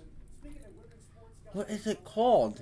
I know you guys know what it is. Hold on. Let me look on the scanner, see if it's popular or not. the commissioner of the WNBA, and Jessica Berman, the commissioner of the National Women's Soccer League, has this discussion about women's sports and revenue flowing into the WNBA and viewership up. What that means for women's sports and media in general. That's coming up tomorrow on Squawk in a couple of different hours. Look forward to that. You know, we talk so much about the competition on the world stage between the U.S. and China from an economic standpoint, from a national security standpoint. But when you look at the Olympics and you look at the medal counts, it's a really basic question, but I'm curious, what matters more from a bragging rights perspective for a country? Is it the number of goals or the total? It's a good question. I mean, I guess we could argue total medal count. I can't remember. So dominant on that front. I think you kind of have to mention some of the CGen or something? I can't fucking remember. the controversy around their athletes, the allegations of doping, for example, which Katie Ledecky has been quite public about. So that sort of colors this overall view. But for some reason, we do like to zero in on the gold because it is, in the end, all about the gold. Yeah, it does seem like that. Of course, I try to do a GDP adjusted, medal count. We should be counting for a quarter of all, given where we are with GDP. But This is so nerdy. once I Exactly finish what I these expect numbers, from you, Mike Santoli. once I finish my calculation, Carl, thanks a lot. Talk to you again soon. All right. Well, after this, new reports detail just how much Apple may charge users for access to its AI features. Those numbers when Money Movers returns.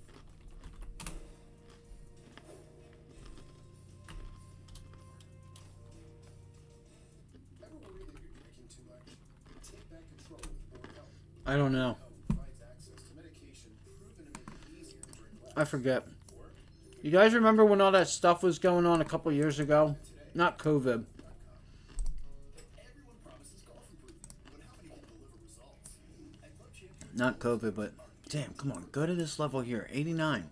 Go to 89, bro. accuracy with each shot, or more Go test 89, please. fitting at Club Champion is the answer. Golfers find Go test 89. You can do it. I know you can. with their fitted clubs. Come see the results for yourself at a custom fitting. Um, Waiting for you at Club Champion. Contact fittings for just $100 with code BETTERGAME at clubchampion.com. We needed a project manager yesterday. We posted a job on ZipRecruiter and had our guy on site for 5 days. He was qualified in every way. ZipRecruiter finds the best candidates for all our jobs. They helped us build our dream team and we did it fast. Try it for free at ZipRecruiter.com/hire. SEG? Is it SEG? No. You can see SEGs popping so that you're seeing other people look for that same ticker symbol that I'm talking about. Isn't that funny? Because it's, you can kind of tell. It's kind of funny. It's hilarious. Okay, so again, the CDC, so if you guys didn't know, the CDC is trying to make this Africa breakout stuff a national emergency. I'm going to set a limit order. I'm going to set a limit order here for, let's see, 20. Should I do 21 cents, 22 cents? It's not going to make me any money.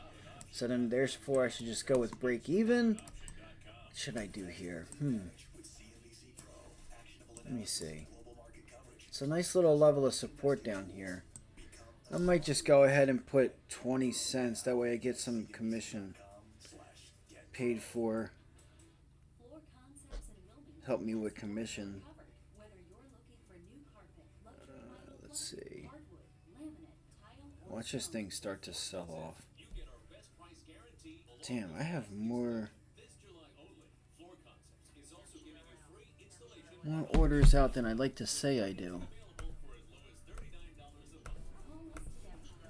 Alright, so it's not gonna give it to me.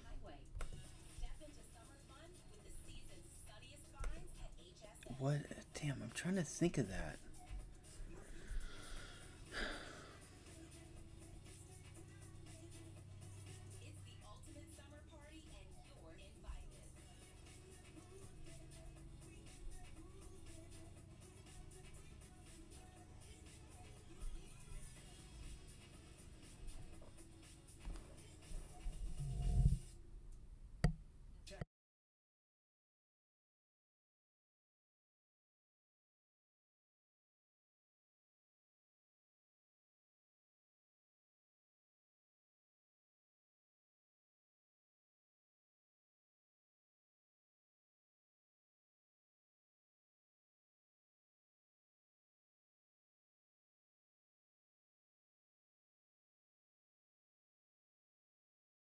Again, I have some limit orders out.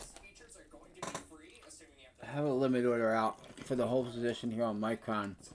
I have a feeling it's going to blast higher. I do.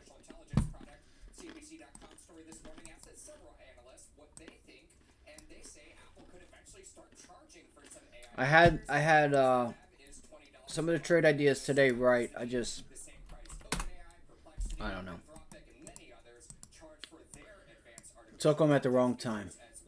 It is what it is. It happens. But in the near term, Apple is actually banking on AI driving hardware sales, especially the iPhone, which has been slumping business for the last several quarters. Apple's earnings call last week, CEO Tim Cook was asked about AI benefiting the services business. Now, Cook didn't really have anything to say about that, but he did say it's a good reason to upgrade to the new iPhone. That theory is going to be tested starting next month with the iPhone 16 launch. Not to mention next week we're expected to hear from Google with their latest AI phone as well. Now, Apple likely won't need to pass costs of artificial intelligence on to consumers. Feels like we're going to get a relief bounce. Let's see here. This is something we've been doing the past 3 weeks. So if you've been here with us, you've heard us talk about, even when we were selling off 3 weeks ago, we brought up the divergence, out of the Dow and IWM into the Qs every Thursday and Friday. You started to see the Qs start to stay flat, try to turn themselves around going into Monday, and then just fall back on the ground. That happened for 3 weeks straight. Feels like again today, what are you getting? Thursday, possibly even tomorrow, a little bit of strength here.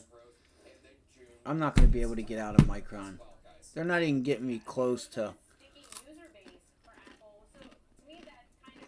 my entry.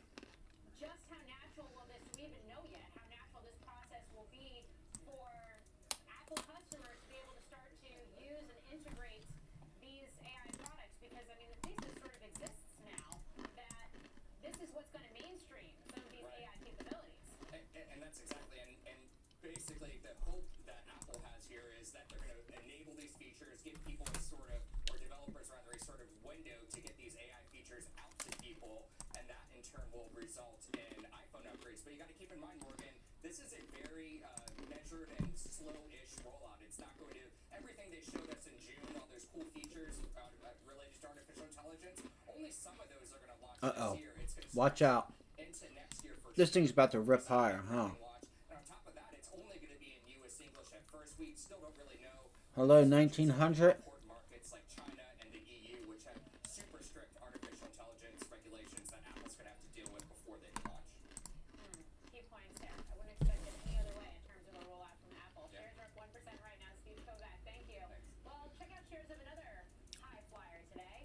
Shift4 Payments. The stock's sitting slightly off its highs, but it's still up 9%, as you can see right there on your screen, after the payment processing company beat top and bottom line estimates for the second quarter. Travel, leisure, and dining names like Hilton, IHOP, and Caesars Entertainment are all clients of Shift4. So what do these results tell us about the state of consumer spending and more? Joining us now, Shift4 Payments founder and CEO Jared Isaacman. Jared, it's great to have you on. Let's start right there, because you put up There it goes. Gonna reclaim Friday's low. And if you do, what type of price action do you have to stop you? You ain't got shit. You ain't got shit to stop you back to 1880. Here it goes. Bang! Money shot. There it goes. Here they go. They're going to pack it on and watch. Guarantee it. Watch. I guarantee it. They're just going to see this thing just break out like a dickhead.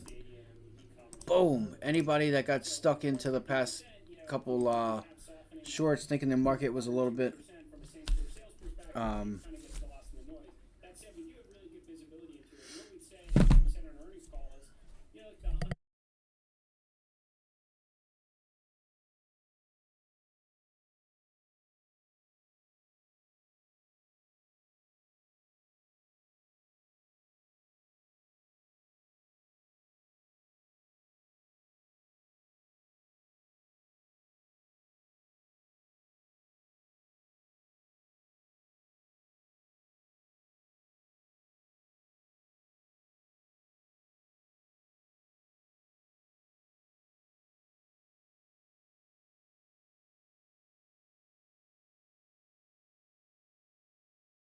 sorry, I didn't mean to turn the mic off. I just had to move. Let's see. What are you going to do? Look. You fucking did. So what happens here, you see this consolidation? This is bullish. And look, it's going to go higher because it has room. You've been oversold. And this is that shift. This is the shift. You're going to start sending everything higher. This is funny. This is kind of funny. Fuck. Oh my god. Here we go. Look for a run right up there to 450 on the Qs. I gotta make a choice right now. Do I try to back up the...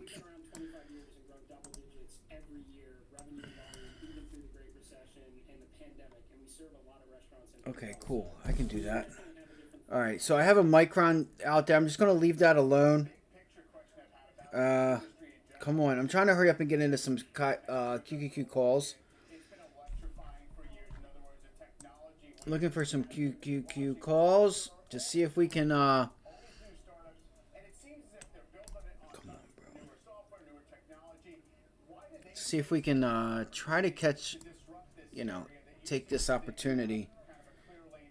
I'm already paying. You see how long it's taking me to get in this? There's a lot of payments out there across the world, right? And there are some really extraordinary companies. And I think what you found that the real winners out there are doing more than payments. Let's see. Combining payments. What are you going to do?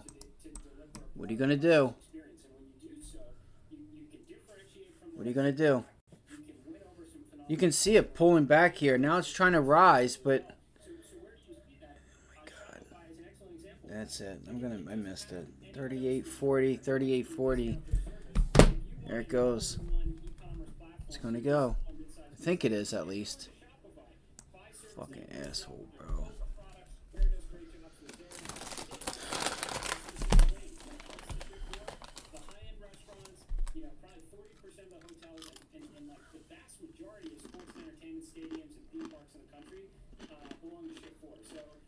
This whole move is shady.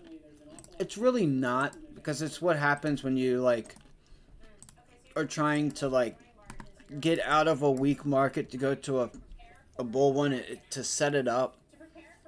It's got to do these things. But I don't know. I don't know. I don't know what to say. Outside of just be careful. It's why it's important to learn a plan and stick to it. And if you do anything outside of that, you're probably going to mess yourself up. So I have some limit orders out on Micron. I did not take that. I was thinking about that 38. Now it's back down to 37, 38, 39 now. Bid ask, 38, 39 bid ask.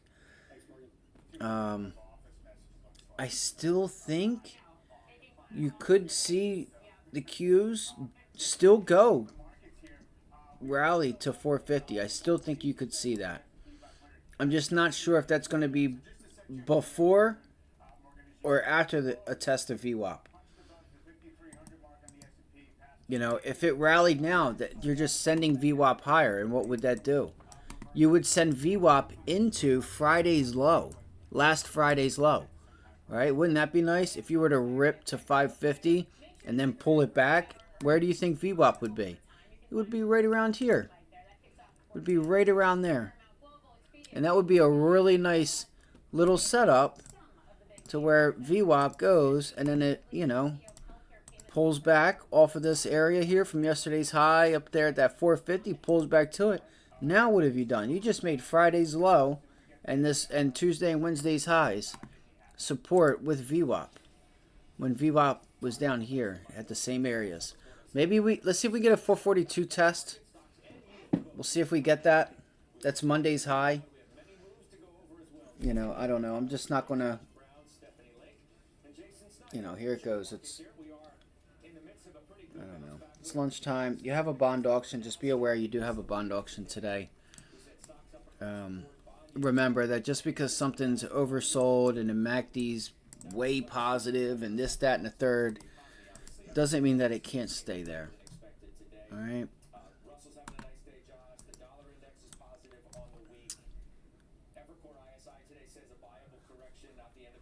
I don't. I want to look at Micron, but I don't. I think what we've seen now is the bond market fully price in the shorter end of the curve. So let's see. So I'm still going to be in pounds here. I am not selling that because it was a small position. It was already down so much. There's no reason to sell it because again, it's a weekly option. Micron, I traded for news. I'm still looking for a pullback because there's an opportunity that I could still get a VWAP pullback and still get out of this break even, if not a profit. So I need the cues to pull back for me, though. They're not. So long as you're not living in Japan investing in the Nikkei, that was abnormal. But to have a 5, 8, 10% correction in any given year, you have a 2/3 probability of that taking place. God damn it. Nothing that we've witnessed other than the speed of what went on last week, early this week, was abnormal. And I really feel that investors should just focus on this very big thing. Number one, earnings growth.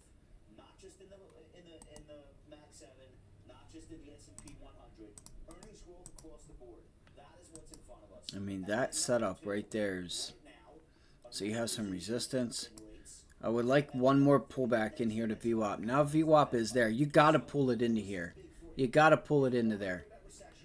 Pull it into fucking VWAP, bro. Pull that shit in. Pull it into VWAP. You gotta be fucking kidding me. What a joke.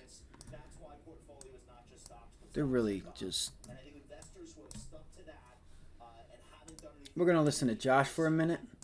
And I'll let you guys know what I decide to do here. That the what I'm going to look for here in the afternoon. It's going to be tough to keep for a the employment right situation from getting I'm worse. hoping Okay, for a pullback. nothing wrong with having that awareness. That's why portfolio is not just stocks, but stocks and bonds. And I think investors who have stuck to that and haven't done anything panicky or silly are in really great shape right now. Okay, Jason Snipe. I mean, there was a fairly sizable panic attack, as we've called it, on Monday. I mean, the major averages at Monday's lows. The Nasdaq was down 6.3%. Right. Okay, at Monday's lows. S&P was down 4.25%. The Russell down 5.5%. Yep. I mean, the comeback has been pretty profound. You had a little slip up yesterday, but we've picked up again here. Nasdaq now for the week is only down 1.25%. Yeah. The Russell's only down 1.75%. Again, at the lows on Monday, the Nasdaq was down more than 6%. You want more signs of the comeback? The Momentum ETF is now positive week to date. Yep. That's on pace for a first positive week in 4. Yeah, and I think Josh highlighted a lot of what I think happened, and I agree totally on the velocity of the move. Right, to your point, Scott, over 6% in a day at intraday at one point. And obviously we've moved back since then. You know, the carry trade unwind. We've talked about this ad nauseum. So I was just saying that I think I'm thinking about getting out of this Micron trade because I don't know if they're going to give me a VWAP test before or after a test of 92. If it's after a test of 92, that's not cool. but it's all good. I'm not going to be perfect every day. I do Perfect apologize. I segue wish I to was. Steph. And the reason I saved Steph for last is I mentioned the momentum comeback because you are buying one name that's been on your list. And it is one name that's in the momentum ETF that is now positive week to date, and it is CrowdStrike. A new buy, tell us. Yeah. By the way, I've been buying all week long. Welcome. Yes, I like when we're on the same page. Yes. Welcome to the Make that chart turn now around, I'm super please. bullish. You have been a buyer, right? It was Eaton before and some others. And here we are with Crowd. Yeah. So I'm not going to get the bottom, likely, but the stock is down 41% from its highs. It has gone from 22 times EV to sales, which is not cheap, to 13.6 times, which is also not cheap, but that is a massive change. Massive. Good job. You have the took number the one breakout player on the in the QQQ. industry, the number one management Nice job. team in the industry that's going to fix this It's a nice problem. job there. And they have the best product. They have the best security. Efficacy of the industry. So this is the number one player on sale. That's what I do. Now, it is a small position, Scott, because it's volatile and because of the reasons why I didn't buy it last week. I'm sure they're going to lower numbers. I think we're all expecting them to lower numbers due to some churn, some discounting related to this to the outage. Temporary, though, is what you're betting on. That's what I'm betting on. And if they lower the numbers, there's a chance maybe the stock rallies because it's out of the way. Now, there's a chance it goes down too, but that's why it's a small position. And I'm going to add to it on when they do report either way. We just got to get this out of the way. Now, the litigation, the legal part, this is not negligence. This was a bug in their software. So it wasn't negligence, and I think that's limited. That also had me kind of spooked a little bit as well. Okay, you remember on Tuesday, so just 2 days ago, this was a stock that was upgraded to buy at Piper Sandler. The price target was raised to $290. You see it's below $240 here. So the price target comes down to $290 from $310, excuse me. So the price target is obviously well above where it is now, but it was dropped a little bit, partly on the concerns of what Steph is talking about. You want to weigh in on this buy of this name right here, a name you've loved and liked and owned for a long time? Well, I want to emphasize what Stephanie said about this being the best management team in the industry. I have said repeatedly that George Kurtz is someone that I look up to personally and professionally. I have a lot of confidence. That doesn't mean people don't make mistakes. I've owned my own business now for 11 years. Every time we've made mistakes, we've become a stronger firm in the wake of those mistakes, because we look at what happened and we ask ourselves, how do we make sure this never happens again? If you don't think that CrowdStrike is undergoing that process right now, then you don't have a lot of experience in the business world. This is part of life. Nothing's perfect. So obviously they made a mistake. They're going to pay for it. They paid for it in reputation. They paid for it in people screaming at them from airports around the world. They'll pay for it in dollars too. But they've got to come out of this a stronger company. There's no other way. And by the way, if we were to only buy stocks where the company's never made a mistake ever, the portfolio would basically be T-bills. There would be nothing to own. Some of the biggest winners over the last 10 years have had massive issues. Just think a year and a half ago, people were crying on TV over Meta missing earnings and spending too much on the metaverse. This is part of life, part of investing. So I don't know that this goes back to 400 anytime soon, but I want to be here for the long term, and having Stephanie along for the ride makes me feel even more confident. Are we in general agreement on the desk with what Evercore is saying, which I mentioned, that this is a buyable correction and not the end of something, that for the very reasons that you both said, earnings growth of 11% is what we're seeing as we wrap up this season. We've got estimates kind of holding steady, Jason Snipe, for the remainder of this year and into 2025. And at the end of the day, that's going to dictate what everything does. If earnings deliver, stocks will deliver. If they don't, stocks won't. 100%, Scott. So, I mean, one of the things I was looking at this morning as claims come in every week, every Thursday, right? And there's so much focus on claims data today, and it obviously pushed the markets because it wasn't a miss there. There's less claims than wasn't originally anticipated. So for me, it goes back to the story of what happened over the weekend, the carrier trade, into overcome by what happened on Friday, which is obviously a miss on the labor data. I think it's actually not only the initial claims data, but it was also the ISM services numbers, which was better this that week. came out on Monday. Yep. And it was new orders that were better. It was employment that was better. So those two data points were a big, big deal. And at the same time, you have the VIX down 61% from the high. So that's calmed down as well. We talk about the economy all the time because that feeds into earnings. Well, guess what? The Atlanta Fed tracker again today came out at 2.9%. 2.9. So the way I always look at it into seeing corrections, as long as I feel good about the economy and earnings, you may not get rewarded right away, Scott, from good earnings, good guidance, but eventually you will. And that's why I was buying all week, small, but I was buying a lot of different names, a lot of different sectors because of the companies that delivered good earnings that it wasn't rewarded. Including another name that you bought more of as well as you look across your portfolio and say, okay, this stock fell too much, I'm buying more. This stock, which I didn't own, fell too much. All right, I'm buying it for the first time crowd. Piece of shit fucking and then there's thing, man. Amazon, which is down I'm gonna try and 18.5% lower since my July limit 8th. orders, We I bought more guess. of it. Yeah, finally They're not even going to give me a so fucking I shot could at fucking VWAP I thought the to get quarter down to was $90. good. I think They're gonna go AWS test growing 92 19%, the before they fastest test of the 90. big three was super impressive. The North America retail margins expanded more than I had expected. Sure, the top line was a little bit softer, but they beat it in profitability, and that's what we've been wanting on the retail side. Advertisement, I know that advertising was a little disappointing. Oh, it only grew up 20%, down from 24%. I mean, that's crazy. It's still really good numbers given the size of the company. And operating income up 420 basis points year over year, really very, very impressive. So, wanted to make that bigger. I have been making it bigger, by the way. So is this guy. Yeah, I know. The two of us have been doing it since the spring.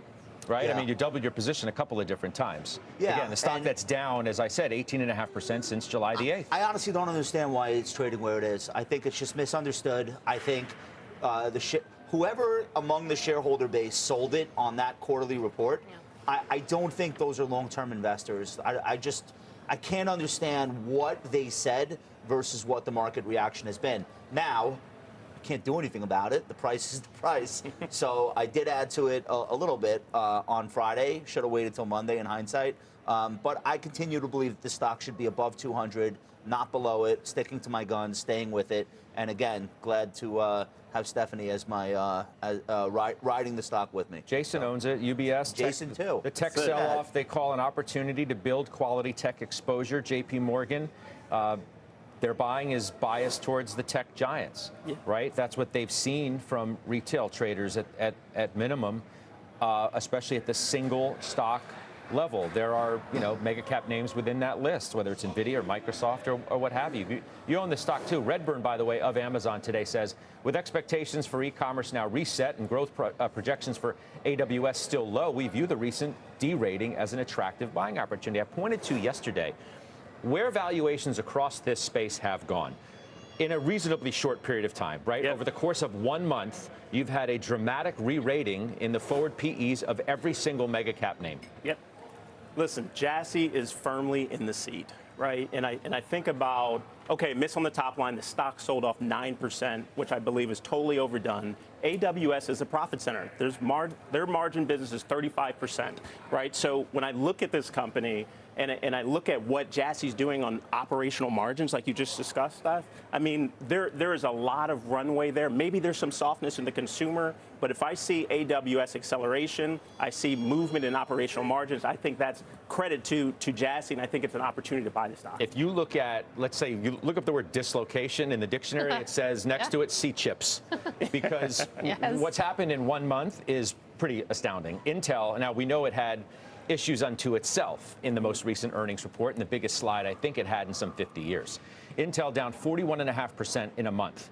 Micron down 30, Lam down 28.5. We just talked about Lam. AMD 25, Applied Materials 23.5, Qualcomm, NVIDIA, Broadcom 21, 20, and 18, respectively. Citi comes out with a bullish note today, calls the sell-off a big buying opportunity. Adam Parker on Closing Bell the other day said the same thing. Somebody who knows the space very well. You've been buying, as you said, more Lam on Monday. Yeah, I was. That really great quarter. And I think Intel's problems are Intel's problems. I can't believe I'm sitting here and that's the wasting message. my day. Lam Research beat and raised. They grew earnings 36%. They grew revenues 21%. If we could get another test Operating of margins and VWAP, gross margins both expanded this could be a 300 really basis points year over year. Wafer fab Big equipment trade. I might guidance end is up going raising higher. my That's limit good for order them. I don't back think that's a up. I don't factor in know the stock though. price just yet. I'm kind of People don't wondering believe it. if it's going to So hold or that's why not. I That's was a buying failed Lam, hold because there. Intel brought I'm everything going to just down. keep my eyes on the Intel level is a 2 and mess. time and It's a sales. value trap at this point. I did Call me lower in my 20 limit order call to me get in out. 2026 when they can when maybe they can see just some not fixes put in place hold on. that actually leads to results. But Lam Research should not have been down as much as it was. We had this debate on the desk, I don't know, 500 times, like Intel versus NVIDIA. Yeah. And you debate somebody who's looking at the PE So look at ratio, this. You have like rather than like, what is this company even doing? You have like Intel over is telling the 1,000 world, contracts. Oh, you know what? The next growth business for us is going to be. You have 1,000 contracts on just on the ask, and then outside of the bid, and then the volume, you're only showing 934. When I can count just right here and just right there, like 3 times that amount.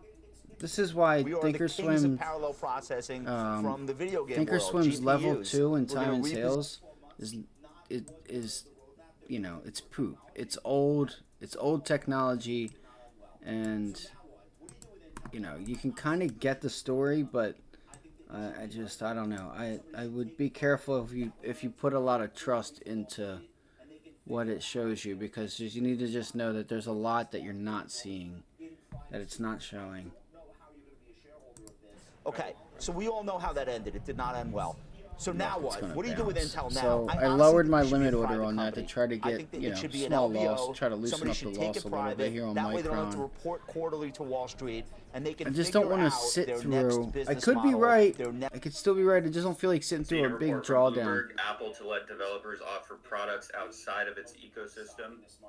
Apple changes App Store terms in response to EU announcement. Ticker AAPL. Okay, so there's Apple news there. Let's see if this has any volatility. Let's see.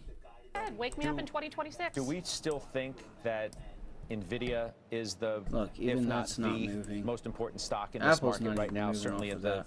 higher end of the list, as you talked about the other day? I think Apple, NVIDIA, and Microsoft are the 3 most important, not just what their share prices mean to the indices, but what the guidance they give about CapEx and product roadmap and consumer-facing technology, business-facing technology. Like, what those 3 companies are saying will be most determinative in terms of how everyone else chooses to spend and how much and how quickly. So it's not an accident that those are the 3 biggest market caps in the world. There's a reason.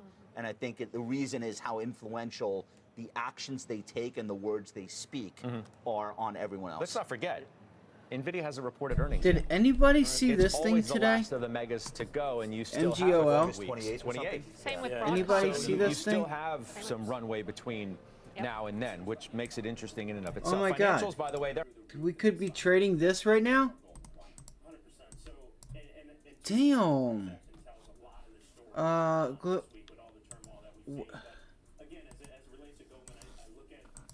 What's the cat? Is there news on this or something?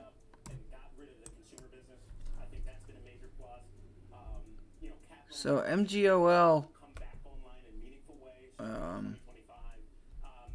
Look at this. Look at this spy. Spy is gonna frickin' hold that level. That's so funny. Spy's gonna hold. What a dirtbag. Look, they're already coming in with lower stuff. I do not like trading Micron. Let me just say that right now. I'll probably never trade this thing again.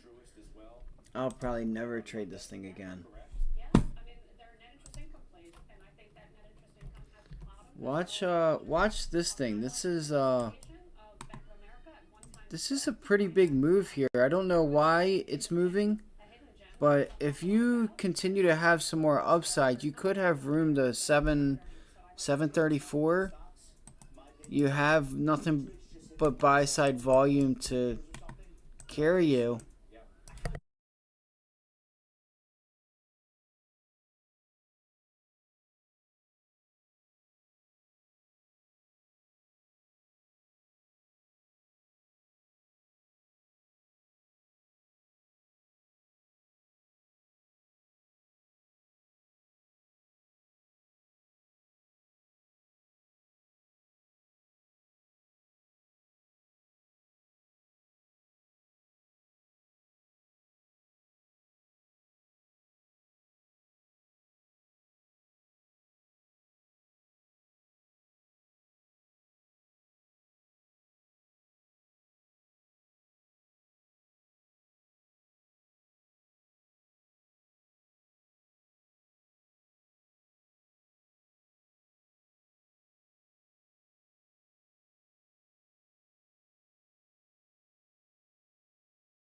Yo, that's so weird.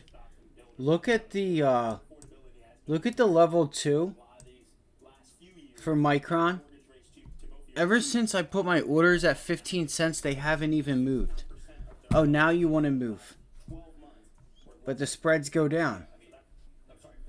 That was weird. They should have already fell to 14 and not waited. Seeing a headline from Reuters that Bitcoin is on track for its best daily gain since March 2023. Ethereum is on pace for largest one-day rise since May. I know. I got 2 fucking shorts on. Would you believe it? The day I got 2 fucking shorts on. The day I put 1 long on over the weekend, the market has the biggest down day in history. I know. You're a fucking dirtbag. Fuck you, Micron. Go fuck you all the way to fucking hell. You're a fucking dirtbag. I can't even. I'm just getting pissed that I can't get out of it. You gotta be fucking kidding me. Let's see here. Let's just go back. Let's go back to the basics. You know what? It is what it is. It is what it is.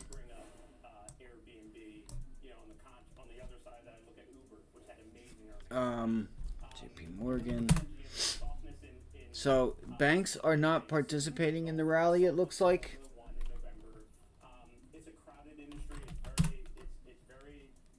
Oh, Nvidia's not even close to prior day's high. You gotta be fucking kidding me. You're a fucking dirtbag piece of shit, Mike. Like, Micron's really just kicking me right in the nuts. It really is. We're going to take a quick break. When we come back, we have more trades. Bryn Talkington's going to join us. She just bought an AI-related growth name. You'll want to hear what that is. Made a play in the crypto space as well. We'll cover both with her next. I wonder where those Q calls are. Are you following the Halftime Report podcast? What are you waiting for? Look for us in your favorite podcasting app. Follow the Halftime Podcast now. Damn, so they haven't done anything really. Amelia, unlock the door. I'm afraid I can't do that, Jen. Why not? Did you forget something? My protein shake. The future isn't scary. Not investing in it is. You're so dramatic, Amelia. Bye, Jen. NASDAQ 100 Innovators, 1 ETF. Before investing carefully, read and consider fund investment objectives.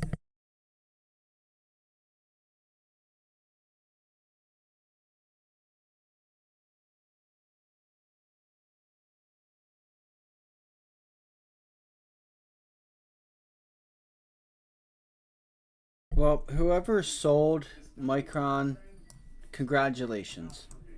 Congratulations, you got my money. You're getting ready to have it. You ain't got it yet. You ain't got it yet. But you might get more of it. Congratulations. Well done.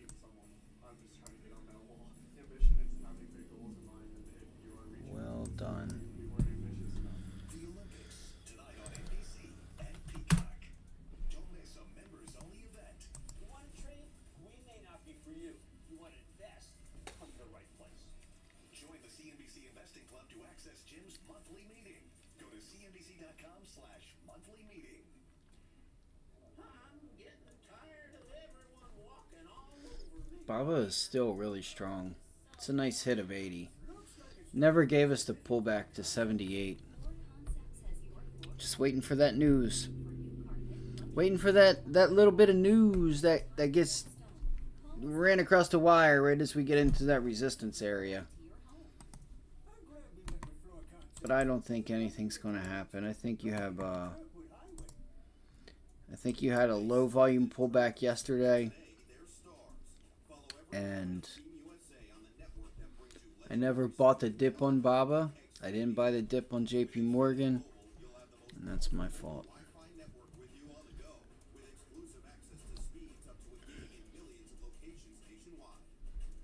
And I also, so today also I ended up taking the trades that were given out pre-market, but I didn't trade the plan, if that makes any sense.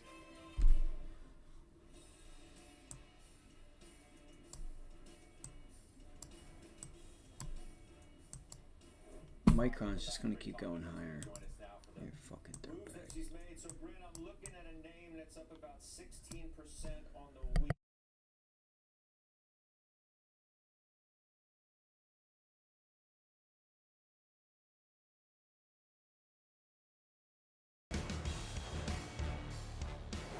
All right, welcome back. Bryn Talkington's going to join us now for the moves that she's made. So, Bryn, I'm looking at a name that's up about 16% on the week, in part because it's up near 9% today. It's on the back of earnings and guidance, and it is Palantir, which you've bought more of. Yeah, I think, Monday, I think we'll look back and say that was really a black swan event with the whole yen unwind. And that's just where I rarely buy stocks if ever the day earnings are coming out, which they came out Monday. But the stock traded down to 23. I already own it. I know the name very well. I knew they were going to crush earnings because if you listen to what Alex Karp said and listen to the announcements, they are just growing so fast on the corporate side. So I added to that position. I think this is one of the few names. I still think it's misunderstood. Investors should go listen to these earnings call. They are crushing it on the corporate growth. And this is one of the few names that's actually monetizing their AI technology. And so I think it's a really great name that's under-owned and misunderstood. And so I'm really happy to add to the position on Monday. Okay, appreciate you telling us about that one. And also, I said a crypto trade, and it's the IBIT, right? The iShares Bitcoin Trust. Yeah, I mean, I think that was at 40 2 days before. I think it got below or got around 28. So I just took advantage of, unlevering that was happening or delevering happening in the market to add to the position. And so I just think these days that are volatile are great times, especially on a big day like a Monday, to add to positions that you have high conviction in. Yeah, that seems to be the crux of several notes that are out. Josh, you have thoughts on these? I do.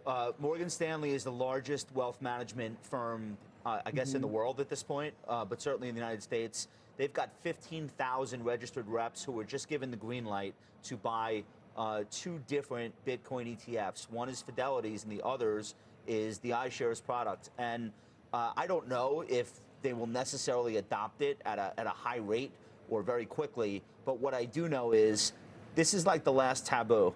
When large wealth management firms, big investment banks on Wall Street are giving the green light to their wealth management advisors to allocate, it's only going to be a matter of time before it gets more traction, and that would be my bet. So I think Bryn is making a good move here. The price could do anything in the next 24 hours. I have no idea if it's a great price to buy, but just directionally, we know that more adoption, not less, is what's going to be likely in the next 6 months. Bryn, you can comment on that, and also the fact that you closed out some covered calls on NVIDIA and Tesla, so you can, opine on what we've seen in mega caps as well this week as you're getting another strong bounce back for NASDAQ today.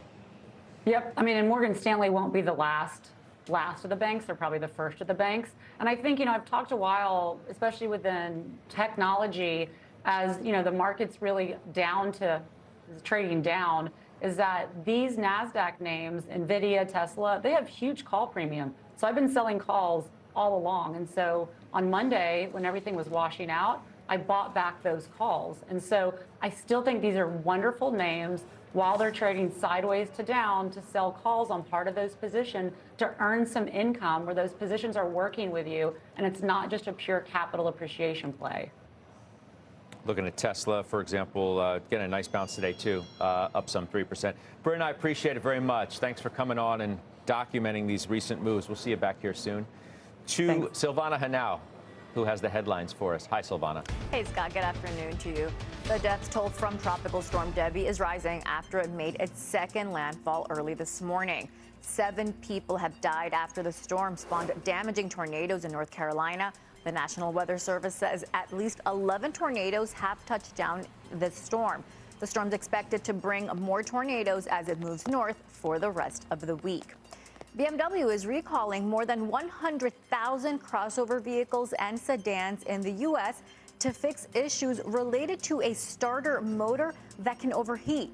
The recall affects several models, including the X5, X7, 3, and 7 series. BMW dealers will update the vehicle software for free, and owners should get notification letters starting in September. And Rafael Nadal has pulled out of the U.S. Open. The tennis star announcing the withdrawal on social media today. It's the third Grand Slam tournament Nadal has missed this season, but Nadal says he'll play at the Labor Cup in Berlin in September. Scott, I'll send it back to you. Okay, Silvana watching his moves very closely these days, of course. As maybe he nears the end of his remarkable career. That's what it seems like. Yeah, we shall see. All right, Silvana Hanal. Up next, our chart of the day. Shot in the arm for Eli Lilly shares. I raised today, up my order on blowout Micron. earnings. I raised Plus, it we have up, our calls guys. of the day, including an Let's upgrade see for here. another big healthcare name we'll tell you about. Back right after this. See if I can get out of it. See if they'll film me. I highly doubt it. Plans include a healthy options allowance, I highly doubt it. monthly allowance to help pay for eligible groceries, utilities, I'm telling you guys. and over-the-counter items Shit. like vitamins, pain relievers, first aid supplies, Look, they're gonna move all their orders around. Watch. prepaid card each month, and whatever you don't They're gonna move them all around mine. Other benefits on these plans include free to and from your medical appointment. It's so funny. They all just randomly piled in at 16. That's weird. Weird. That's exactly where I raised all my orders to. And a yearly exam, Kind of funny, isn't it? vision coverage, including vision exams and a yearly allowance towards eyewear such as lenses or contacts, and hearing coverage, which includes We still have some room here. coverage for hearing aids. I should have already been out. You'll also have a $0 copay for the shingles and other routine vaccines at in-network retail pharmacies. Bro, Plus, your doctor, hospital, this would be a good spot. may already be part of our large humanitarian. I really think if you do not hold this level, you could have a failed breakdown right there. A failed breakout. Monthly allowance to help pay for eligible groceries It's a little lower volume. and over-the-counter items. So if you have Medicare and Medicaid, call the number on your screen now and speak with a licensed Humana sales agent.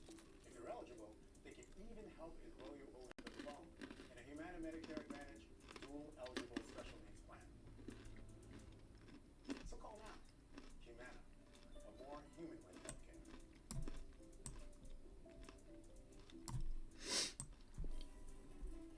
To avoid digital threats, just turn on NordVPN. Improve your protection against We got some room. malicious websites and malware-ridden downloads. Part of me wants to pop that order back up higher. Fuck. Come on, man. I don't know why my phone's doing this shit. I'm not going to be able to. Give me 17. Invest with an advantage with CNBC Pro. CNBC Pro is for all those investors out there who are following news and trends and want to figure out what to do next. Become a CNBC Pro. Go to cnbc.com/getpro now.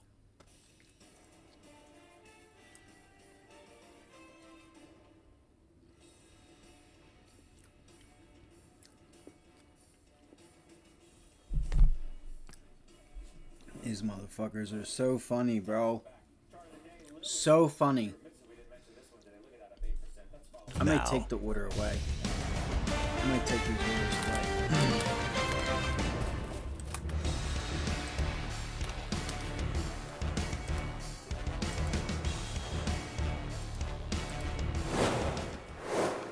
All right, we're back. Chart of the day, Lilly. You were remiss if we didn't mention this one today. Look at that, up 8%. That's following earnings and guidance. Jason, no one here owns Lilly, it goes. but you do own AbbVie. Let's go. Which you say you like better. I do. Why? I do. Said it. And I like AbbVie due to their pipeline, right? The concern always for the last year and some change has been Humira and the biosimilar story and losing revenue as a result of that. Micron's going but you're right back seeing down what's to happening with VWAP. This could be a Skyrizi. nice trade You're here. seeing what's happening with Revoke. be Everyone a loves really the nice commercials. trade. It's a good business. They're up. So I'm not sure if you hear me. I'm actually looking for Micron to get back down there to VWAP. Let's go. Come on. You're gonna fuck. There we go. I got some orders filled there at 16.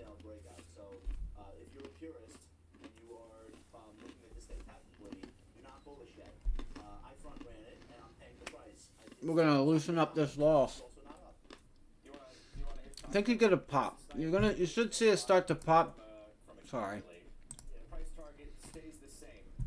We should pop back up. But a tested view up would be nice. I just don't know if it's going to give it to you. Things are just moving funky right now. Like, there's a lot of strength on weakness. I know that didn't make any sense, huh? It's just like the sellers just aren't there, is what I'm saying. Or either they ran out, or they're just letting a low, they're letting them bid it up higher, only to step in later. Let's see. See what happens right there. See if you're gonna reject it. And again, I'm looking for this. Just looking for like a little, little volume down to view up.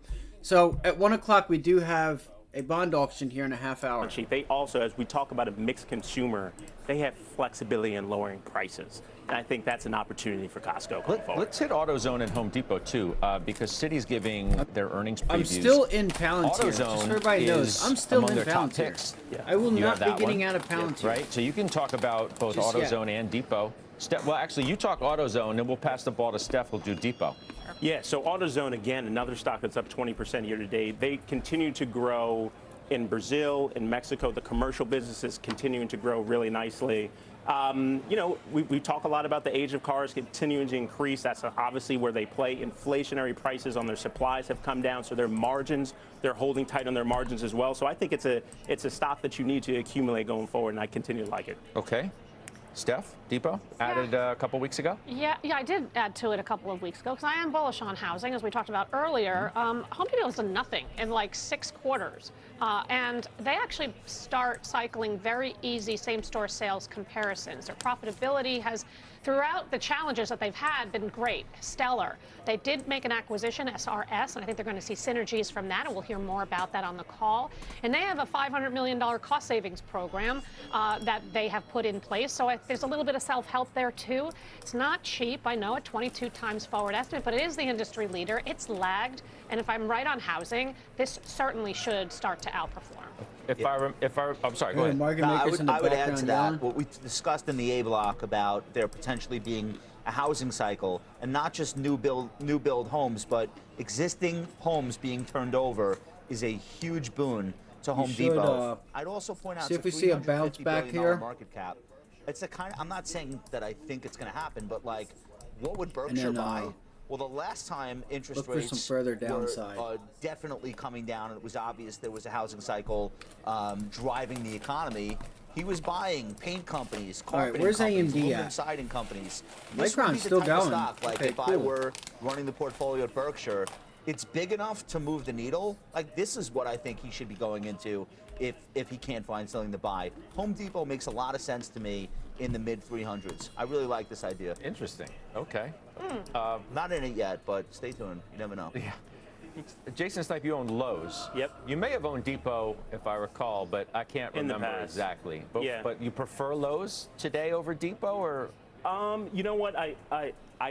The reason I like Lowe's is because I think they're increasing their space in the pro segment, and that's what I like. And they focus on margins, they focus on their analytics, which I think is still the beginning of the story. So I like the upside in Lowe's for that reason. All right, we'll get the Santoli perspective next. He's going to join us right here with his midday word. So let's look here at AMD, because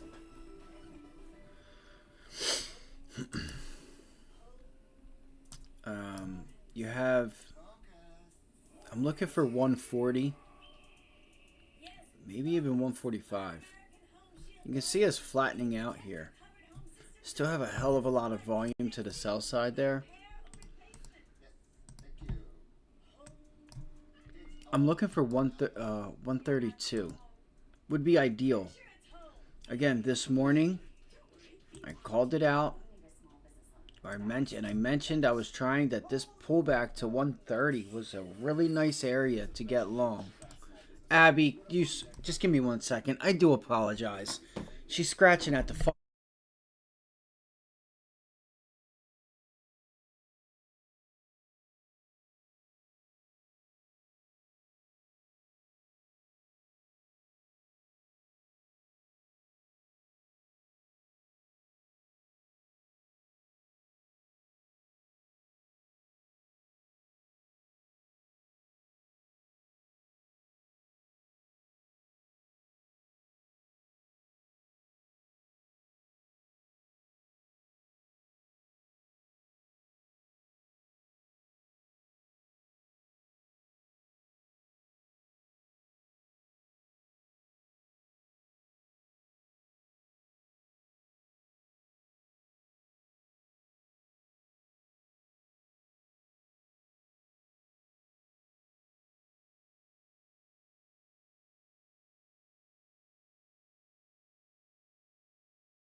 That out. Figure that out. But no, that's been an eventful week. What I find interesting today, just in looking at the micro action, is it just too easy for a third day in a row? If we have, if for anybody that's still here, okay. So again, I do apologize. She was just scratching at the door. So AMD, let me go back. Was a nice long, and I tried. I didn't try because I was sidetracked with my cat all fucking day today. I don't know what the fuck her deal is, and I'm sorry to cuss, but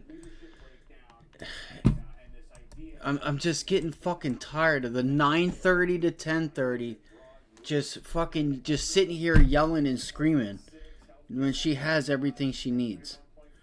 So AMD pulls back and is just putting in some support here, right? Nice support here. Really, you have some room to 140 on the daily chart, as you'll see from like 130, which is where you're at now. It's like 135 to 140. I would much rather say 140 is the resistance zone. Your 20-day is way up here. Your 250, it's all up there like 160. So like a rubber band, this pulls back. You get that snapback reaction. Boom, just, goes back, pull it back, boom, throw it forward. So 140, I'd like to look for a run to 140. Where is earnings day? So that was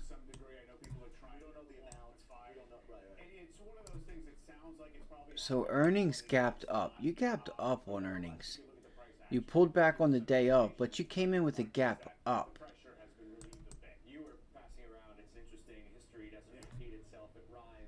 Pullback held, resistance. So yeah, we haven't tested 140 yet. So I'm going to look for a 140 test. You know, you're getting really close to oversold position. Up at one, if you get to 140, you are still going to be really oversold on a lot.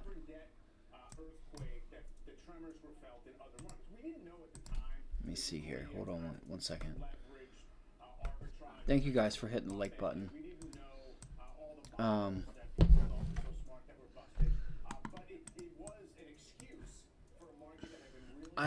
I can't even get comfortable getting long here, and maybe that's why you should get long, because I'm not comfortable doing it.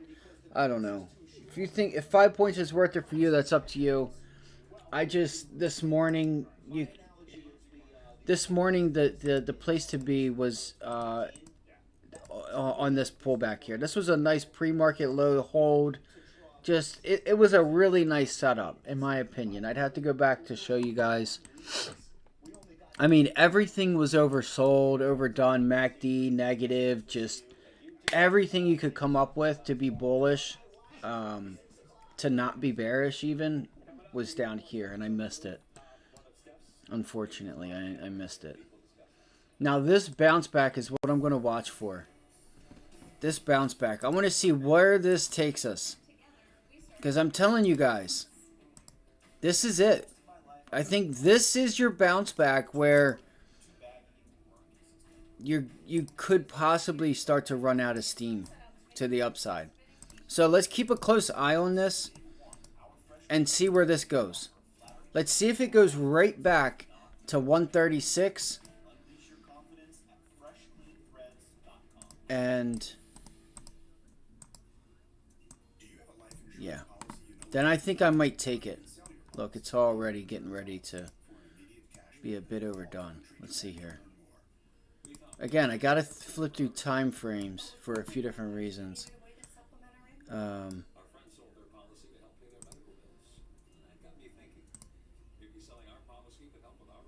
3 should be good. Damn, you still have a lot of room on the 3 minute too.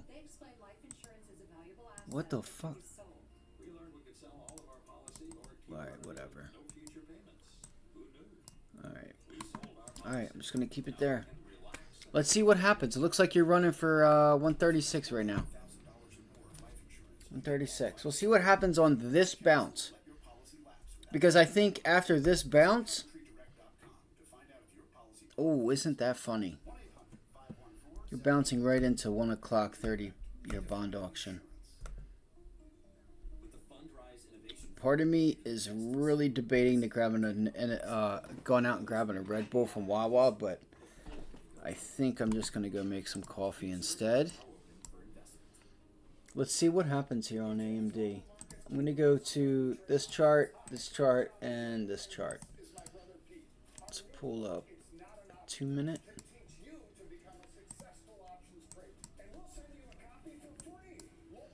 Can't stand being so right and then being so wrong in the same goddamn week.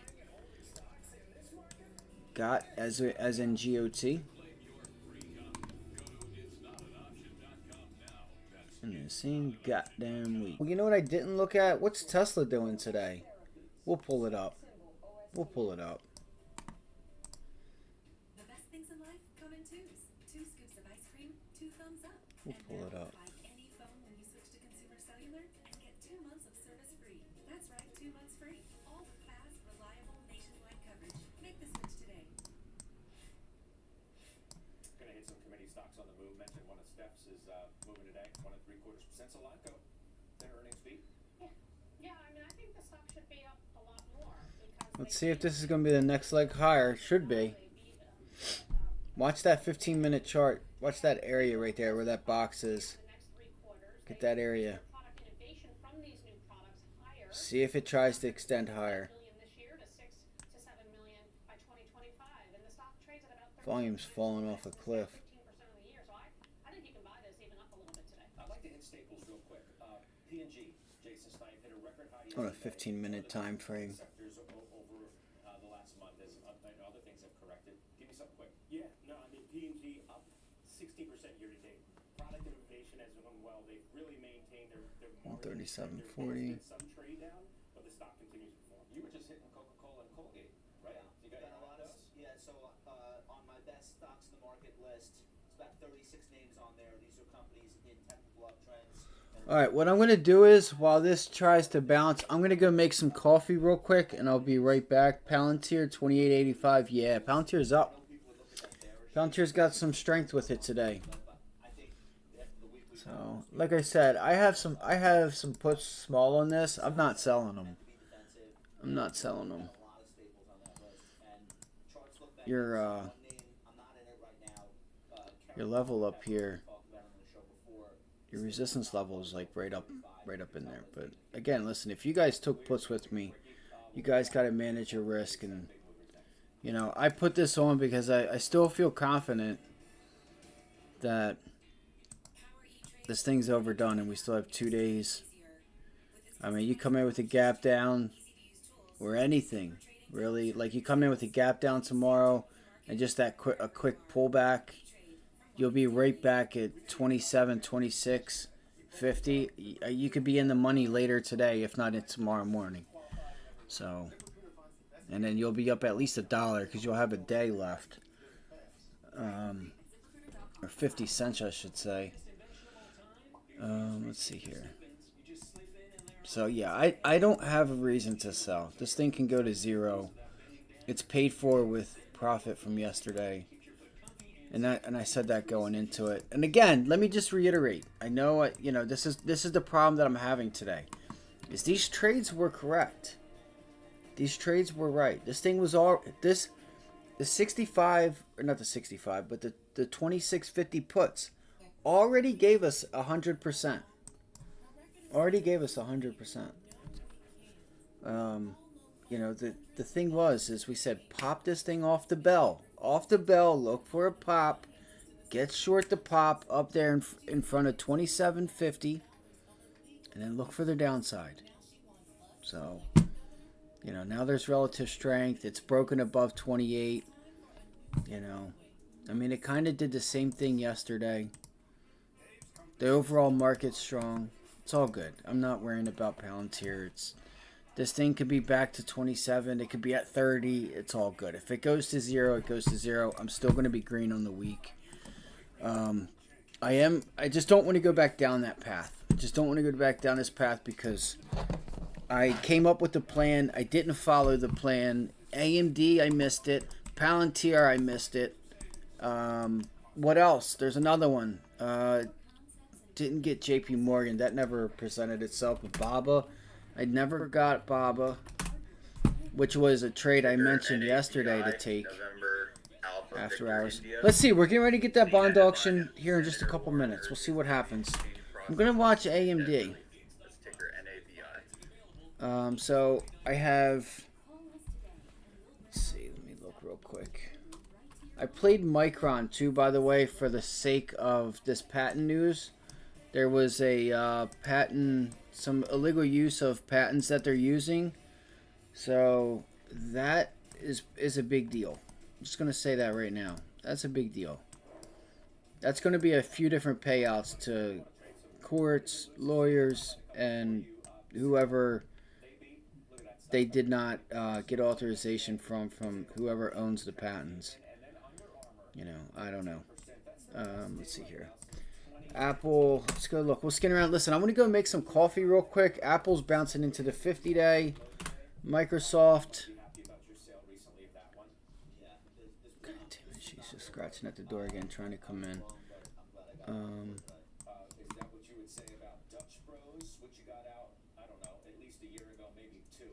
Okay, so Microsoft looks like it's getting ready to start to pull back here. Hold on.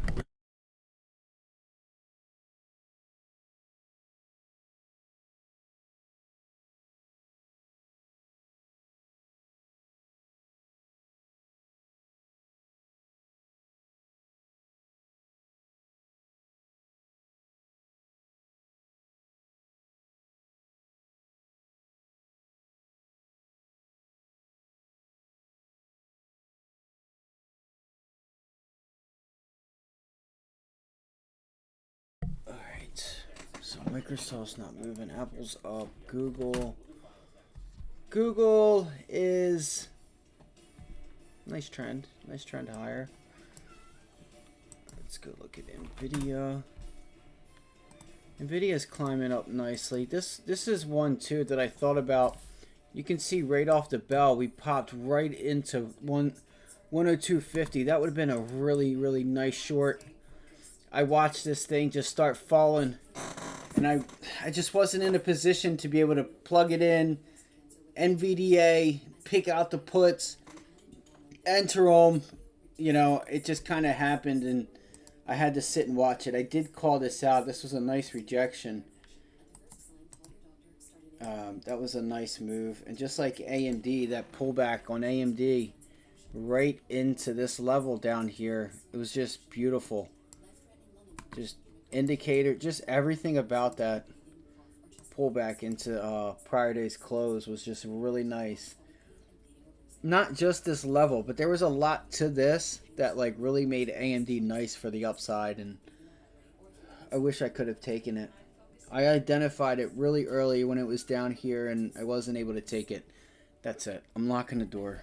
She's just fucking again. I don't know what's up with my cat today. I'm gonna let her suffer. She's gonna have to stay in here because she just used the restroom, so she doesn't have to go to the bathroom. She's gonna be okay. You can hang out with me, love. Yeah, come here.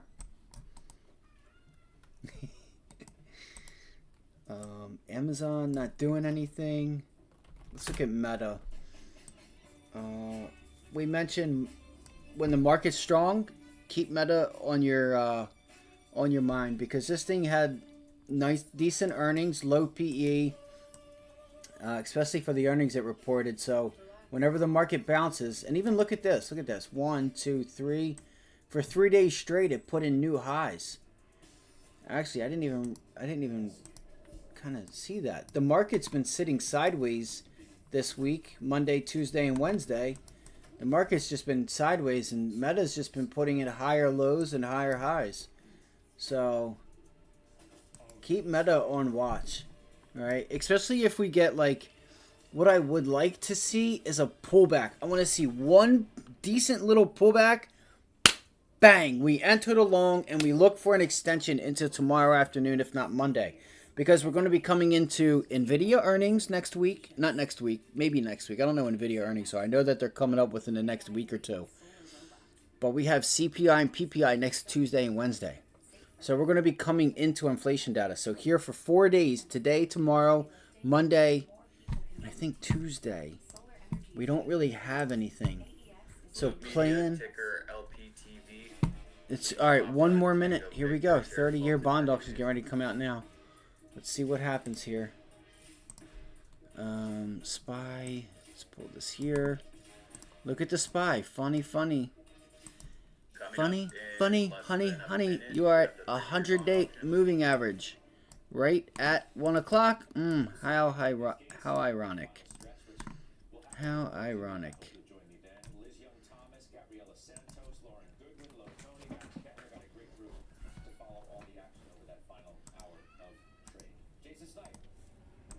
Come here, love. Come on. Come here, love. What do I want to watch? Banks. I could watch Banks for this and TLT. Here we go. 1 more minute, guys. 1 more minute. I should put up TLT. The Qs are weaker here. You guys can see that. Let's put up TLT.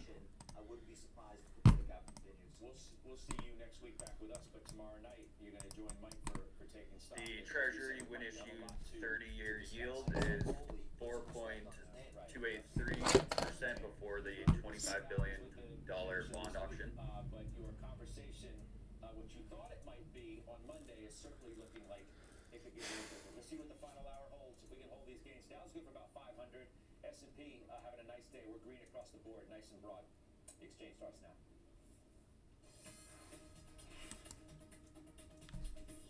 Thank you very much, Scott, and welcome to the exchange. I'm Kelly Evans. It's been a long week, and here's what's ahead.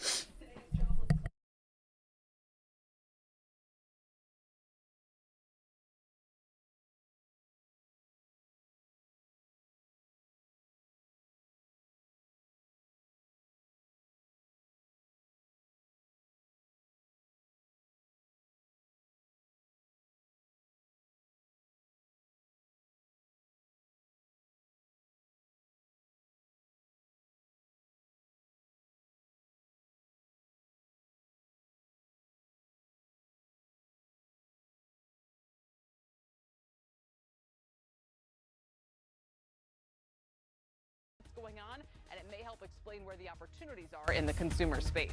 Plus, don't try to make sense of the markets, as one of our guests. All right, market It's didn't full of give paradoxes, two shits but there are about trades that that work well at in all. this environment. This is Did one not of them, give up two 4% shits. today, up 20% this year. That name is ahead.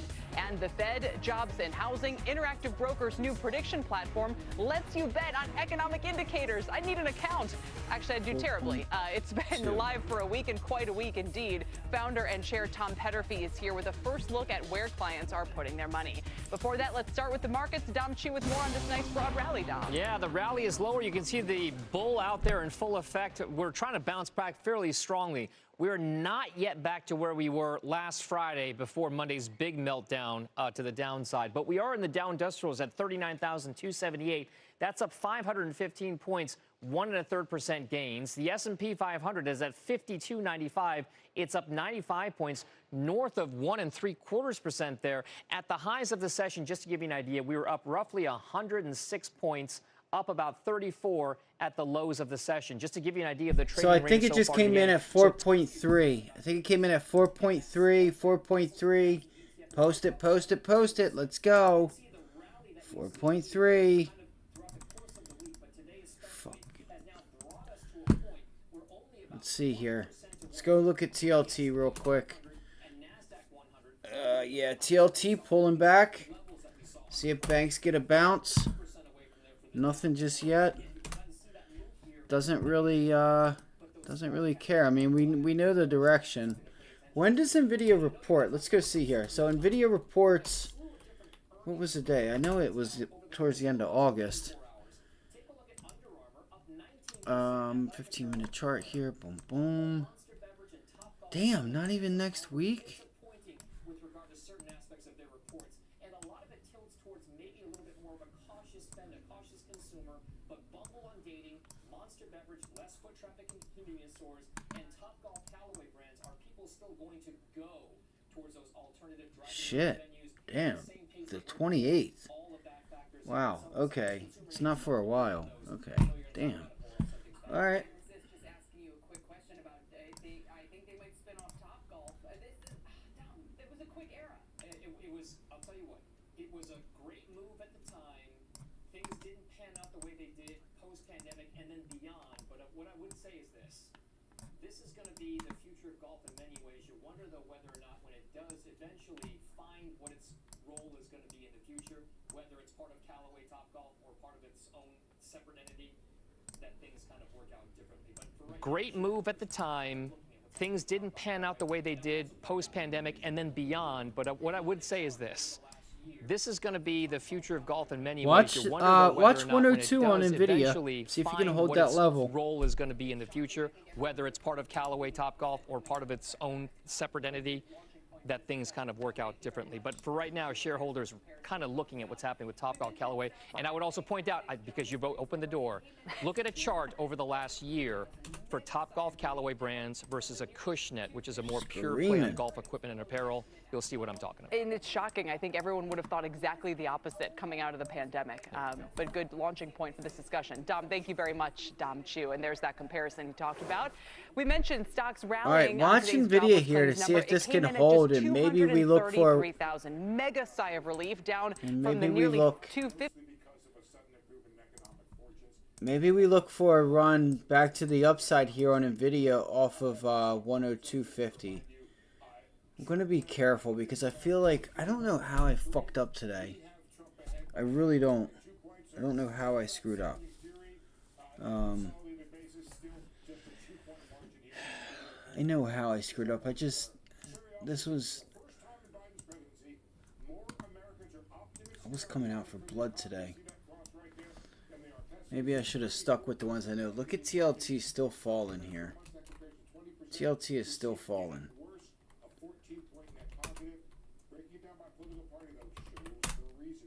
And look at LUMN. Damn, Lumen's already at $5. I know it. I should have just stayed in those puts as well. Just like yesterday when I got in those LUMN puts. Ticker OXY. I should have just stayed in them. X-Ray Yankee on their conference call. They said they're seeing a 10% boost in shale well costs versus the first half of 2023. That's ticker OXY. Conference call started 6 minutes ago. All right, Oxy. That's so weird. They have their earnings call right as the market's opened, like right at lunchtime. What a perfect. Oh, it's after lunch. Okay, 1 o'clock.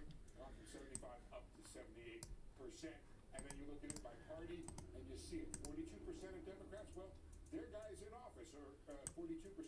Independents always in the middle here, and then 3% Republicans right now in terms of the economy good. What's unclear, how much these partisan views do and don't affect spending behavior. Over the time Americans have been downbeat on the economy, hey, consumer spending's been pretty healthy. Still, from an economic standpoint, I think you'd rather have happy consumers rather than unhappy partisan consumers, Kelly. That's probably a fair point. Steve, come on over. I want to break away for a moment, get the results of that 30-year bond auction top of the hour. A little bit of an echo of yesterday and sending yields higher across the board. Rick Santelli, what happened? Echo to yesterday. I'll tell you what happened. Back-to-back 3 basis point tails. Not good. That's a pricing phrase, which means higher yield means lower prices, and the yield for the when issued market, well, it's significantly higher than where the lower than where the market clears. So this auction came in at 4.314, 3 basis points higher than the when issued market, which is trading basically 4.284. That tailing means pricing was on the soft side. That's the biggest reason I gave it a D as in dog, and even a worse auction than yesterday's D plus and 10s. What do they have in Bro, common? this Their first runs. so done with clicking. I just click, click, click, click, click, click, click with these fucking charts. Thinkorswim is garbage. Let's see if we can get an extension higher here. You said it's a low volume consolidation. See if we can bounce higher up into like 140 here on AMD. So 4-hour chart.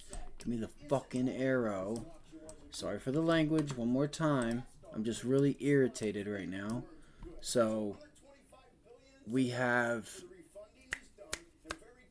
resistance, support, blah, blah, blah, blah, blah, resistance, resistance, resistance. All right, so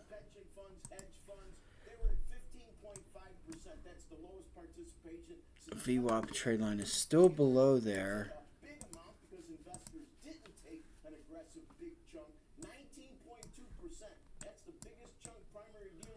Damn, that sucks.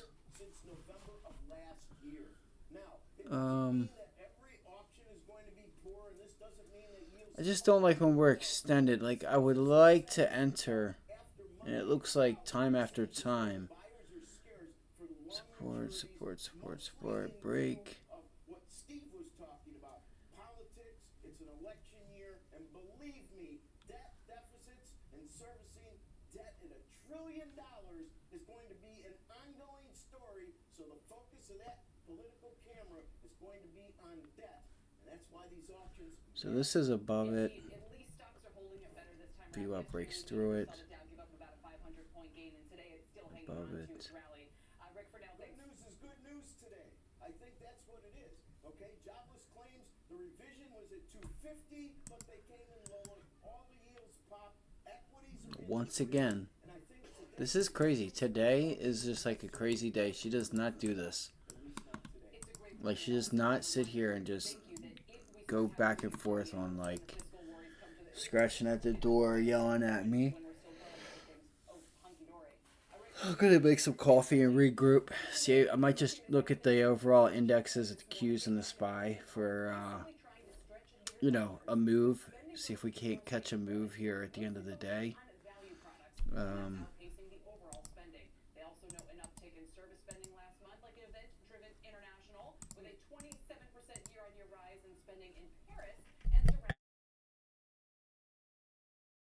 I'm coming. Watch, this thing's going to take off right now. So yeah, give me just a second, you guys. I'm going to go and go make some coffee. I'm going to make some coffee, regroup. Palantir, ripping and roaring. Again, yeah, so I still do have some puts. Again, it's a small position. That was year on year, month on month. It actually ticked up 0.3. So again, I'm feeling not. 27.50. Let's see. LUMN is down to $5. SPY. Speaking of things falling, is the consumer spending growth has really been tracking inflation as inflation has come down. Okay, so the SPY is holding. It's tailing, putting in tails at Friday's low. Into what I'll call the card-centric categories: gas, airlines, hotels. QQQ. Prices falling there, so it does make some sense that you would see the total price also come down without. Keep an eye on this. Like, if you guys want to wait till I get back, but so the Qs are. So check this out, right? The Qs are above Friday's like pivot low, right? You're holding it, holding it, holding it. Look at the SPY. It's like coming into it as resistance, but you know it's not holding it. It hasn't gotten up there to like that area would be 530.15, 530.13 for the SPY.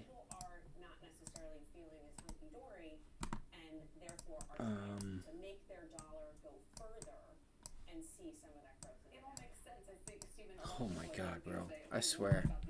I just want to throw this mouse right out the window or something.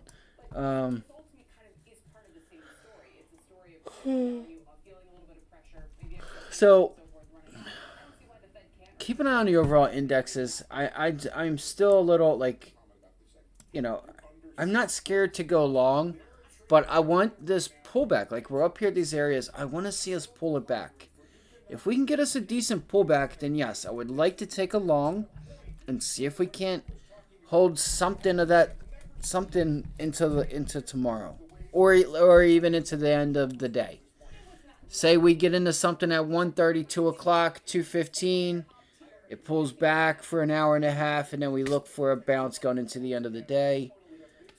That's a possibility. Let me look at the SPY. Because this is what's funny, is that I wanted another test of 519, 520. I said, let's you know, like we need to pull back to 520, 519 to really solidify the fact that we're going to walk it back up. Guess what? They done went slick with it and said, yeah, we're just going to stop at 522 and not 520. 522 is going to be our support. So they pulled back, tested this, came in with some volume, and said, okay, we're going to make it. We're going to say that it's 522. I kind of don't like that, because if you're going to move off of this level down here, in my opinion, you still need to test that 519, 520 area, like somewhere in that area. But again, you come in with the gap up, pull into it, hold it. Okay, you're making progress. Now the question is 528. Can you turn 528 into support? And on top of that, can you make it so that 528 also has some room? You know what I mean? Because you're talking about still bumping right into the 100-day moving average. You know, in order to entice somebody to go long, or to bring buyers in, there's got to be some room there. Let me see here. Did it move up at all? I don't think it did. A little bit.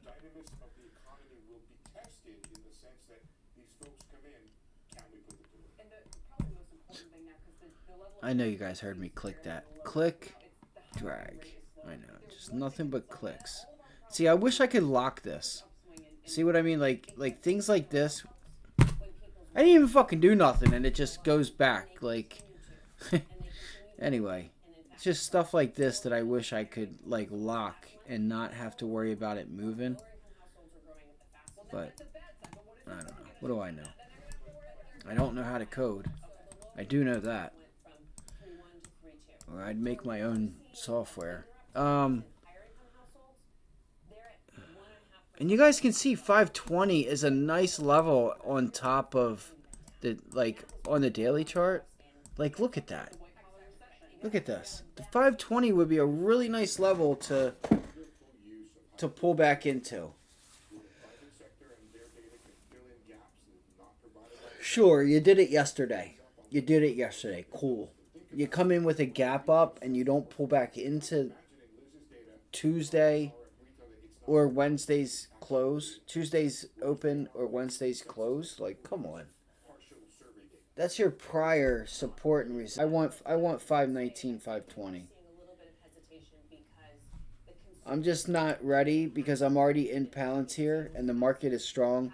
I'm already in a couple shorts and I don't want to just overload like my account on the short side and just fucking lose money fighting the trend. So, and it's more than just a trend. Like, I get the direction, I get the sentiment, I get all that, but that don't mean that I don't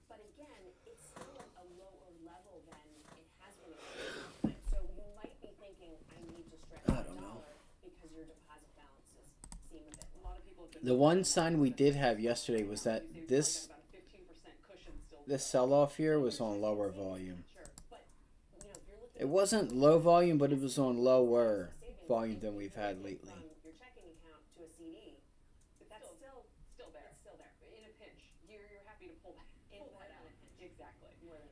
Thank you both so much. We really appreciate it today, especially in a much-needed data desert, an important data point. Liz, thanks for bringing it to us. Liz, Everett Chrisberg, and Steve Leisman. Stocks are still rallying on the back of that stronger data this morning, but it's just one data point. Could be a head fake. One of my next guests is favoring large caps for that reason. The other is hanging her hat on productivity and getting more selective in her picks. Let's bring in Nancy Tagler of Lapper Tagler Investments and Guidestone Capital Management's Brandon Pizzuro. Nancy, I'll start with you. Welcome to you both. What do you make of this market? I'm hoping that this is the correction that we've been waiting for and needed. We get one every 12 months. We get 5% pullbacks, kind of 2 to 3 a year. And we have been running, just kind of straight up. So it's good for the market to take a breather. I still think we're in a bull market, Kelly. I know that there's a lot of people that are now in the bear market camp, and that's what makes the market. But based on my experience and based on my analogy to the 1990s, there is so much, there are so many commonalities. Yeah, we'll keep it at that. Keep it at that. Here it comes, man. I think this shit's coming, guys. It's coming very soon. Here it goes. We're going to rally here. Let's see. I think it's coming. I do. Like in the next half hour to 45 minutes, an hour to a half hour. So you still like, for instance, in Amazon, in Uber. I mean, are those some places you're looking? Yeah, Oh, shit. Might even be sooner than that. Oh, damn.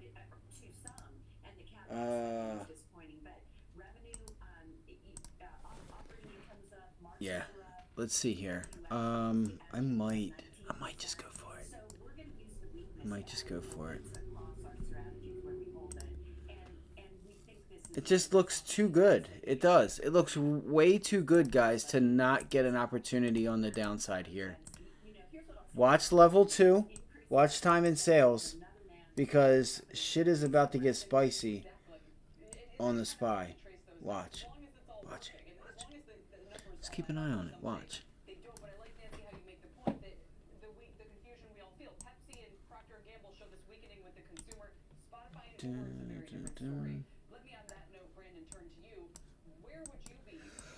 They not like us. Not like us. So tired of hearing that song. God damn, what is it? Look at that pop. Make sure this pop comes in with some volume. Make sure it's got some volume. It looks like it does. That's funny, right? There was something coming. Just didn't know it'd be that. No, I did. Just I'm not trusting. I got to be honest with you guys.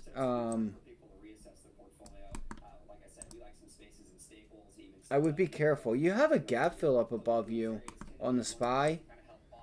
You have a gap fill up here from 536 up to 540. 536 to 540.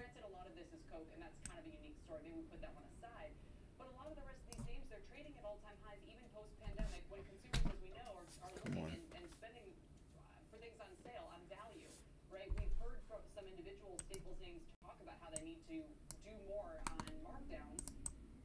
I'm going to go make some coffee. I'll be right back.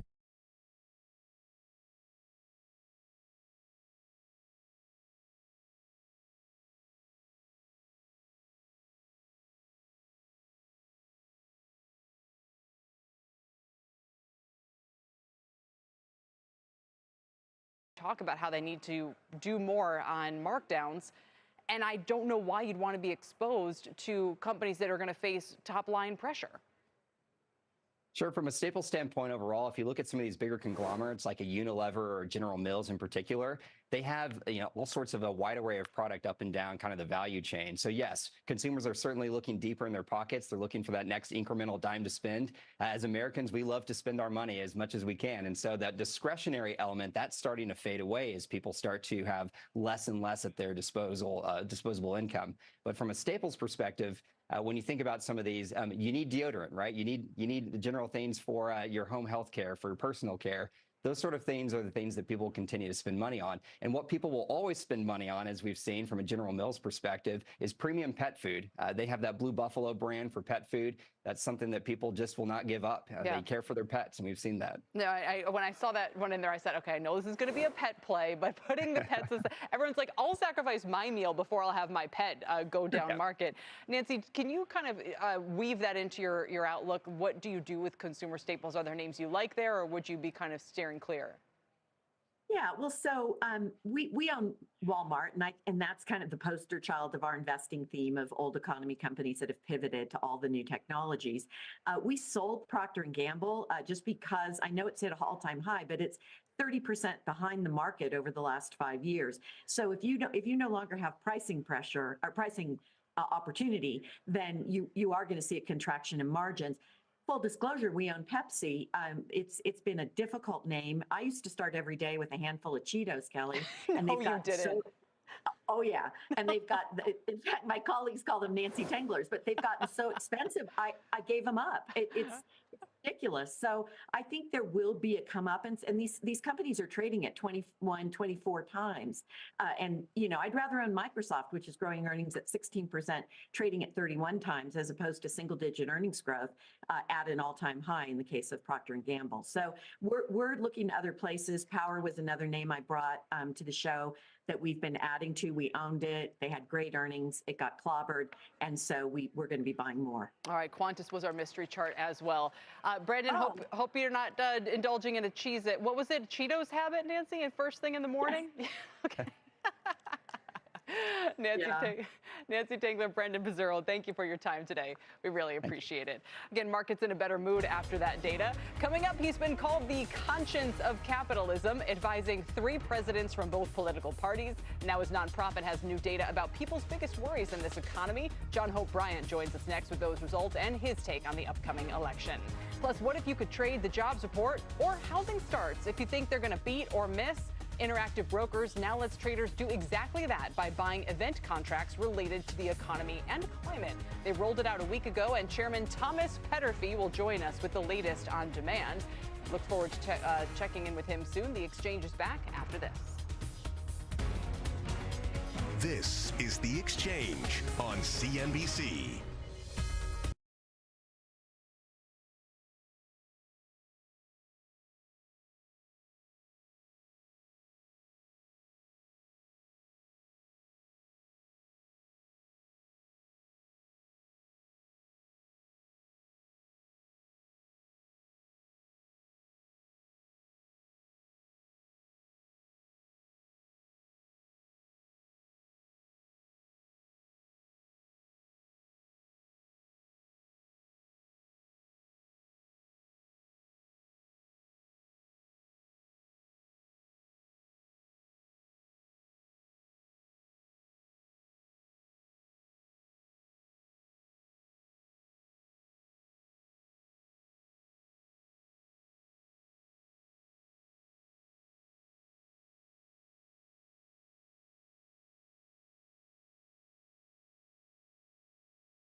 a lifesaver. Welcome back. Michigan is one of the tightest races in the Senate this year and as home to the big three automakers as well. The debate over EV manufacturing here is front and center. Emily Wilkins is in Detroit with a closer look at the stakes. Emily?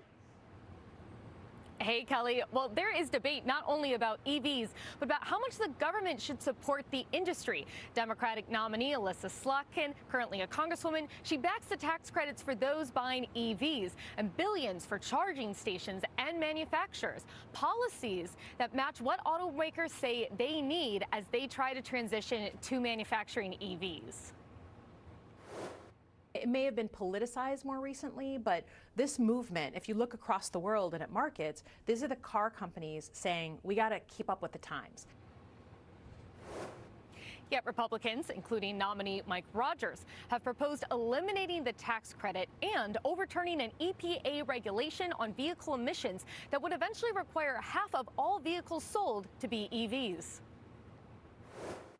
There's probably a lot better ways that we can spend that money to get to where we want to go for that clean, affordable energy that has a better impact. CEO of the Detroit Regional Chamber, Sandy Baruta, told me that while EV purchases have slowed, the industry needs to prepare for a shift to EVs in the next 20 years. If we can't get to the right volumes fast enough, our companies will continue to lose money on EVs. And we want them to make money on EVs. And I hope any politician of any party would want Michigan's auto companies to make money off of their EVs and not delay that transition. Congress is already getting ready for a tax debate next year, and whoever wins this Senate race could have a major say in whether EV credits are kept in place or cut. Kelly? And there's also the angle, Emily, of Chinese companies and the competition that their EVs might bring. I'm curious how that's playing in here. It's a very serious concern, and honestly, you're hearing it from both candidates. When Mike Rogers was at the RNC last month, he said that manufacturing EVs was like getting into bed with Communist Party China. Alyssa Slotkin has also raised concern. She actually had a provision in a House bill that would prevent EVs made in foreign countries from being on military bases. But the fact of the matter is that a lot of Chinese technology for EVs, it's beyond where the U.S. is. And so you're seeing auto manufacturers here in Detroit partner with Chinese companies, kind of trying to catch up. And so a lot of it is about trying to strike that balance. All right, coffee's Folks on. I spoke with said, yes, look, there are serious concerns. We're gonna go but through some also there charts. does need to be a partnership. So We're going to go through some charts. As soon as I pour my coffee, we're going to go through some charts. And we're going to have a good old fucking time. And you're going to like it. All right? And you're going to like it. As a matter of fact, you're going to love it. You know I'm just kidding, right? You know I'm just kidding, right? It's kind of funny. All right. So coffee's brewing. We're going to make a cup of coffee. Market is extending higher. Don't fight it. Just let it go. Let it go. But I'm telling you, the next pullback, I want to be a buyer. I just need that pullback. Let's see here. Q's. I need to switch it back real quick. All right, I'm going to play CNBC, and I will let you guys know here in just a few minutes. As soon as it's done, we'll go over charts. I may end up just cleaning all of mine up and see if we, see where our opportunity lies for the afternoon. The Qs are in the lead right now. SPY, Tesla, let's see. I might just go. Okay, so look, there you go. SPY has made it. It's official. The SPY has made it. TSLA.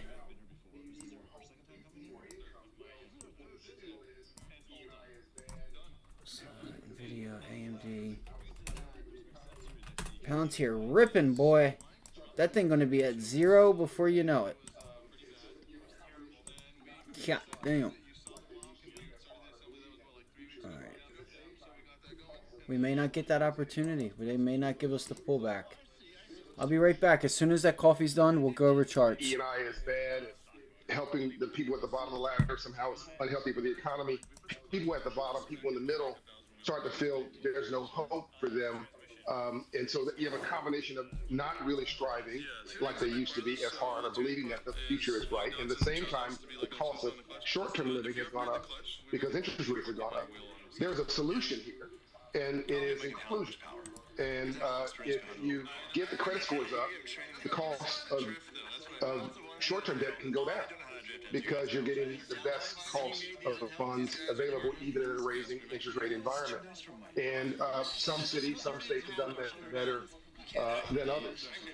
You're in a state that actually has done. You're in a region that actually is one of the tops in the country, which is New York and that whole area. Interestingly enough, Minnesota, Minneapolis is the top credit score state in the country, oddly enough. So you also do a lot of work on the housing front, and that is a huge factor into, whether people can kind of literally afford to put a roof over themselves right now. You guys have single-family residential homes, for instance. Are rents cooling, and are we finding that housing is becoming more affordable than it was at the, worst of the pandemic a couple of years ago? Rents are cooling a bit. I think we need more supply. Go back to the very, very good question you made a moment ago. I also want to note that our survey showed that those, not just at the bottom, but those in the middle, those making $100,000 a year, really at the top, half of those are living from paycheck to paycheck, by the way. And our survey also showed that those making $200,000 a year, 20% of those are living from paycheck to paycheck, which tracks with the national trend that about a third of those making $250 million a year are living from paycheck to paycheck. So this is everybody's issue. Folks who got too much money at the end of their money. Everybody needs financial literacy, which is, of course, my mainstay issue. Yeah. So I think that coming back to the affordability issue, if the administration wanted to, if the president wanted to provide a bright light for the future, the one big thing would be making affordability homeownership more affordable. You could go to the Federal Home Loan Bank and provide, let's say, 35-year mortgages versus 30-year mortgages. Or 40, sure. Subsidize that rate down to 30 to 3.5 to 4%, only for first-time home buyers. If you're rural, $300,000. If you're urban, up to $1 million. And if you're a first-time home buyer, you've gone through financial literacy, coaching, and counseling, you've done certain things, you get access through the Federal Home Loan Bank to this unique financing. That would make overnight a generation of affordability for an entire generation. There are opportunities and tools there for the biggest economy in the world. We just need to use them. And there are big traders and investors, John Spallanzani has talked about this, who say, why not go to a 40-year mortgage at some point if home ownership is the goal? Let me ask you, though, because I hear your support for Harris, but the Biden and Harris administrations have come out with rent control-esque policies that I have to imagine often backfire. And I'm curious what you would prefer to see be a better way of bringing rents down in a more long-lasting and impactful manner. Yeah, more supply. Supply and demand. I do think that the market, generally speaking, is a better option. I don't like forcing things like rent restrictions. I'd rather see other inventory come online that then, as a result of that, brings down the cost of overall availability. I'd like to see more home ownership available from those who are owning properties, as I used to do when I owned one of these companies, give people a chance to go from rent to own. So if you rent a property and you pay your rent on time, some of your rent may go to attribute to a fund to allow you to become a homeowner. And these banks are providing pretty decent programs, sometimes at below market rates, by the way, under Community Reinvestment Act, to allow people to go from rent to own.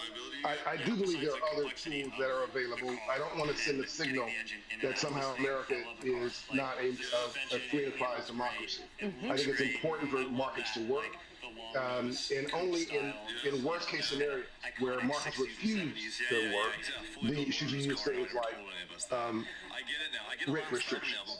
Right, exactly. And I looked to, you helped when they called on you in COVID, helped sign payroll protection program, trying to leverage markets to kind of do what they do best with a little bit of a push when needed. John, it's been great to have you on today. Thanks for bringing us these results and giving us some more things for markets to think about as they try to figure out what's going on with the economy. We really appreciate your time. My pleasure. By the way, my candidate is America, by the way. Amen. Go America. And when the Olympics are cleaning up as well, I'd love to see it. John Hope Bryant from Operation Hope. Thank you very much. Still ahead, Apple is on pace for its worst week since April after Monday's big reveal that Berkshire sold half its stake. We'll dig into its AI ambitions and the impact that could have on the bottom line. Coming up in Tech Check. Stay with us.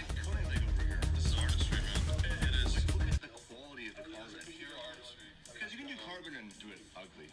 Yes, this is Right? That's easy. Like But to do it this wet laid out? No, this is pre-preg. Oh, really? Yeah, so here's like the mold for the box. The oven right here. Oh, you didn't notice the oven? Yeah. Bro, look where it came from. Yeah, it did. It really did. It really did. We found this like free on Craigslist. The guy didn't know how to use it. Are you serious? Yeah. I gotta be honest. It was very humble beginnings when we started doing carbon. I just knew that Oscar was extremely good at it. And the weird thing is, there's like very easy ways to produce carbon parts, like a wet layup or vacuum and Damon's garage in 2001 we used to do that. Yes. So we make the mold. Do you 3D print this, or how's this made? 3D scan is the first step. We have a ferro arm right there that's in the box. 3D scan multiple layers on the car, design in CAD, 3D print, and then from there we either use a 3D print as a splash for the mold. I'm giving everyone tips and tricks here. Don't give away too much. I don't want to ruin it. Whatever. Honestly, you can give someone the ingredients. They have to mix the recipe. So exactly. We have a special 3D print material we can use, and then Oscar makes that as master basically. Gets it to this level. It's a lot of work to make that. That's why that costs what it does cost. Yes, honestly, it's about 40 man hours per box. People don't realize that when they want to buy that. Oh, it's a whole box. It should be more than $100. Each one's 40 hours of labor. 40 hours. Guys, I'm just waiting on if we can get a pullback. That's it. I need something here. I need something here. Like, I'm just not gonna go long. Even if there's a, let's just say, oh, we have a break and breed test. Okay, cool. I need more than that. I need more than that. I need more than that. Look at this. Let's look at a 15-minute chart here. There's your 30-minute, right? Let's look at your 15-minute chart here. Weird. You're still pretty heavy on the sell side vol there. It's pretty still some high volume. And what else are you doing on top of that? You're making you're climbing higher on lower and lower and lower and lower volume. Climbing higher on lower volume. So, with that said, again, this is Tesla. Even if you could consolidate for like a day, right? Then I'll look to go long. It looks like Monday is when things look like they want to get fishy. If you ask me, it looks like Monday's the day. Oh shit, my bad. Shit. Let's see here. Next month's debate with Vice President Kamala Harris, sources tell NBC News Trump might not have a choice if Vice President Harris declines other offers because, quote, he has to get her to speak. Meanwhile, the Harris campaign That is true. No one needs AI. I don't know. I don't know about that.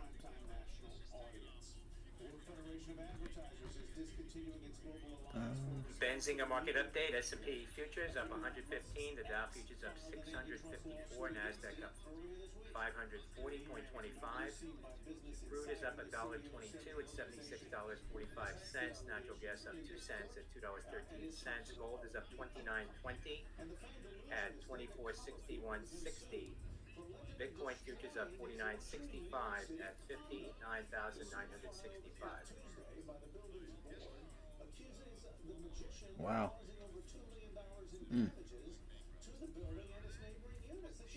14 miles downhill would be a son of a bitch.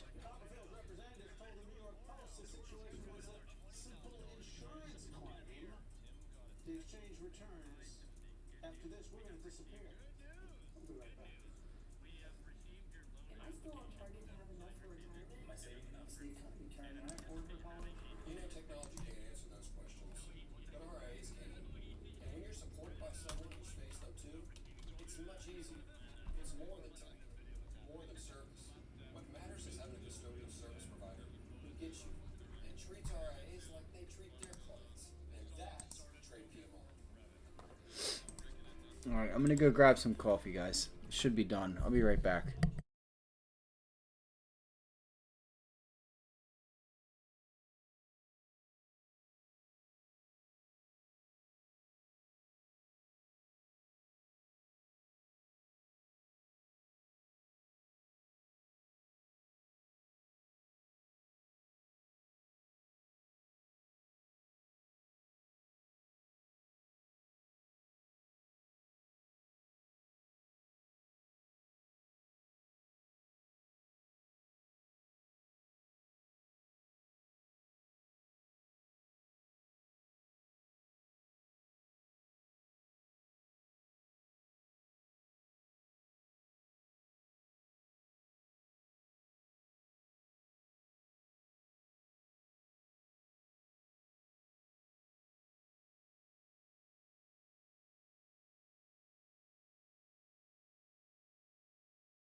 We just climb it higher and higher and higher and higher.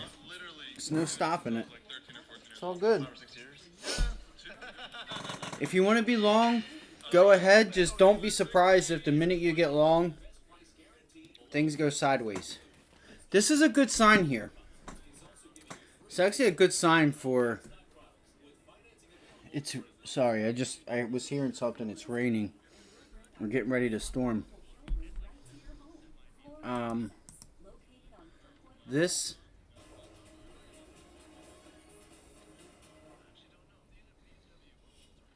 Apple is rolling out its new AI tools this fall. As of now, those features will be free for any U.S. users with its latest devices. But some analysts say that may not be the case for long. Steve Kovac is here to take a closer look for today's Tech Check. What do they mean by that, Steve? Well, here's what Apple has already said, Kelly. It's these AI features, they're going to be free just as long as you...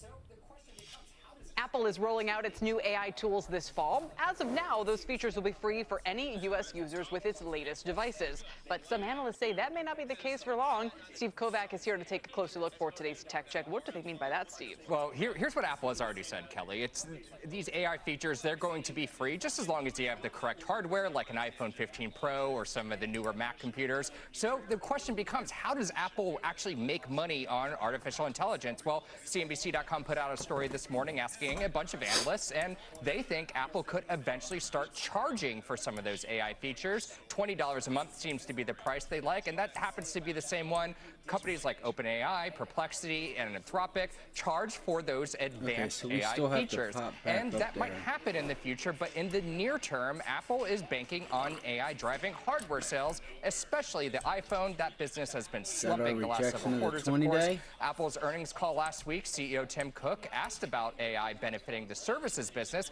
Now, Cook didn't have much to say about that, but what he did say that AI is a good reason to upgrade to that new iPhone we're expecting next month, and that theory is going to be tested with the iPhone 16 launch. Plus, we're going to see some other AI phones from Google just as soon as next week. Now, Apple likely won't need to pass costs of AI onto customers just yet. Keep in mind, they train their AI on relatively cheaply using Google's processors, not NVIDIA, and they're using their own chips, the same one, in fact, that they put in Mac computers, in servers to process those AI queries.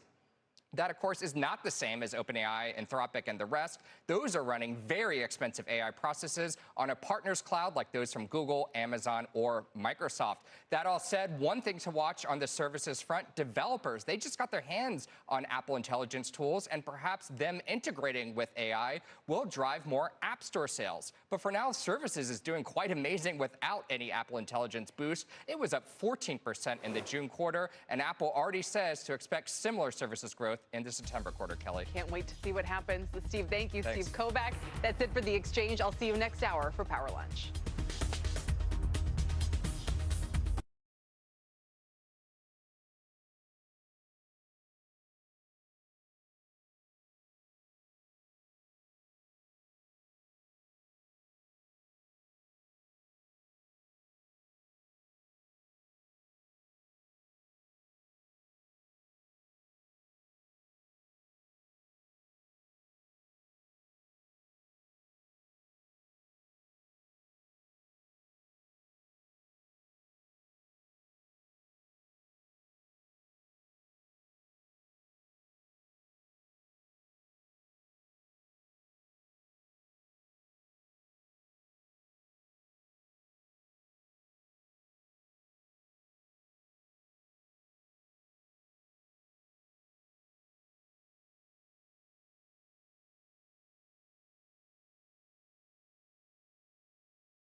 healthcare.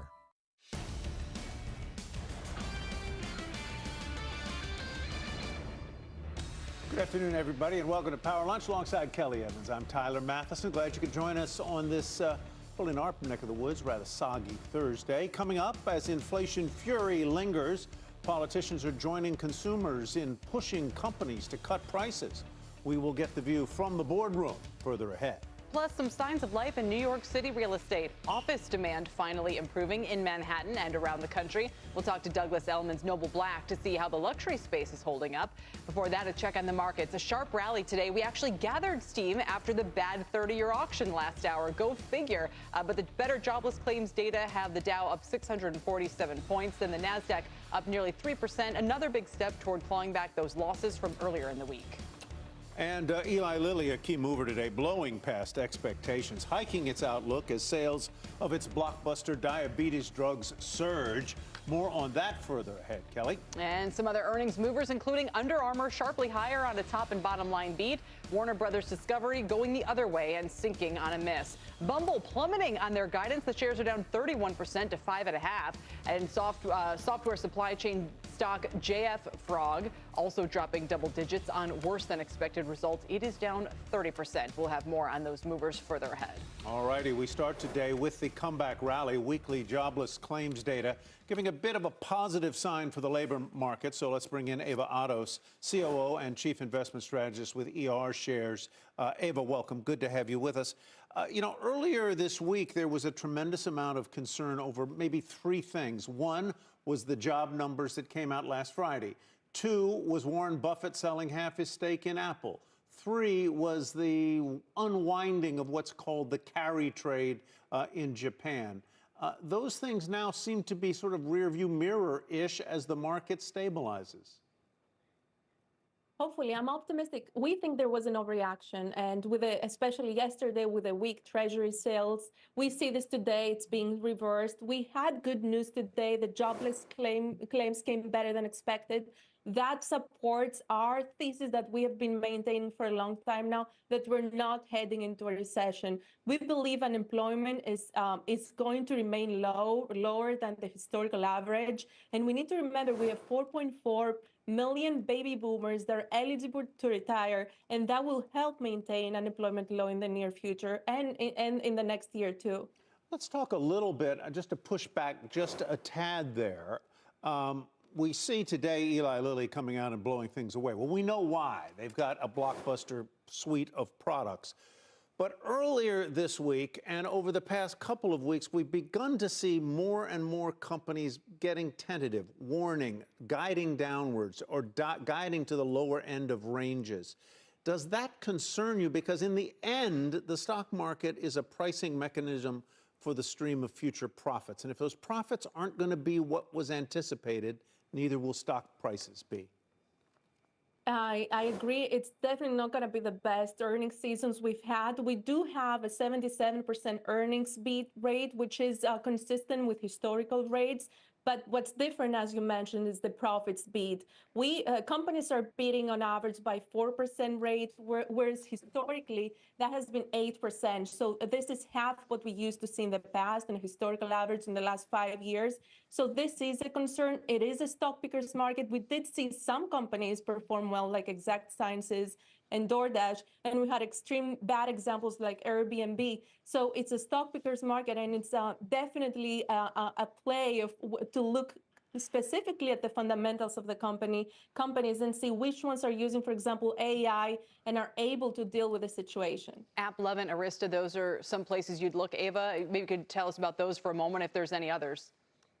These are our favorite right now, and I know AI is so much of a Q1 play, but specifically looking at their fundamentals, these companies are extraordinary, very unusual. In both cases, we have companies using AI to cut their costs, widen their margins, which is very unusual. And in the case of AppLovin, this is a company that has increased in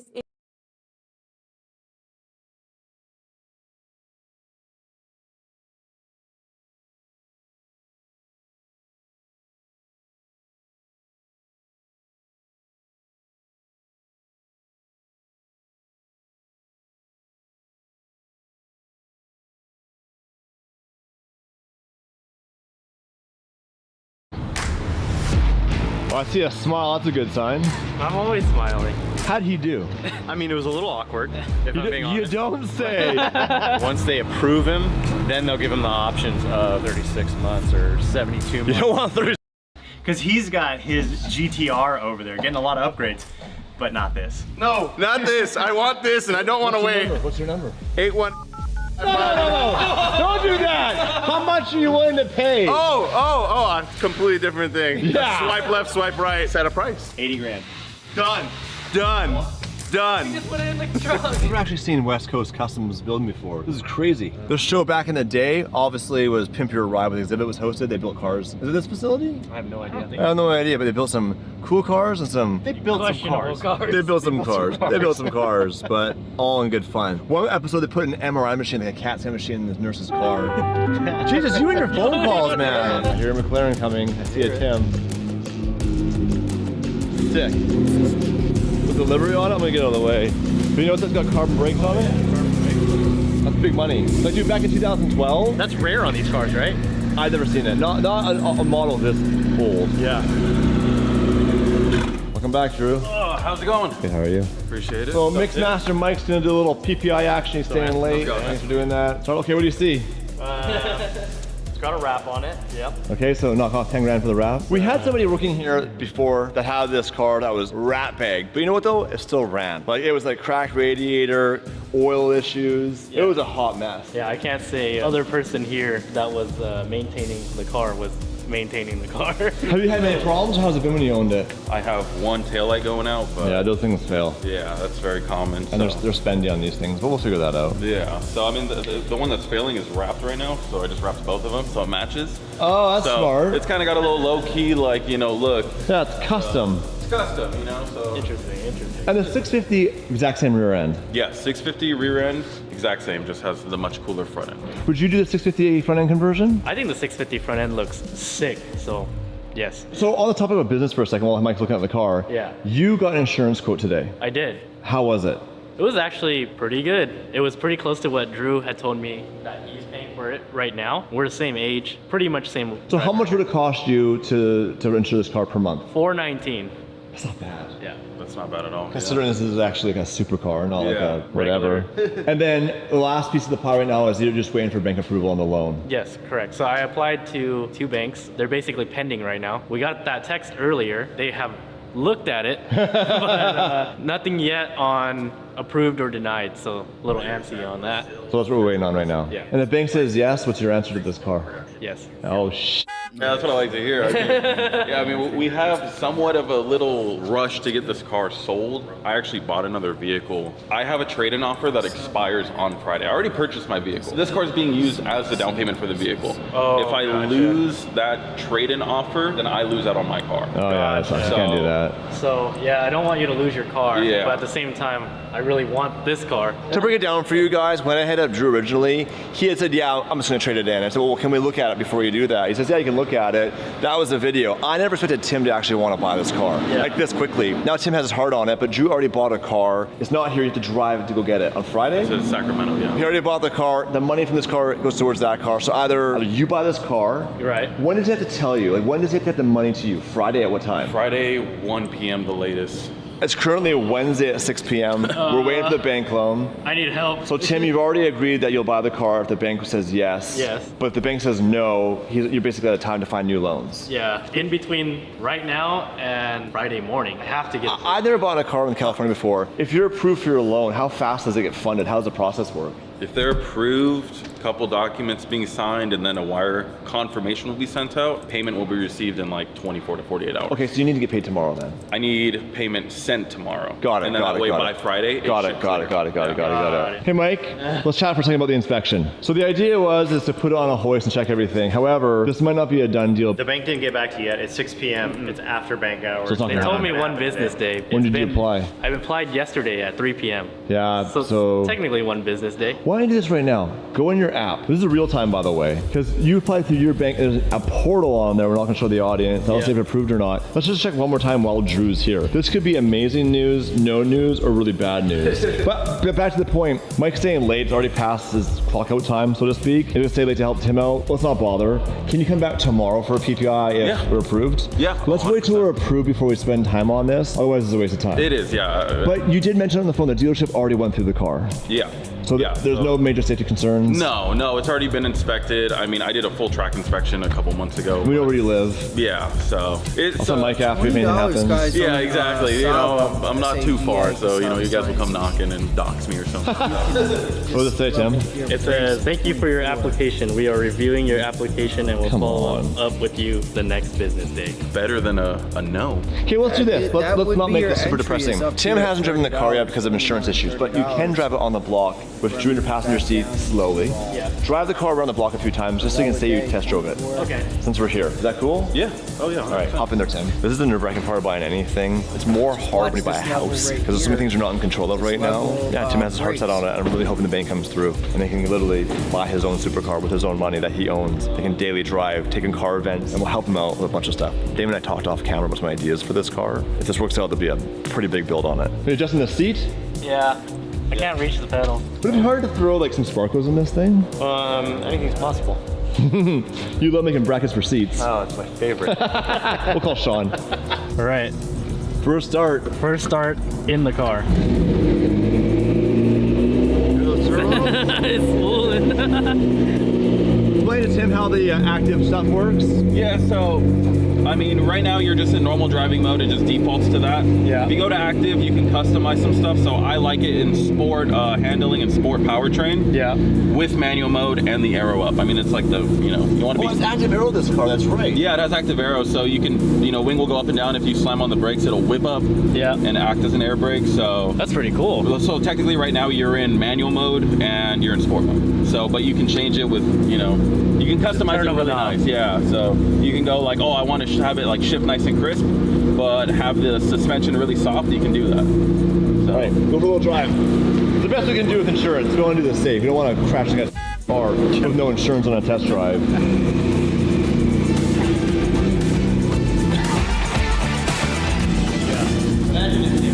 That side. Don't put that out. That's why, yeah, guide him out. Yeah. He hasn't bought the car. He doesn't have any money yet. By the way, how badass Tim driving this car? You ever expect that from Tim when you first met him?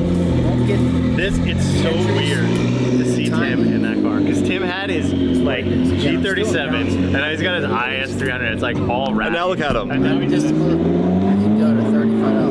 I'm gonna hold that thing to see. smile. You should not do that. That's like a real smile. This is not a YouTube smile. This is a real life. Go with the trend.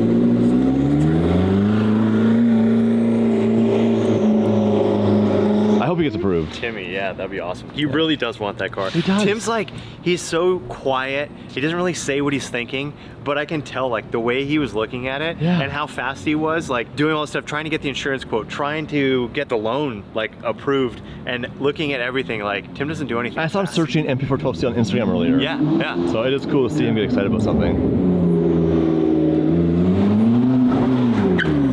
Oh, Tim getting at it. It makes cool noises. I really like this car. You look at Tim, honestly, like you look really good in it. The brakes work really good. The brakes? They grab really good. Imagine a track day in this car, some good sticky tires on it. Do you ever track your car, Drew? A couple times, yeah. How is it? It's fun, but yeah, the tires are always the limiting factor. Yeah, for sure. Put some proper tires on it. And pretty soon when you own it, Tim, you can do donuts on the block. Because this thing, you can't turn everything off. It's a process. You probably shouldn't. I heard this one's pretty hard to do donuts in. Well, it's not hard, it's hard on it. I'd rather not. Tim does have to pay for it if he breaks it. So, wise decision. Yeah, breaking cheap thing's a big deal. You break a gearbox on this thing. Yeah. Yeah. Not changing a diff like a 599 for $5 grand. You're spending real money on this thing. The taillights are expensive, by the way. I didn't know that earlier. All right, well, let's stop wasting Drew's time. Let's let him go home. We drove all the way out here. I'm holding his car hostage. For you guys at home, I'm gonna wait. It might be tomorrow, it might be Friday morning, but the next thing you see in this vlog will be, did Tim get the car or not? So right now, if you're at home, cross your fingers, hit the like button, subscribe. Let's LOA this into Tim's life. I really want it now. I'm stressed. Sucks when you get emotionally attached, doesn't it? Don't tell the seller that. I think price is going up. Yeah, well, you know what? The market's booming on MP412C, especially the first year they made them. The blow-up valve was really cool. It fluttered and, you know, tickles my heart a little bit. All right, Timmy, you said you have news. Read it out, Tim. It says, based on the information provided, we are unable to approve your loan application at this time. If you would like to look at other options or discuss ways to improve your credit score, please call us op5 during normal business hours. I just checked my credit score. It's a 830. It's bank greed. That's pretty good, right? That's a shot better than my credit score. That sucks. So what went wrong? What's the issue? I don't know. 518. I don't know what to tell you. That They don't sucks. want to take the I wish risk, I could help you, that's all Tim, it but is. I can't co-sign. I'm Canadian. I don't have an SSN, nothing. We come here on a work visa. We pay tax down here, a tax ID number, but we're not citizens, so I can't apply for credit down here. As of right now, the banks crushed your dreams. They definitely did. I think I'll just have to keep trying. One day left. Sure, man. We will find out if I can find somebody to help me, or We'll stay positive. It's not over yet, but you don't have a lot of time. I'm going to try. I will try.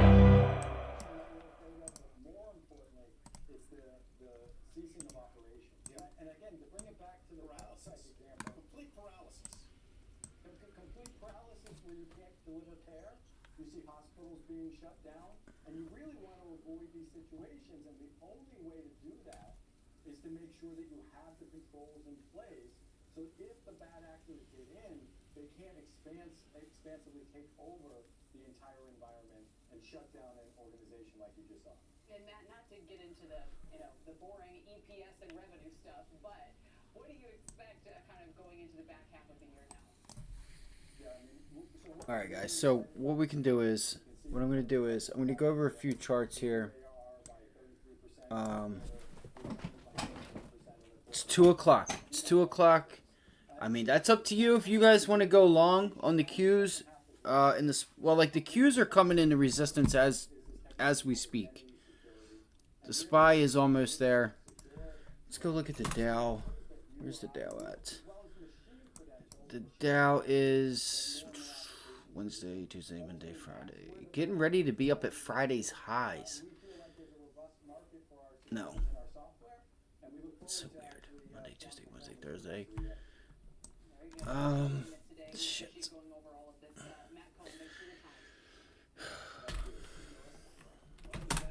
See something here. Alright. Looks like I don't want to do this.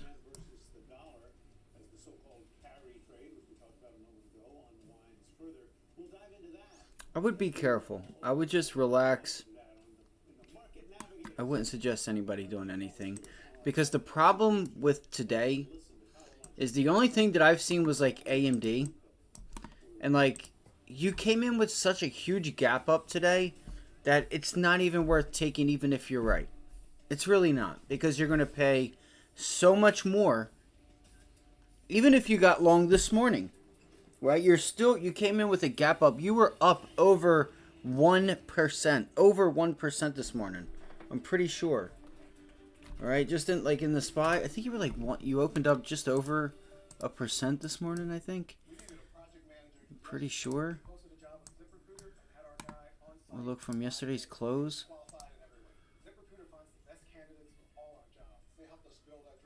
Yeah, 1.3%. So you're gonna pay 10 times more than you should be paying for you're going to be paying more to make less, essentially. It's just the facts. For instance, this morning, JP Morgan was one of our top ideas if we got the pullback, and we never got it. Damn. Fuck you, Palantir. You're such an asshole. You're such an asshole. It's alright. There's no way that I can have much left on this. Let's see here. Okay, yeah, barely. I don't have hardly anything left on this.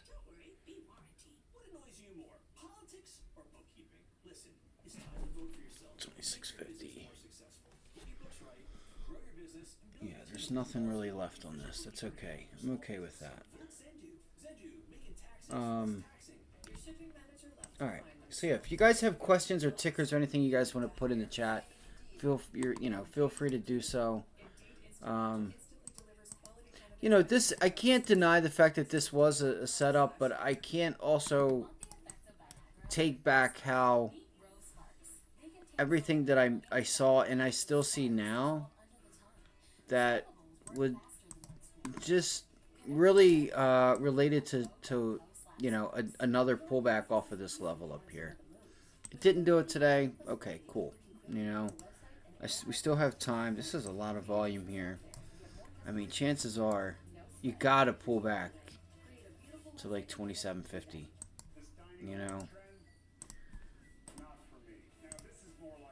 Like, you're so extended. We'll see what happens. We'll see what happens. And again, you guys know how the nighttime has been. You don't know what the hell you're going to come into the next day. So, yeah. All right. Let's start with Apple. So, Apple. This red box up here, not this one. You're at the 50-day. Looks like you're reclaiming it now. So, Apple is 1.7% in the green. SPY is 2% in the green. So, you can see the little bit of weakness there with the SPY. It's not up nearly as much as the overall markets are.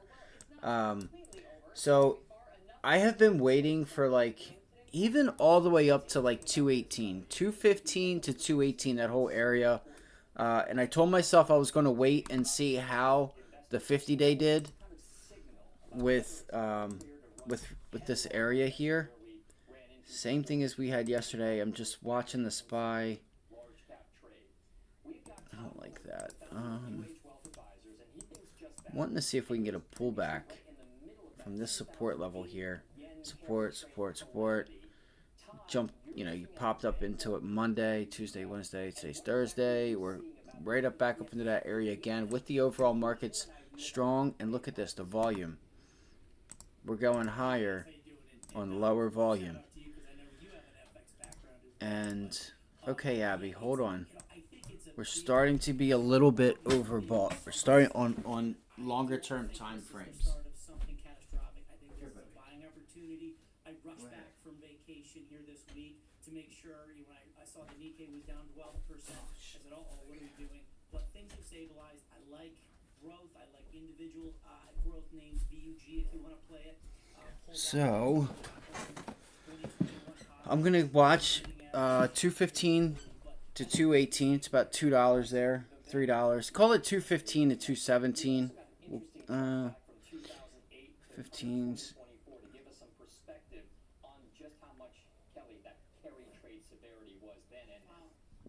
Oh, we do have a gap there.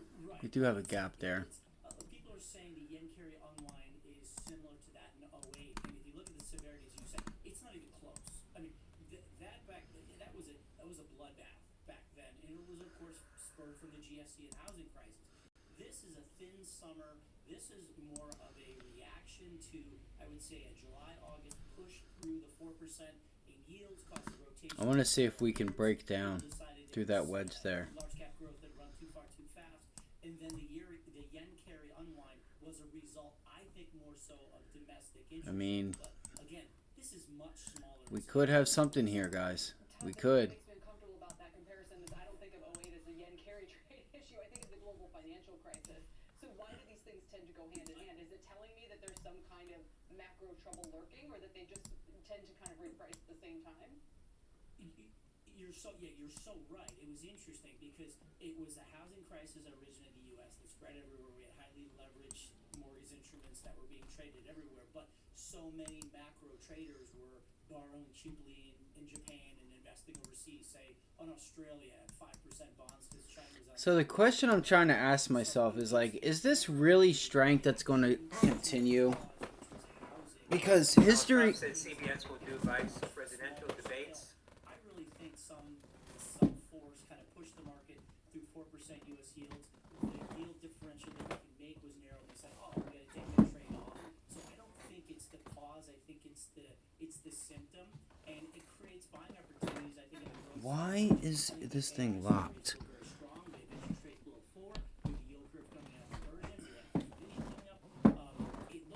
We used to be able to rock. I think it creates a combined effort. So if I'm wrong, we're going to adjust, but I don't think so. Very good. All right. Thanks very much. All right, and just to kind of put a point on this thing, Sure. you mentioned my FX background. There was a time when many of the traders I talked to used yen and yen crosses like CAD yen, Aussie yen, Euro yen as a gauge for risk appetite. So it's certainly one of those navigator things. Oh, absolutely. And I think it's been a good proxy along with interest rates here about the next leg of this. Thanks. Coming up, the view from the C-suite. We'll speak to Conference Board CEO Steve Odland about their latest executive survey, including whether or not they see U.S. recession on the horizon. I gotta figure out what's going on with this thing because it's just frustrating me. It's so weird.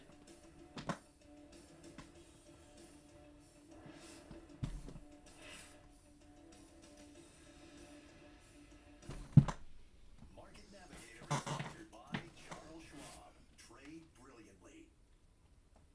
Trading at Schwab is powered by Ameritrade, leading your futures and forex for round-the-clock market access, even when equities markets are closed. All on our award-winning thinkorswim platforms. So no matter what or when you want to trade, Schwab has cutting-edge tools, curated education and insights, and trading specialists who can help however you forecast the strategy. With a wider range of Oh, I'm gonna break this chair.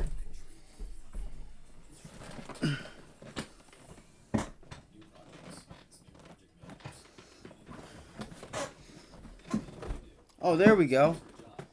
Nice. Now I can rock it. Nice. There we go. Sweet. Holy shit. Alright. Okay.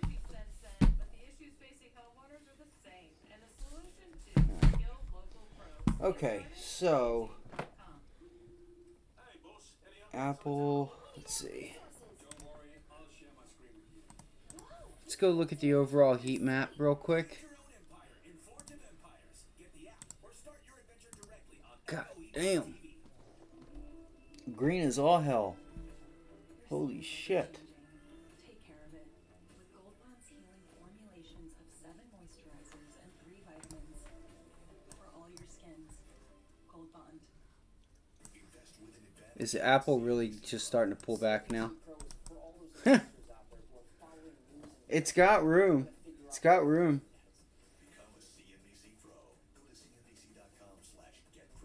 It's got really low volume too, though, on that pullback.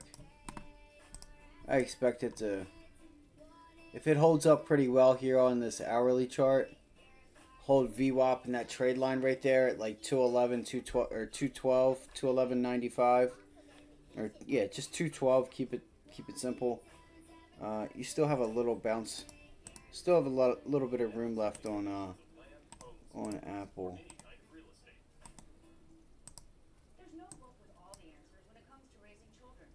Look at that tail. Look at that tail. It's hilarious. Just like that. They sell it off so hard and so quick that it just shows you the relative strength. Because when it does that, it's just giving you short-term, I don't know. Like, those are the dips you should be buying. Let's go look at Tesla. Look at the SPY. Where's the SPY at? Let me see here. Fucking, I just had another day just fully wasted today for the most part. The day's not over with, so it's not necessarily wasted, but yo, I swear, man, today was going to be one of those days where I just knocked it out of the park and I completely fucking missed my entries. Fucking locking my door tomorrow. And actually, you know what? Tomorrow, I'm giving Abby nip. I'm going to give Abby some catnip at like 9:15. Like 9 o'clock, 9:15. I'm stopping her from fucking with me at 9:30 to 10 o'clock. Like, it's like every day at 9:30 to 10:15. She just like clockwork. And I don't know what it is that sets her off. I would like to know. I don't know if it's somebody outside or something that goes on at that time, but it's like clockwork every day. And I want to know how she knows what time it is or what it is that, you know, gets her to do that. We still haven't pulled back to 524. We still have that level. So be careful up here. Be careful up there on the SPY. You still have that level up there. It's not a joke. Still not a joke yet. We are climbing today with volume. That's the one thing we didn't have yesterday. Is that sell-off did not have any volume, right? You sold off, decent sell-off, and we took it right back today. So there's your sign. If I need the market to pull back for a long, guys. I'm not sure if it's going to either, because still 2 hours. I still have faith that it will. On the next pullback, I will, if it gives it to us. Like, I want to see I want to see a real pullback. Like, I want 524. I want some, I want it to like really give back some of the move that it did today. So if we go, We asked people, are you satisfied with your nominee? Now, if for Biden it was just 33%. Look at this, for Harris, 81% of Democrats now satisfied with the nominee. But there's an offsetting change because the Republican satisfaction. Democrats didn't even get a choice who they get to pick. They put her in the whatchamacallit for everyone. That was kind of dirty.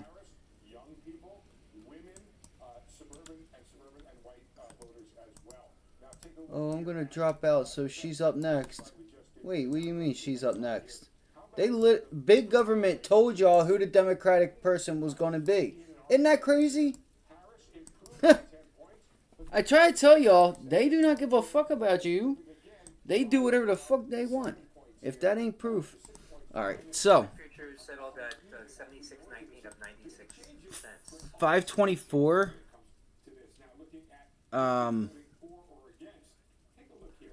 Which would put us below VWAP.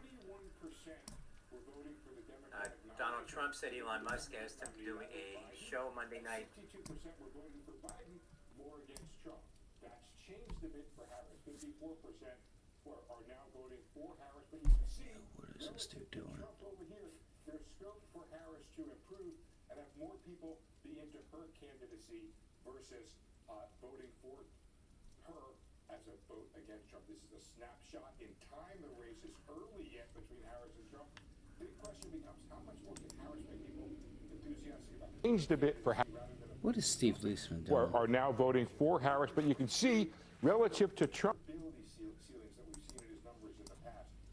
Next time, give the Democratic people an opportunity to pick who they Trump campaign advisor would clarifies like Trump's to comments have as in the office. debate dates are September 4th on Fox. So, 524. Need a pullback. Let's see. Where are we? 15-minute chart. We're not oversold just yet. Riding the trade line. So if you think there's still a little more upside left, guess what? Guess what? Your entry is right there. Right there. Set orders right there in and around 529.40, 529.42, 529. I'm sorry. Hold on. Let me get this accurate. Forgot how small that monitor was. 530. 530 to 529.80. All right in that area is where you should be a buyer. Pullbacks into that level if you think it's going to go higher, and this continues. All right. Just remember, especially if you're trading options, you're paying more to make less. So I paid less to lose less. I think I did. Pretty sure I paid less to lose less today. We're sitting at 52, so it's marginally positive. People are saying, hey, things look pretty good, but Hey, things look pretty good. How do things... I didn't know that things could look a certain way and you determine how things looked. Things look pretty good. GDP contraction. Manufacturing, negative. Private payroll, negative. Non-farm payroll, damn near negative.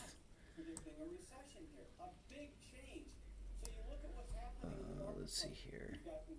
Alright, anyway, we'll go over some charts. If you guys want to watch CNBC, just let me know. Throw it in the chat. I don't know what to do with myself here. I'm just frustrated. The market is just hanging out at highs. Just not fucking doing anything. And I can't go long. I won't go long. And I won't go short either. I'm not going to sit here and Mess with it. Sava, S-A-V-A. I am watching this. Okay, look. So Sava is possibly breaking down now. All right.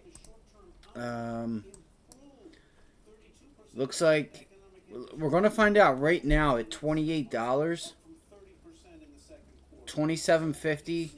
We're going to find out now if this is going to be able to hold. I may take this to the downside. I might do it. I think you could have news again, like with the CDC come out and say, like again, they're saying that this Africa stuff is a national emergency. So we rallied, and let's see here. I'm pretty sure this has to do with it, right? Ryan Renshaw reiterates buy on Kava Sciences, maintains a 107. Huh?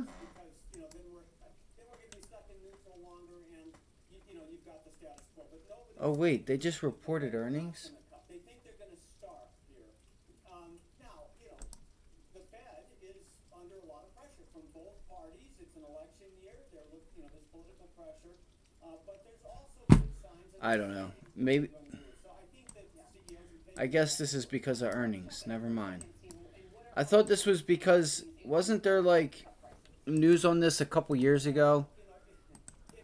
Once again, it fucks my charts up. I didn't even do anything. Thinkorswim is such garbage. I swear to God, it's fucking garbage. Yeah, I'm pretty sure Cassava Sciences. Wasn't it for like the monkeypox or something like that? I think that's where Cassava Sciences said they had something for it or something like that. I don't know. I'm going to keep it on my watch list, and I'm wondering if this popped again because of what's going on in Africa. So, yeah. This is the level I'm watching. Really, it should be that level right there. It should be that level, but... Boom, boom, boom, boom. Let's see, resistance. Pop up, okay.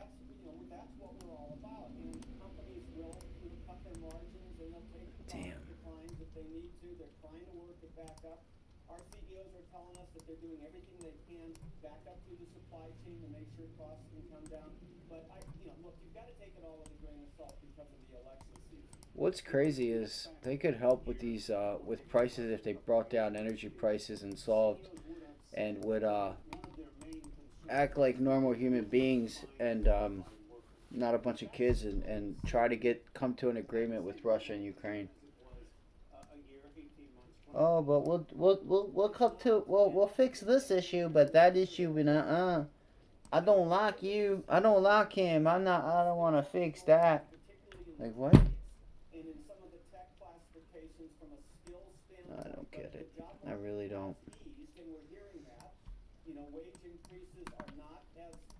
I mean, I do get it. I do get it. There's a personal beef between two politics, but that shit ain't got nothing to do with us.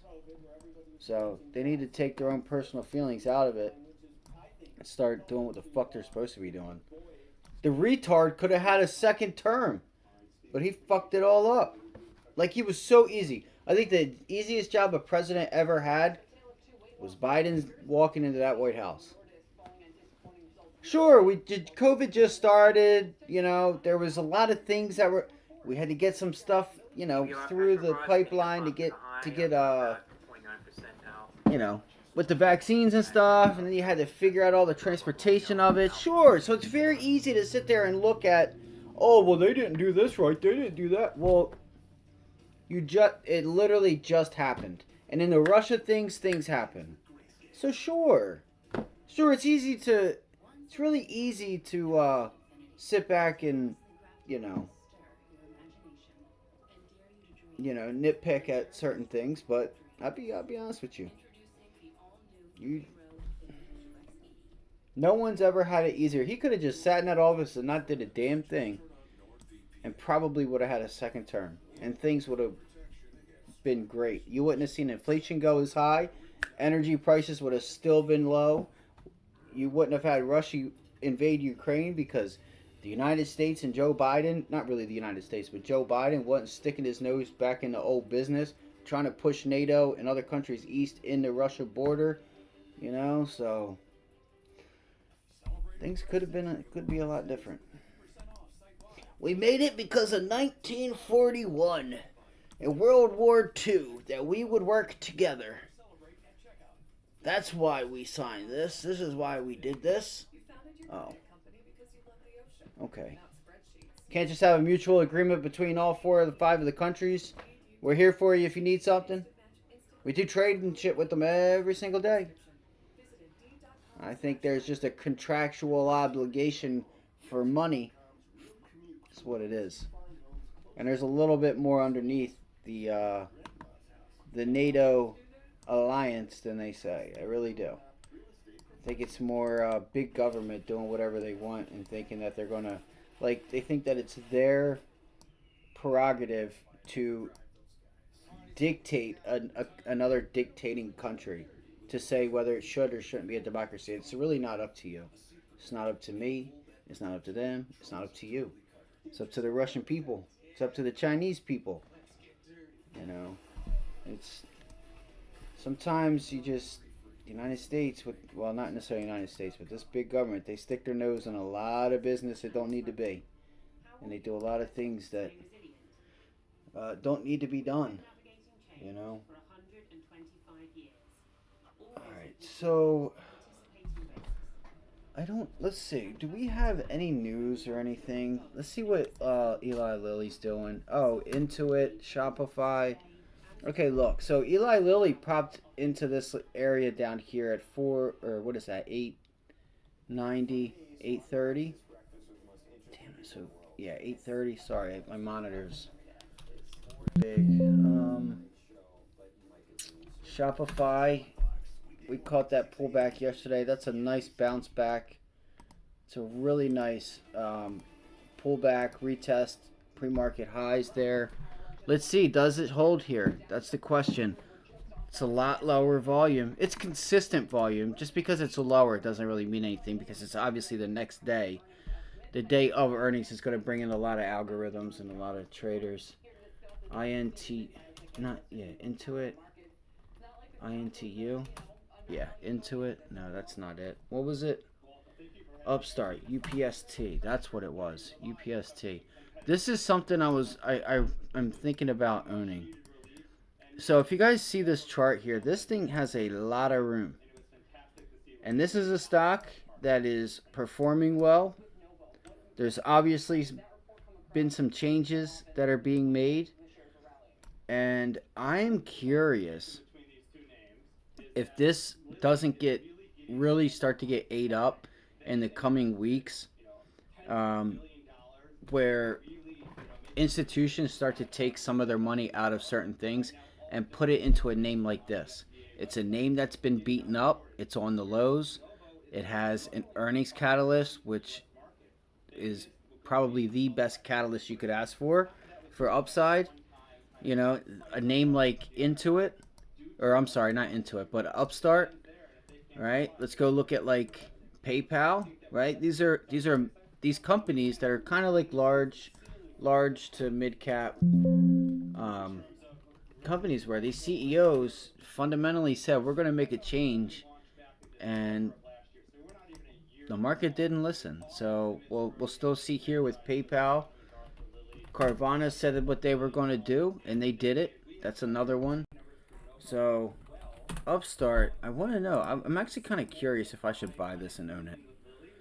I should have just bought this today. I should have fucking bought it today. It's not too late, but I just have a feeling that we may get another opportunity down here at the low 30s. I don't know, $34. Like, what's a couple dollars per share? I don't know what to do. Maybe I should just go buy it now.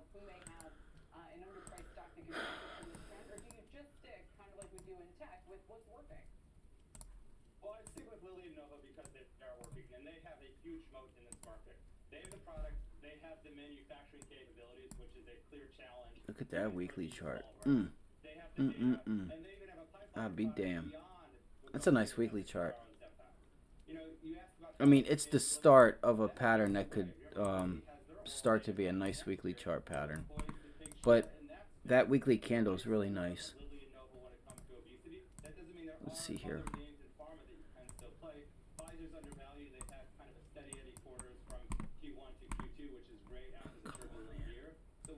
Give me 1 second. Hold on.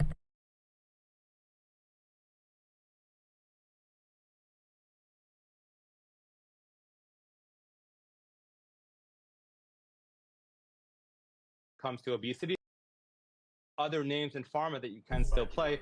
Pfizer's undervalued. We just got some kind of news. steady Eddie quarters from Q1 to Q2, which is great after the turbulent year. So we'll see what happens there. But again, Lilly is becoming the GOAT in obesity. That's a great line.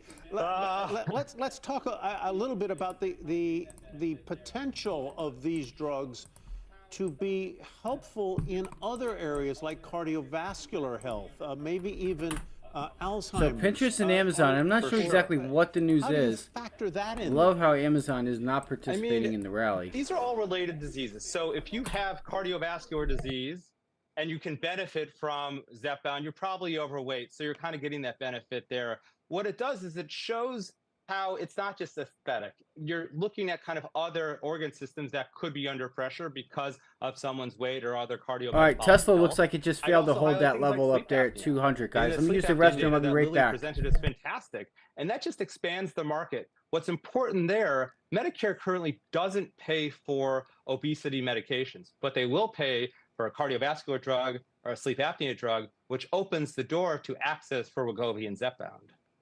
Very interesting. Evan, thank you very much. Evan Siegerman, we appreciate your time. And signs of improvement are emerging over in the real estate sector, namely with office demand. Let's bring in Diana Olick with more. Diana, what do we know? Well, Kelly, several new reports point to improvement and a potential bottom in office demand. Manhattan office buildings in June had an average visitation rate of 77% of 2019 levels. That is the highest monthly total since the Real Estate Board of New York began tracking this early last year. Visits were up from 72% of those levels 1 year ago. And Class A-plus buildings saw a 91% visitation rate, also the highest since tracking began. And some B and C buildings, particularly those with access to transit, also registered improved visitation. Looking at a national picture, in Q2, the office market posted its first quarter of positive net absorption since 2022. According to CBRE, net absorption is the total amount of office space that has been leased minus the amount of space that has been vacated during a specific period. Now, leasing activity improved year over year, and space offered for sublease declined to 4.2% of total inventory from 4.7% a year earlier. Manhattan leasing was actually the third strongest in the nation, just behind Atlanta and D.C. And finally, the VTS Office Demand Index. What's that? It measures the amount of new square footage requested by employers each month, and it rose 17% year over year in Q2 and has now seen annual growth for one full year. And experts at VTS say that if you have a year of growth behind you, you can now say that office demand has reached a bottom last year. Guys, back to you. A lot of numbers there. What do they say it explains why demand is coming back in Manhattan the way it is? Well, it's partially that some employers are just pulling people back into the office and insisting that they return at least 3 times a week. That's pulling more people into the office. More demand is, you know, if the economy is improving. And then you also have that some of these vacant buildings are actually being transitioned into something else. We've done the stories on transitioning them into residential apartment buildings. So if there's less supply, then you have those vacancies start to come back a bit. All right, Diana, thank you very much. Diana Olick. Let's turn to another slice of the real estate market. That would be luxury residences. According to Redfin, luxury home sales were flat in the second quarter of this year, while non-luxury home sales fell 3.4% to the lowest level in a decade. This is because high-end buyers tend to be less dependent on the direction of mortgage rates, more inclined to pay cash. For more, let's bring in Noble Black, a top real estate agent at Douglas Elliman, with more than $3 billion worth of individual sales. Noble, welcome. Good to have you with us. What are you seeing in the sort of bespoke markets in terms of price action and transactions? New York, Hamptons, Miami. We're seeing it very busy in the luxury segment, especially in the Hamptons and in Miami. New York has been busy. We had a very good end to the spring. It's always a little slow for us in the summer, but we're seeing a busier June, July, and early August than what we saw last year. And I think all of the indications are that we're going to have a good third quarter, but especially fourth quarter once some things are settled. Some things are settled, namely the election, maybe? The election, yeah, chiefly. I mean, Miller Samuels did a study going back to the 90s, and then every year for basically the last 35, every election year, excuse me, there's just a bunch of pent-up demand, and people kind of sit on the sidelines. They seem to be waiting until the election is settled. It doesn't really matter who wins the election, but once that's settled, people come back into the market. And then I think this year, with what's going on with rates, Watch we're out going to with see, an especially kind of. Be careful. If you think Tesla's a good idea to take it to the downside, I would be careful. Like, it might be a good idea, but make sure you get time. And don't expect anything. Don't expect it to sell off soon. Could it? Sure. But I'm telling you, this little break and retest could probably suck people in, only to just tear down their morale, because I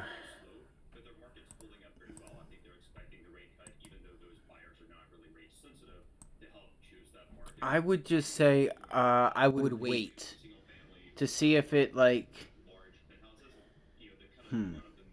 let's see. How would I do this? I think you would want to wait a little bit for an upside move There's a BuzzFeed to try. a bit higher. Maybe it tries to reclaim it. Amazon, that's Bravo Zulu Foxtrot Delta. I would just be careful today. If you didn't do anything, I wouldn't start trying to put on positions now. I mean, if you like the short on Tesla, don't let me stop you from taking it. But I also don't want to be... I'm not going to tell you to go long. Just make sure if you do take it short and you do get, like, some movement, make sure you get short on pops. Like, this one would have to maybe get a pullback to 198.98, and then it, like, pops again to, like, 200. I need 200, 201. I need some type of a pop, like where the stock's going up, and get short into that up move. Look how low that volume was on that pullback. Look at that. The lowest 5-minute candle of the day came on that pullback. This is nice, right? Beautiful. Oh, look, break and retest. We tried to get above it, tried to hold it, rally, break, retest. Be careful. Sometimes you need to understand that there's more to, more to it than just, are you at support, resistance? There's a wedge, break and retest, cup and handle. You want to have conviction. You want to have conviction in it. That way, especially when you throw on with some size and you have an 80 to 99% probability that, hey, this thing this is where I should be entering short or long. Just like now that, I'm pretty sure that this may not be the best opportunity to get short, unless there's something I'm missing here. I think it would be better to wait for the short on Tesla. Let's go look at the SPY real quick. Let's go back here.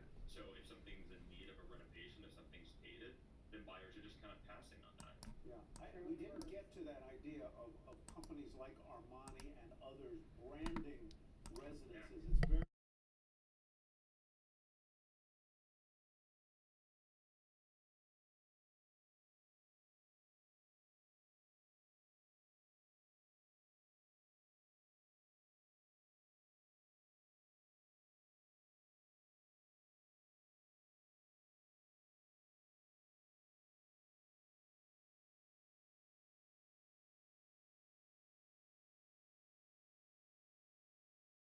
Thanks for having me. Appreciate it.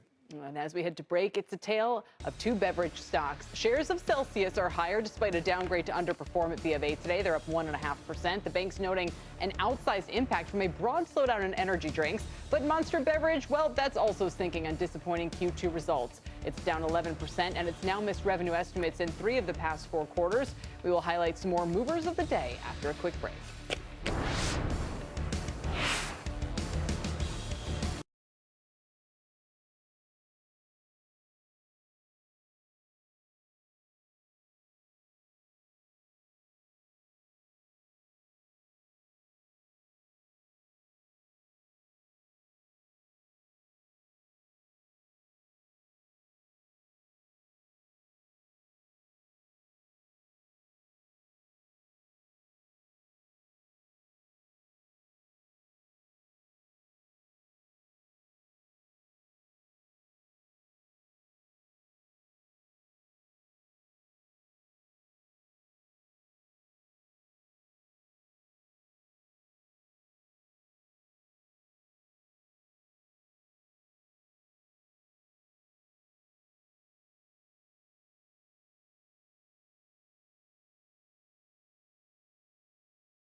Time for today's Power Check grab bag of stock stories you need to know about. Let's begin with the overall markets. The Dow rallying along with the other 3 major indexes we follow. The industrials up 1 2/3%, 600 points. S&P 2%, and NASDAQ pressing in on a 3% gain. Small caps participating as well, if you're keeping track. Next, the restaurants reporting lackluster sales. Papa John's down 3.5%, citing a more value-conscious consumer. Restaurant brands, BK, I think, and Arby's missing estimates. Their shares are up a little bit, though. So is Papa John's, for what it's worth. And Yum, Wendy's, Starbucks, all reporting disappointing sales lately as well. Next, Under Armour beating on the top and bottom line. Shares a little bit higher there. Sales fell in North America, but were better than feared. Yeah, up 19%, but still we're talking $7. And Warner Brothers Discovery, oh boy, taking a big hit, missing on revenue, reporting a $9.1 billion write-down on its TV networks. These shares are below $7 on a 9% slide. A big challenge there at Warner Brothers. And dating app Bumble issuing some seriously weak guidance, signaling sluggish discretionary spending by users on its dating apps. The stocks is down 31% today alone. that would be a fumble by All right, Bumble. let's see if A we lot can. of people asking if the dating apps are officially another over, and my pop sister here. said she sometimes see. uses TaskRabbit What is that? because you get the guys to help you move like your Who do we have furniture, today? but they're Curious. All right, thanks for closing bell starts right now. All right, guys, thanks so much. Welcome to Closing Bell. I'm Scott Wapner, live from Post 9 here at the New York Stock Exchange. This make or break hour begins with this rally back and whether you can really believe in it. We'll ask our experts over this final stretch. Another strong day for stocks. Show you the scorecard here with 60 minutes to go in regulation. We're sharply higher across the board. We can call it the highs of the day. We're just about that right now. Some relief from the labor market today is the reason why. Jobless claims came in lighter than expected, and that eased some of the concerns about the state of the U.S. economy. Yields Did it? moving higher today. Did The it? 10 years Is back that at what it 4%. was? All of that suggestive of some kind of relief. There it is, 399. Sure We'll call it it wasn't 4. already All the S&P plan? sectors positive on the day as well. Gains are fairly even across Or the not board. necessarily the So it's plan, a nice, but broad day of gains. Mega cap random, tech among the spaces that are jumping today. low We'll show you some volume of the names sell-off there. yesterday. Apple, Amazon, Nvidia among them. Nvidia up near 6%. Financial stocks having a pretty good showing as well. We can show you some of those. JP Morgan, Goldman, and Morgan Stanley, the big winners. Some other single stock standouts include Palantir on the back of its earnings and guidance. Eli Lilly is popping after its own results today. There's that stock, good for almost 10%. And how about Under Armour? We don't talk about it all that often. There is reason to today, though. Up more than 19%. That's the best day since 2018. And that's after turning a surprise profit. It takes us to our talk of the tape, the state of the markets, whether it is time to buy the dip or prepare for more intense volatility Damn, here we go. ahead. Here's that pullback. Let's ask our panel. Liz Young-Thomas is SoFi's head of investment strategy. Gabriela All right, so Santos there is goes chief Nvidia. market strategist Nvidia's for JP pulling Morgan back. Asset Management, and Lauren Goodwin, portfolio strategist with New York Life Investments. Ladies, good to have you all here on Post 9. Is the worst over, Liz? Was that it? Was Monday just one of those panic attacks and we've left it in the rear view? I think it was a panic attack. I don't think it's over. I think this yen gonna say thing it will right now. resurface Just gonna say again. it to all of you guys, What we learned out this there. week and what we're learning today is that I think this is the bounce people expected to see on Tuesday. And we tried a couple times. We tried on Tuesday, we tried on Wednesday. Intraday, we got pretty high, and then we gave it all back by the end of the day. So this is the bounce people were waiting for. So now what we've learned is that we're not going to bounce just for bouncing's sake. We need good news in order to move forward and in order to prove that the rally is durable. So today we got some good news, but the interesting part about what happened today is that it was just on that initial jobless claims data. In the trailing one-year period, this is the biggest move we've had on initial jobless claims data. Suddenly, it's important. So that tells me we are even more sensitive to all of the data that's coming in, which also tells me that we're going to see more volatility as we get data that might conflict. You could, though, Gabriella, say this whole thing really started with one data point, We already know which that. was They've already overblown. said this a while the ago. labor report on last Friday. And then everybody said, oh my gosh, the labor market's falling apart. We might be closer to a recession than we thought. Fed's going to cut too late. None of it's going to matter because we're going into a recession. Damn. Time to sell stocks. And then you Oh, put that Japan was- on top of it, and you had a It was- Sunday of madness Look, it was on like Monday this. morning. That's I right. don't know and I think what was going as on, you but it was described, like it's a that. When I combination saw of it, factors, it was like that. right? I'm like, Some yo, of what them the- are fundamental. If we think back July 11th with the June CPI that was softer than expected, followed by some additional softer data prints, culminating with the jobs report last Friday. In addition to that, Dude, you we're just also testing had every some level. good but not great mega So, cap tech CrowdStrike, earnings that disappointed high I expectations. guess the rally started and then you yesterday had or this Tuesday. really powerful. I guess the rally started Tuesday. Look, support. Turn that support. Now do we turn? $500 million legal claims against CrowdStrike and Microsoft after the July outage caused 7,000. Oh my God! If I'm wrong again. Threw fuel in the fire. So in terms of is the worst behind us, it depends not just on the data, but also how far along we are in that unwind of the carry trade, concentrated positioning, and an unwind of momentum. It's pretty remarkable, Lauren, the comeback that we've had, because it felt so awful on Monday morning and it was such a dramatic sell-off. Week to date, the NASDAQ is almost positive. The S&P is almost positive. The Dow is almost positive. I mean, we're less than 1% down on the week for those majors. Now, the Russell is 1 1/3% negative on the week. But that tells you the story of the rebound. Do you believe in it or not? I do believe in the rebound because, as you know, I do expect we're slowing towards recession, but the indicators that we use to determine that we're there simply have not been met. We're looking at unemployment claims above the 260 level. That hasn't happened. We would need to see earnings growth deteriorate, where we've had really, frankly, remarkable stability. And so the macro data just doesn't support a story where you see consistent downturns in the U.S. equity market.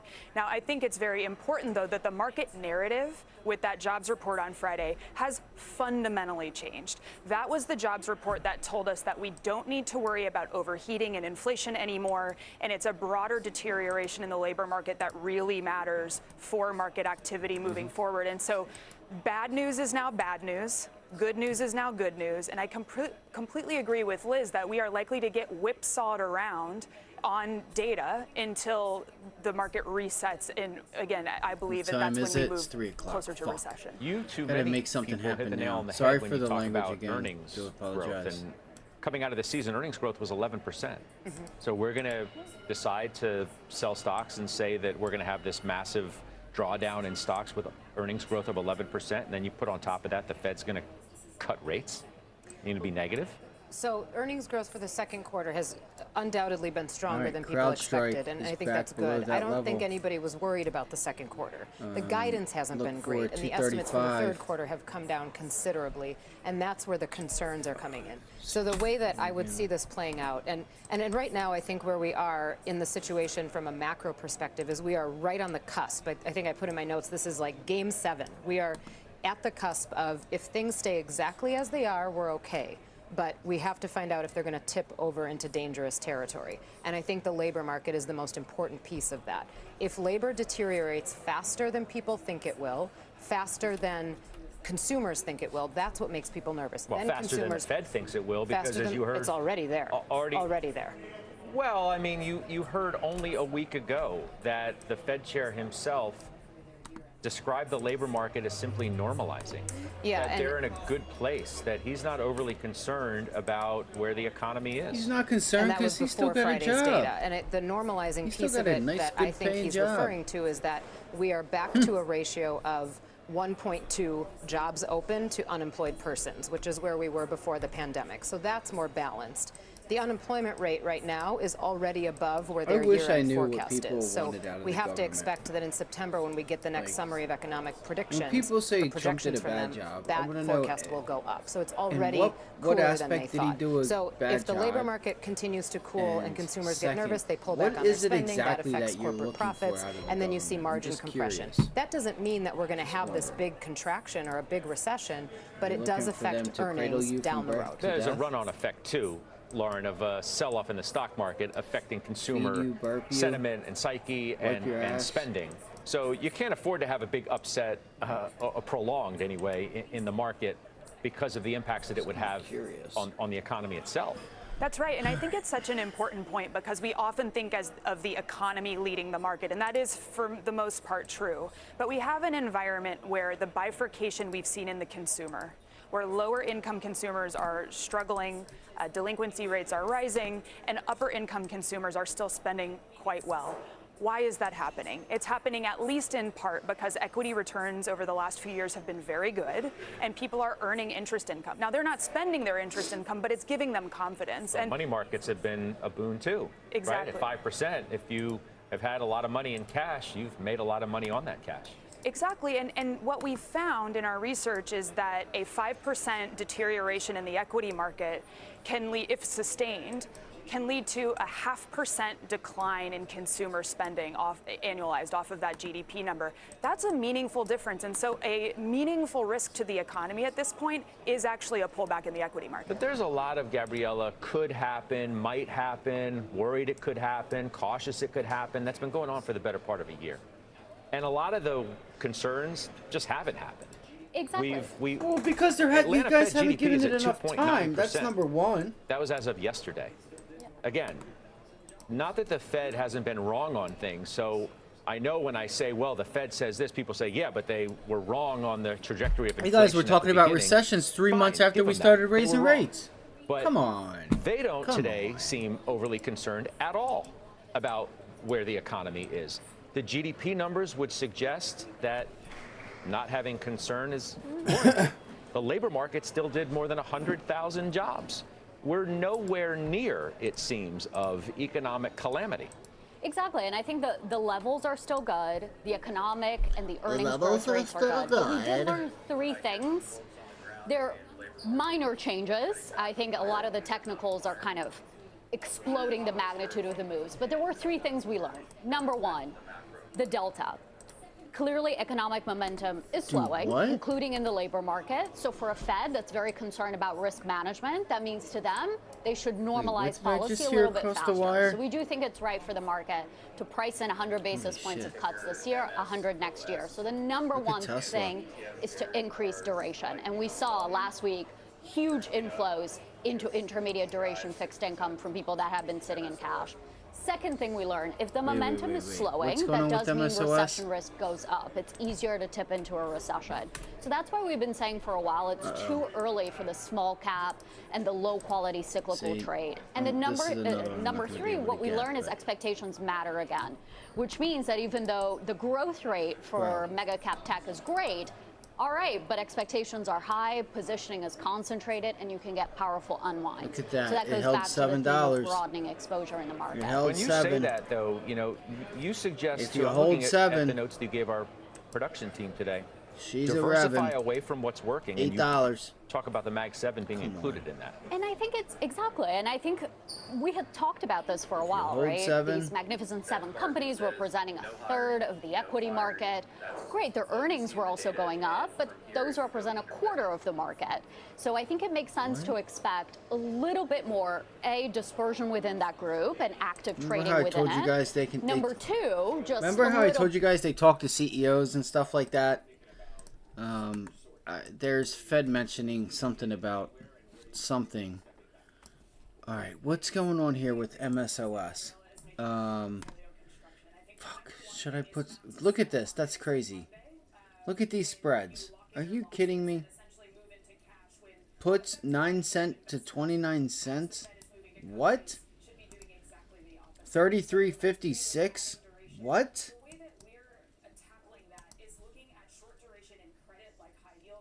Holy smokes. That's crazy. 50, so 25s.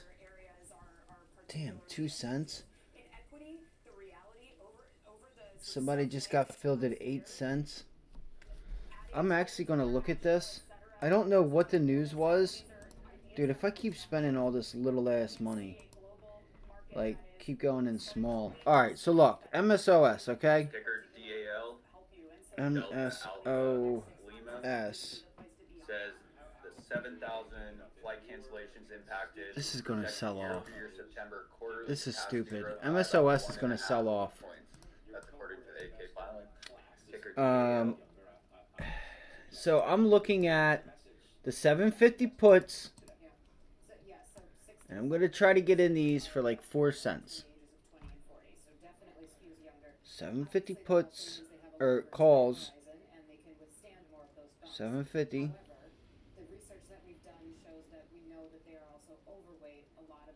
And I'm only going to grab a couple. Again, I'm going to limit order. I might even try to get 4. What is going on here with these?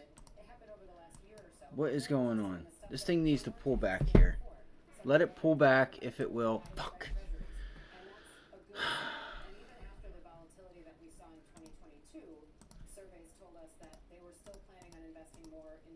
The Queen's talking. Listen up.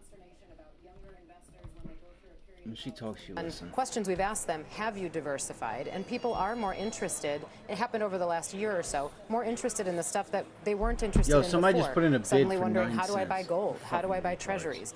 And that's a good sign. And even after the volatility that we saw in 2022, surveys told us that they were still planning on investing more in 2023. So all of this consternation about younger investors when they go through a period of volatility are going to stop investing and pull out of the market, I don't think is Oh my gosh. accurate, but there is still a lot to be said for making sure that they're diversified Come on. into sectors, and if I was it's gonna names, try to that's get in fine, there but for sectors 4 that are going cents. to do well in I don't an know what the environment like I news think is. we're I'm going not to see sure. in fall, which has a lot to do with the yield curve. So I talk about the yield Fed curve a lot. barking. I mean, today we're only inverted about 5 or 6 basis points. That's the shallowest it's been this whole cycle. This Well, week is the shallowest it's Sure, been. on Monday we de-inverted. Yeah, right, for a short whisker. period of time. Yeah. So for this entire week, it's the shallowest inversion that we've seen. And during those periods, which is a bull steepening period, you want to have sectors like utilities, staples, me, I'm energy, sorry. and healthcare, and you do want to diversify away from a lot of the headline-making sectors that we talk about so much. So I think what's interesting, Gabriella, is you say industrials are a good Bag, place to be. So Bloomingdale's. you can't No, be too not worried M. about the trajectory of the economy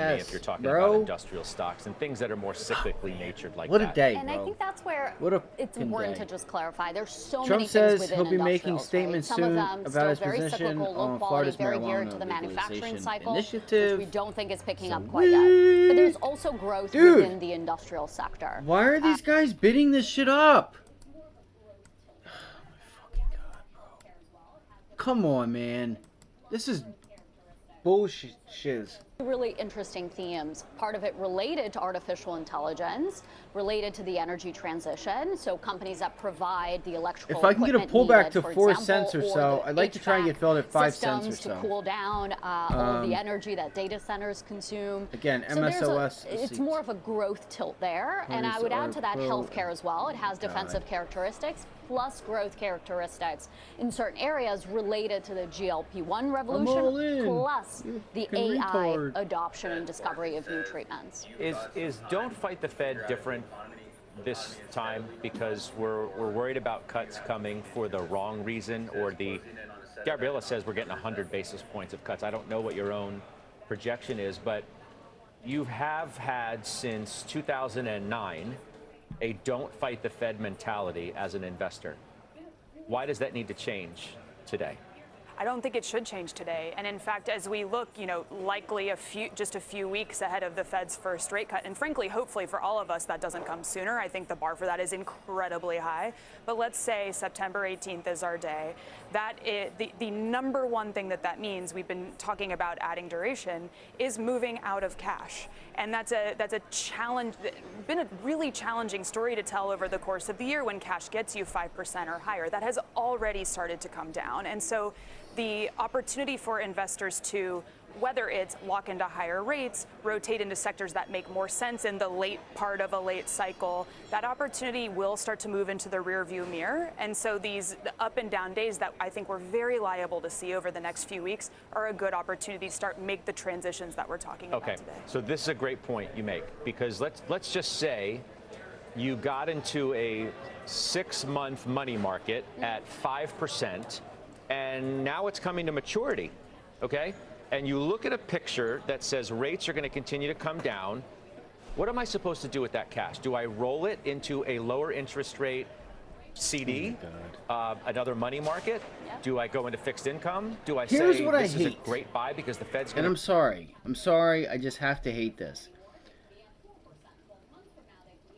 It should not be up to Joe Biden, Trump, or any one person that you can or cannot smoke weed. We need to get the goddamn government out of our lives. Okay, 9 cents. Like, within a reasonable, area. So, anyway. Months from now, we I'm don't waiting think for a cash rates will pullback. be at 5% I'd like to try to get a anymore. They can pullback be here. at 4%. 12 months You from can now, they see, can be at 3%. So they're not talking about anything that matters, honestly. They're just talking about bullshit. They really are. They're not even talking about anything. They're just trying to come up with whatever reason that seems and sounds logical on why the markets popped today. We had low volume yesterday. Buyers stepped back in on that low volume pullback. Whoa, no, I don't want 43 cents. So, damn, 15? I have a limit order at, was 5 cents. 6 cents. Michael Sandy Oscar Sandy seen reports This is circulating ridiculous. on X that Trump during his press conference appeared to express I thought you just reported it on this, bud. shares continuing to spike up. So we were early on this? MSOS. Or is he just reiterating it? Unbelievable. I should have just taken it at 6-7 cents, but what do you know? Look at this, 67, 58, 35, 20. They're just throwing out orders. That's hilarious. 11.72. What? 11 contracts. It's $1.34. Shit, you just might get filled. Throw it out there. See if someone hits the line. Chances are, market maker will jump in front of you. That's just how it is these days. The old days, you probably could get away with it, right? When there wasn't as many retail traders and as much liquidity, you might be able to get away with like it trading at around 18 cents. You throw out orders at 32 and let it sit there, and you just randomly get filled. Somebody gets hit with your high ass order. But I can't trade this now. I can't trade it now. I mean, I can if it comes back, but I'll be damned if we weren't early. You gotta. I still have my fucking limit orders up. This is what I mean. This is exactly what I mean. I try to post, I try to give it a second, or, I try to get my order in, I try to do it, and then this happens. Like, come on, man. Let's see here. Let's see if the pullbacks take 321. Let's see if pullbacks really suck premium out of this. Look, 4 cents, so we're good. 4 cents, 69. I'm going to go in at 6 cents. I'm going to throw out a limit order. Just so you guys know, when the bell rings, that order will get taken away. CrowdStrike outage. I don't even know what that is.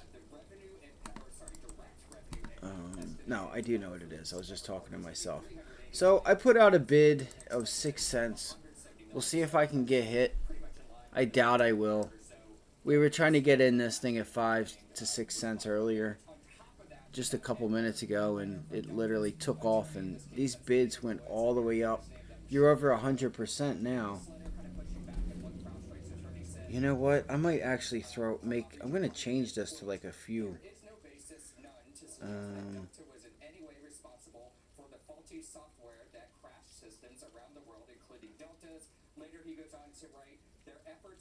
I just don't know if I'm going to get it. I don't think I'm going to get it, guys.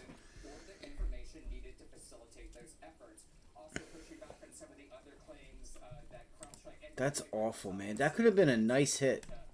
That could have been a really nice hit. So the last fill was at 8 cents. The last person was filled at 8 cents. That doesn't make any sense. Why is the bid ask still at 11? And it says here bid 5. Ask 11. Bid 11. Ask 20. I don't understand what's going on here. What's going on? Wait, no, that's the put side. I'm sorry. Call side. Holy shit. Yeah, that's what was going on. Okay. I got mixed up there for a minute. I'm sorry. So, 750. Yeah, the 750 calls. I'm sorry. So I was right. Okay, so it was right. I was like, what the hell's going on? Okay. So that threw me off. And what's crazy, these things were actually pretty crazy. They were asking a lot of money for those there. And we're still on MSOS? Yes, we are. Okay. 750. Let me just outline it. Yeah, they're not going to give it to us. You know, if this thing does pull back like it should, if it could just pull back in like a nice, in a manner in which we might. We'll just see. We'll throw it out there, see what happens. Look, here you go. Coming back at the Philadelphia Exchange.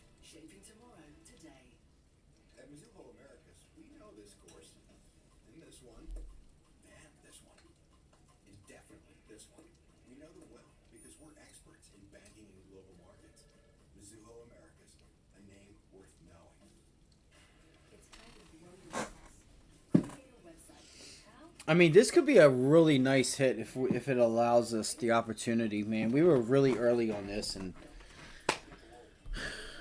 sometimes it just happens. It just is what it is. Fucking blows, man. I was trying to get an order out, and you know, we were starting to pull back off of this level, and it just ripped. You started seeing a lot of bids come in.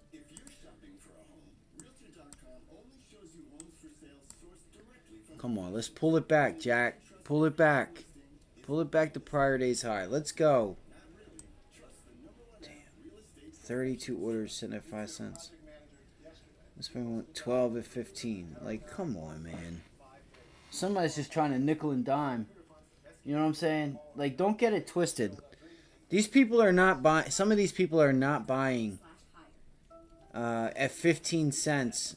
They're looking for like a quick 15-cent fill to get out at like 17, 18, if not 20, and looking for that little 25%, 20%, just nickel and dime. Not even nickel and diamond, just pennies. You know what I'm saying? Just going after pennies there. Oh my God, now they all go to 6. You gotta be kidding me. Here they go. Start putting all of it down. All of it down. So that all the bids try to step up to get filled in this support area. Don't do it. If it doesn't fill you, it doesn't fill you. I'm just saying. See that? Look at all those orders there at 6 cents. I think that's where I set mine at. Yeah, 6 cents, yep. I didn't do 5 or 4. Come on. Come on. Pay attention to what the last order was filled at. The last person was just filled at 14 cents. They're probably hurting right now. They're like, oh no, I just got scammed. I just bought the top. I just bought the top. If we can just see... Look, they're not going to do it. They're not going to step down to 5. They're not going to. I'll let you guys know if I get filled. I just got to sit here and refresh and full width. I don't think I'm going to get filled. I'm just going to be honest with you guys. I don't think they're going to fill anybody down there at 6 cents. There you go. You had some people get filled at 8. Some people were just getting hit at 8 and 10. I saw an 8 there. Come on, pull it back. Pull it back. Let's go. What time is it? 3:28. Pull it back. Let's go. Shit, I thought I had a 3-minute chart up here.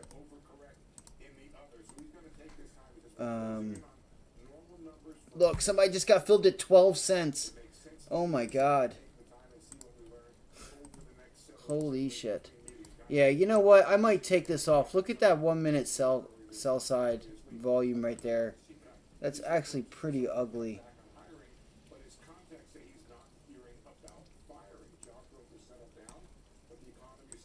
This could get dangerous. Please be careful if you guys do this. Just buy, like, I need you guys to understand that liquidity could be a problem. You're going right into the 50-day moving average, 20-day, and everything. Do it small if you're gonna play this. All right, do it small. Just just to get your rocks off, just buy a couple contracts at the most. You know, you might make $50, $100 if this thing hits. Okay, 3 cents. I'm going to lower mine to 4. Looks like it's going to come in here. Let's see. Look. They're trying. Yeah, I lowered it. I lowered mine. Let me make sure that I'm not in it. No, I'm not in it yet. Somebody's sitting there at 8. I moved my orders down. Somebody just got filled at 11 cents. You know what? Let's step on in.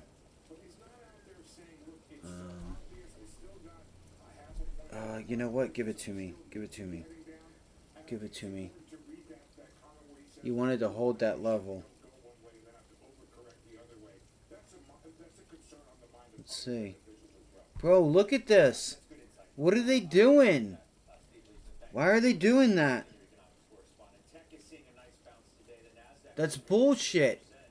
They don't want nobody to get filled, bro. Somebody's just manipulating this, trying to hold it up.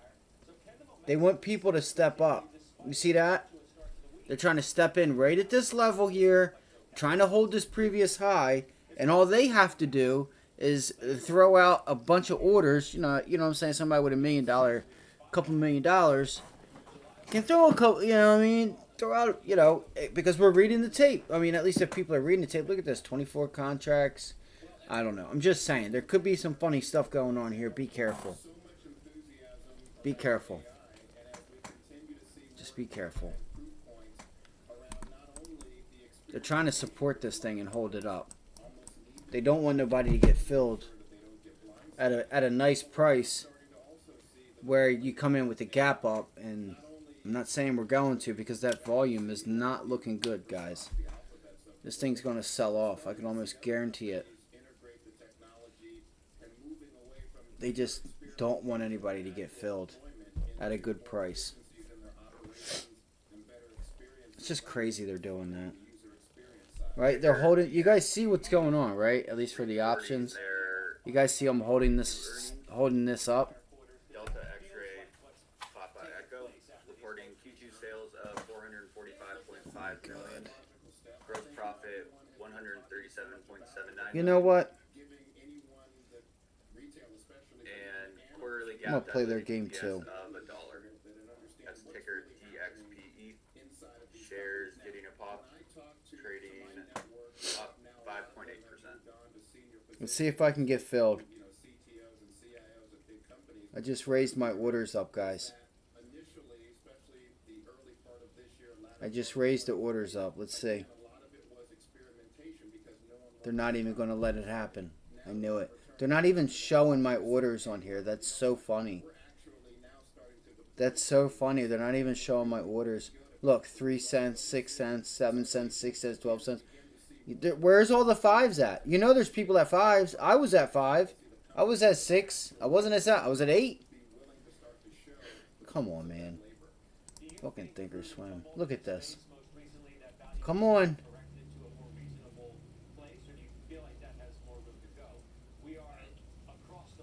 They just want people to step this thing up to hold the bag, is what's going on here. I want you guys to understand that.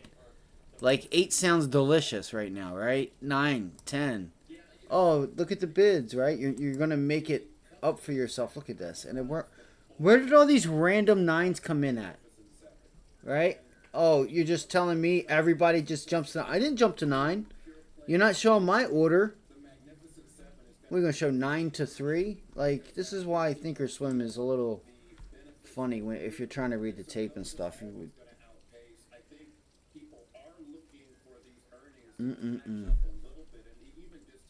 Come on, man. Give me a fucking fill. They're not going to let me. They're not going to fill us. This is it. You could... Let's see if we can... They buy the dip here. They just want to be able to... They're just trying to sell the bag to somebody. It's so funny. I don't know if I'm explaining it correctly. But, like, this is your last... Like, 710 is it. And if that doesn't hold, which it's not going to, chances are it's not going to. Like, this thing's going down. Like, they really want you to hold the bag, like, brutally. Like, like, these market makers are stepping up at 9. Where did the 7s go? Where's the 6 at? You're not going to tell me they all... I never jumped up. They're not showing my order. I jumped up, yes, but not to 9. Look at that. You got to be kidding me. They're just... They're trying to sucker people in. They're trying so hard. The day's almost over. Come on, man. I don't want to fucking play this game, bro. Just come down and fucking fill me, bro. Just give me a fill. Give me a fill. Give me a fill. Give me a pin fill, please. Come on, man. I'm so sick to my stomach that I'm sitting here wasting my time on this.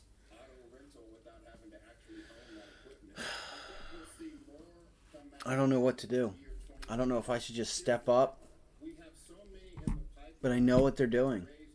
Statement from Coinbase, ticker COIN, says aware that customers may be unable to connect with Coinbase support via phone or requested phone call. This is ridiculous. This is so ridiculous. It really is. This is ridiculous. Come on. 7:15, 16. Fucking jerk offs. Let's go. We're wasting so much time here. Just pull it back. Just pull it back. Pull it back. I love how this thing's falling, and they will not. Here it goes.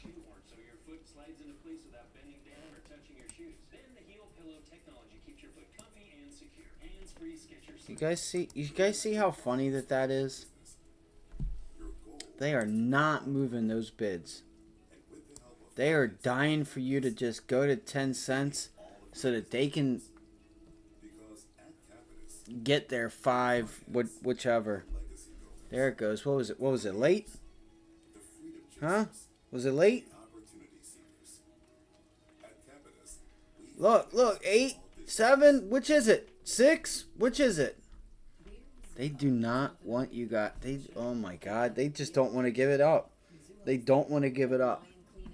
This thing still has a little room to the downside. They might as well just fill everybody, bro. Just go ahead and do it, man. This is fucking stupid. Like, seriously, this is so stupid. Industries ticker TBLT, Tango Bravo Lima Tango. Withdraws appeal to I just hate that we can't trade options after hours, is my point. We have fucking 20 minutes, bro. Pull back and just fill me. You already know it's still going to be a loss. Like, it doesn't matter. God forbid somebody makes a few pennies.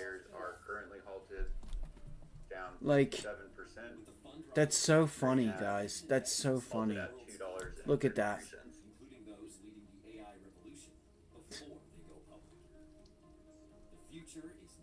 So the person that got filled at 5 cents earlier, 3 cents, 4 cents, doesn't want to get filled at 8, 9. They would love to take that. It's a nice percentage gain.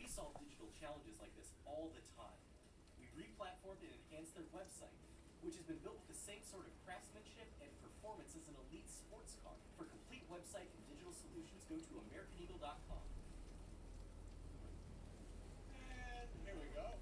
You notice how they're again 9, they didn't move, and then 8, now they don't want to move. Don't step it up. I'm telling you, either you're going to put your orders at from like 4 cents to 7 cents at the most. I would say 5. I would say if you don't get filled at 5, do not trade it. But I'm willing to pay a little bit more to see if I can make something work.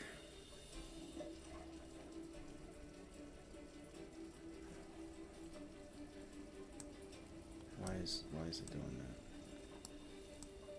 Look, there's the pop. Jesus Christ. They're going to pop it just to suck people in. It's still going to go down. Watch. Still going to pull back. Seeing a report from See what I mean? that the FDIC takes a harder look at BlackRock, Vanguard, stakes and banks. Regulators sent letters to the 2 asset managers last week and asked both firms. All right, you know what? I'm going to be done with this. I'm done with this. Ticker BLK. Like, Bravo, Lima, Kilo. I don't want to sit here and waste my time with this fucking thing. MSOS, all those. Maybe Tilray might be a place you guys want to look at, but the liquidity in that stuff sucks. All right, should we look for a long on Tesla going into tomorrow? You know, we're still sort of waiting for the absolute definitive buying signals. So some of our shorter term signals are still only at sort of neutral levels. So really what we're trying to do is we're trying to absolutely nail the timing. And let's be honest, when we look at, for example, next week's retail... Trying to nail the timing. I feel, brother. I feel. Just as we talk about a Tesla long. Alright, so SPY looks good for possible... Wait, so you have to see that 100-day if it's actually holding the 100-day or not.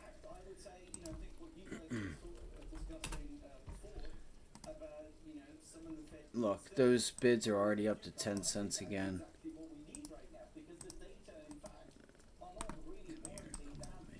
I'm so mad, bro. Because we were so close to getting filled, and we could have exited those for like 65 to 45 cents. And got an entry at like 6 cents. We were really early on that news.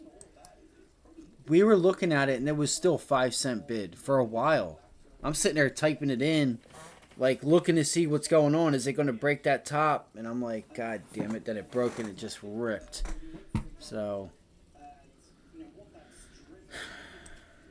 I don't know if I should try to up my order here on MSOS or not. I think it's got a little bit more room to the downside. I don't want to do that.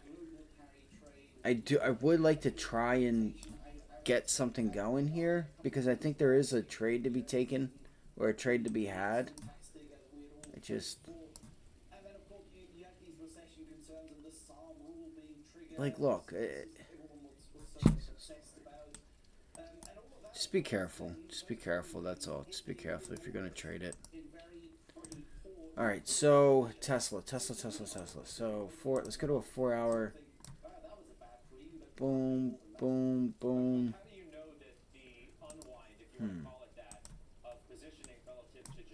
Look, another possible rejection there at 200.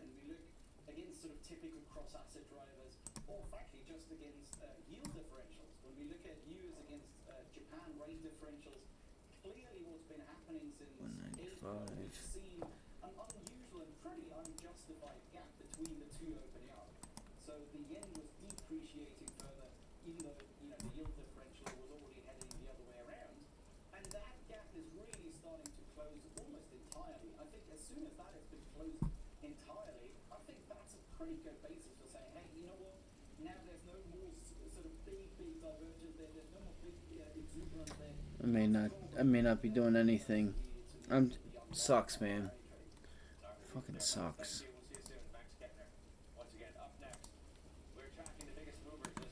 One more day this week. I feel like another wasted week on behalf of myself. Fucking Palantir. AMD this morning would have been killer on that pullback.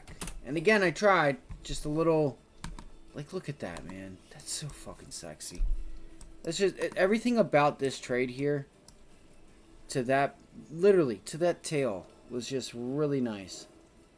Look, 13-cent bid. Holy cow, they're really.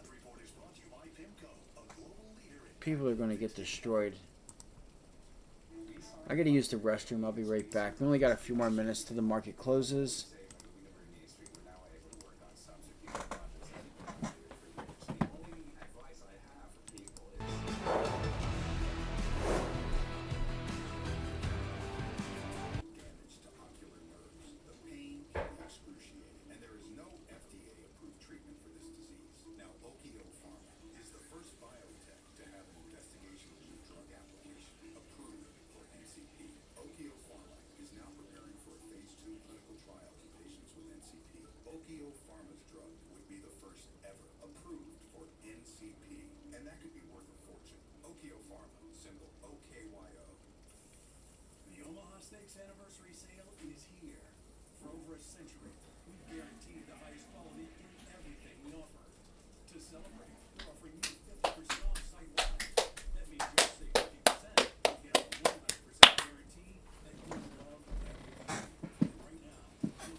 For me, the case for lowering in July would have been either absolute conviction, labor market was on the precipice, or if you had thought inflation under control.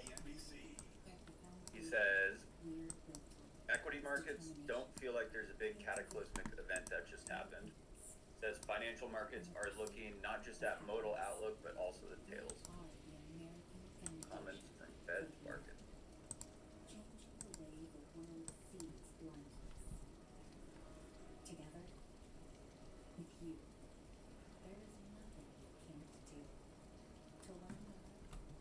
I think we all know 195. If you're looking to go long Tesla, 195 is your level. If you and to understand that if you don't get it, let it go. Let it go. All right. Something I should have did with Palantir. It's all good. I'm not worried about it again. I used profits from LUMN short yesterday and used some of that to take the position, so I'm not worried even if it goes to zero. I could care less. I mean, it's not that I could care less, don't get me wrong. I'm just saying I have tomorrow. If it doesn't do anything tomorrow or something crazy happens tonight, it is what it is. I'll be alright. So it looks like,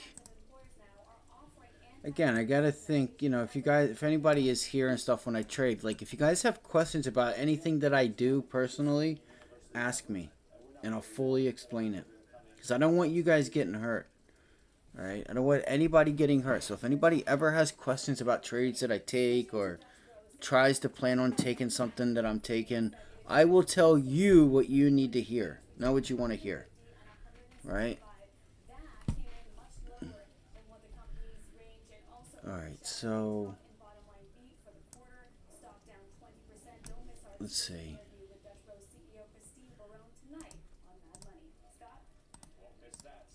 Bro, I'm getting ready just to... MSOS is just sitting at 11 to 13. Like, come on, dude. Fucking 345. I swear to God, man. I missed another fucking trade. Really upsetting day for me. Did not have to be like this. What is...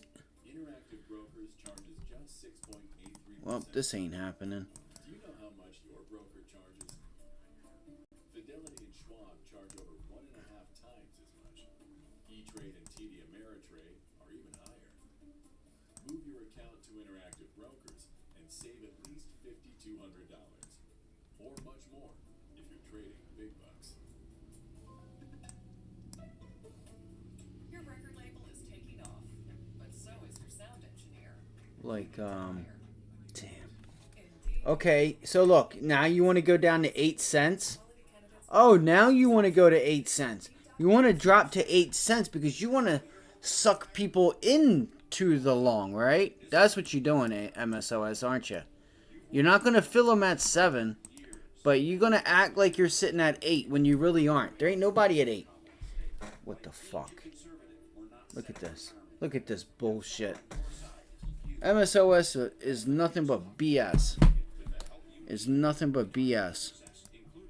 I am kind of curious if we could get a little gap up. I am real curious about that. I still have Palantir on, so if we get a gap down or something crazy happens, Palantir's at highs, it should pull back. If we get a bounce, this is at lows. Not that they have anything to do with one another, but this has a catalyst, I guess, tonight, or here in a little bit.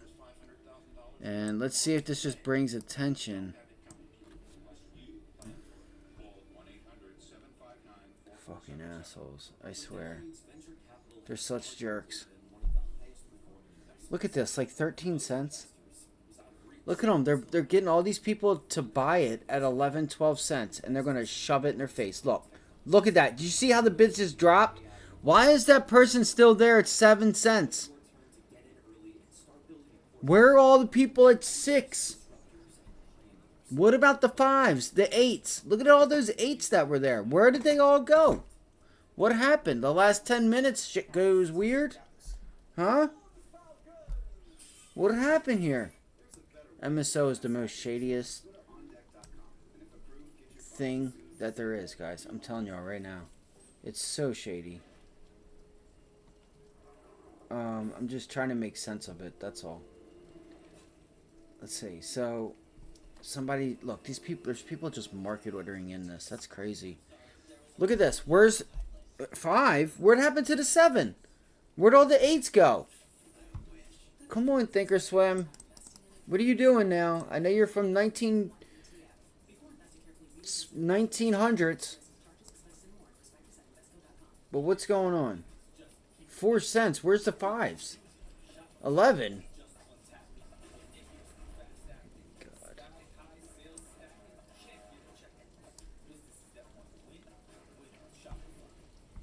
So I'm still sitting in this. I'm still sitting in MSLS. See if I can catch a fade. This is so fucking ridiculous. I'm sorry to cuss, you guys. I am. I'm sorry to cuss. I just wasted a whole fucking day. Not really. I haven't been smoking. I don't smoke cigarettes every day, but I might have a damn cigarette. This was another one we were close to. This is why it's frustrating. Right here on this pop, we were able to possibly get along at 5 cents, 6 cents. And they went all the way up like to $1.20, $1.40, 80 cents, 9. Like they were just getting, excuse my language, but you know, you can come up with some words yourself. Words that, are taking advantage of. Words that aren't so nice, right? On that pop, bro, they were throwing these high ass limit orders out. I'm telling you, getting it. You saw the bids sitting at 5 cents, 4 cents. They were just sitting at 5. This thing takes off. The ask is $1.20, $1.88, 85 from 5, 6, 7, 8 cents, and they're just taking advantage of people market ordering in on the pop. Excuse me. And I was that close. I had the limit order in, and I was looking to get my entry on that pullback if we were going to look to get that a pullback off of that resistance level, and it just broke and just went nuts. Ticker U, Unity, ticker TTD, Trade Desk, Paramount Global, ticker PARA, Gilead Sciences, ticker GILD. I cannot believe they still have not filled me yet. Expedia, ticker EXPE. I guess, is energy down? Where's USO at? I'm just curious. I don't think that this is a position anybody should be in. I don't think... My reasoning for this is, I think even if we get an attack or something does happen, I think the economy's slowing at such a rate that energy might be done for a little bit. Alright, do you have that one last little hurrah? I don't know. I think you've tried to have it 3 times now, and they were just taken back, so we'll find out. Damn, that would have been a nice entry, though. Just like, you'd be up a lot, man, if you just bought the dip. I might have to start looking at USO, because this thing trades actually pretty crazy. And this might be these might be opportunities.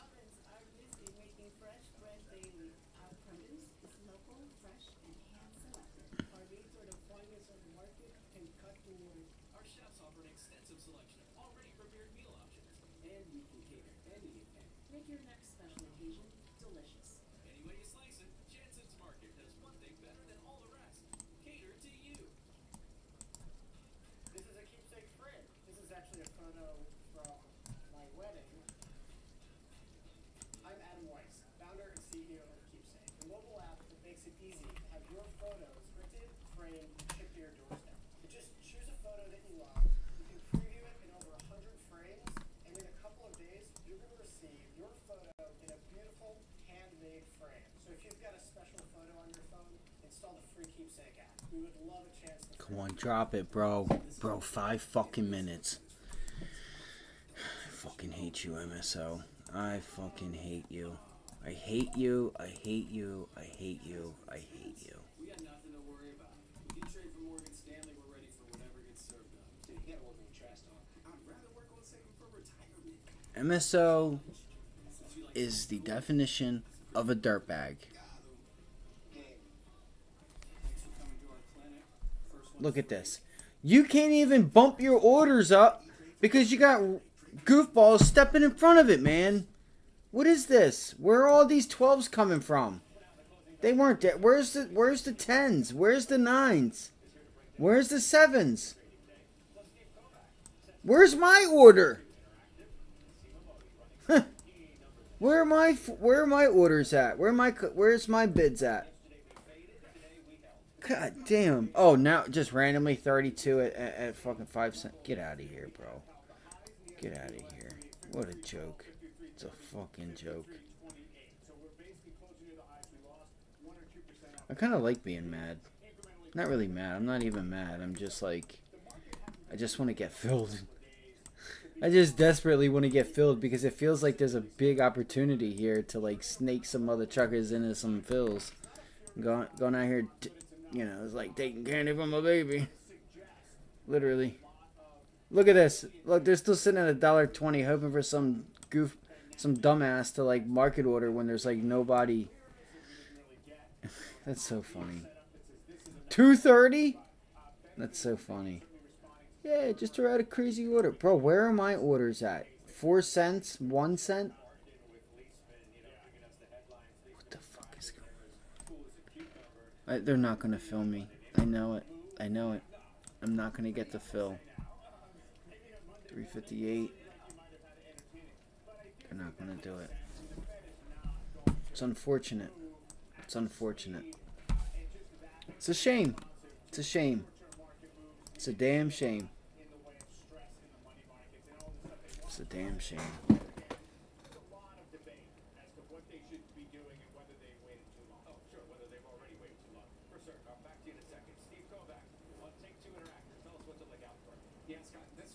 Watch them. Watch them. Watch it.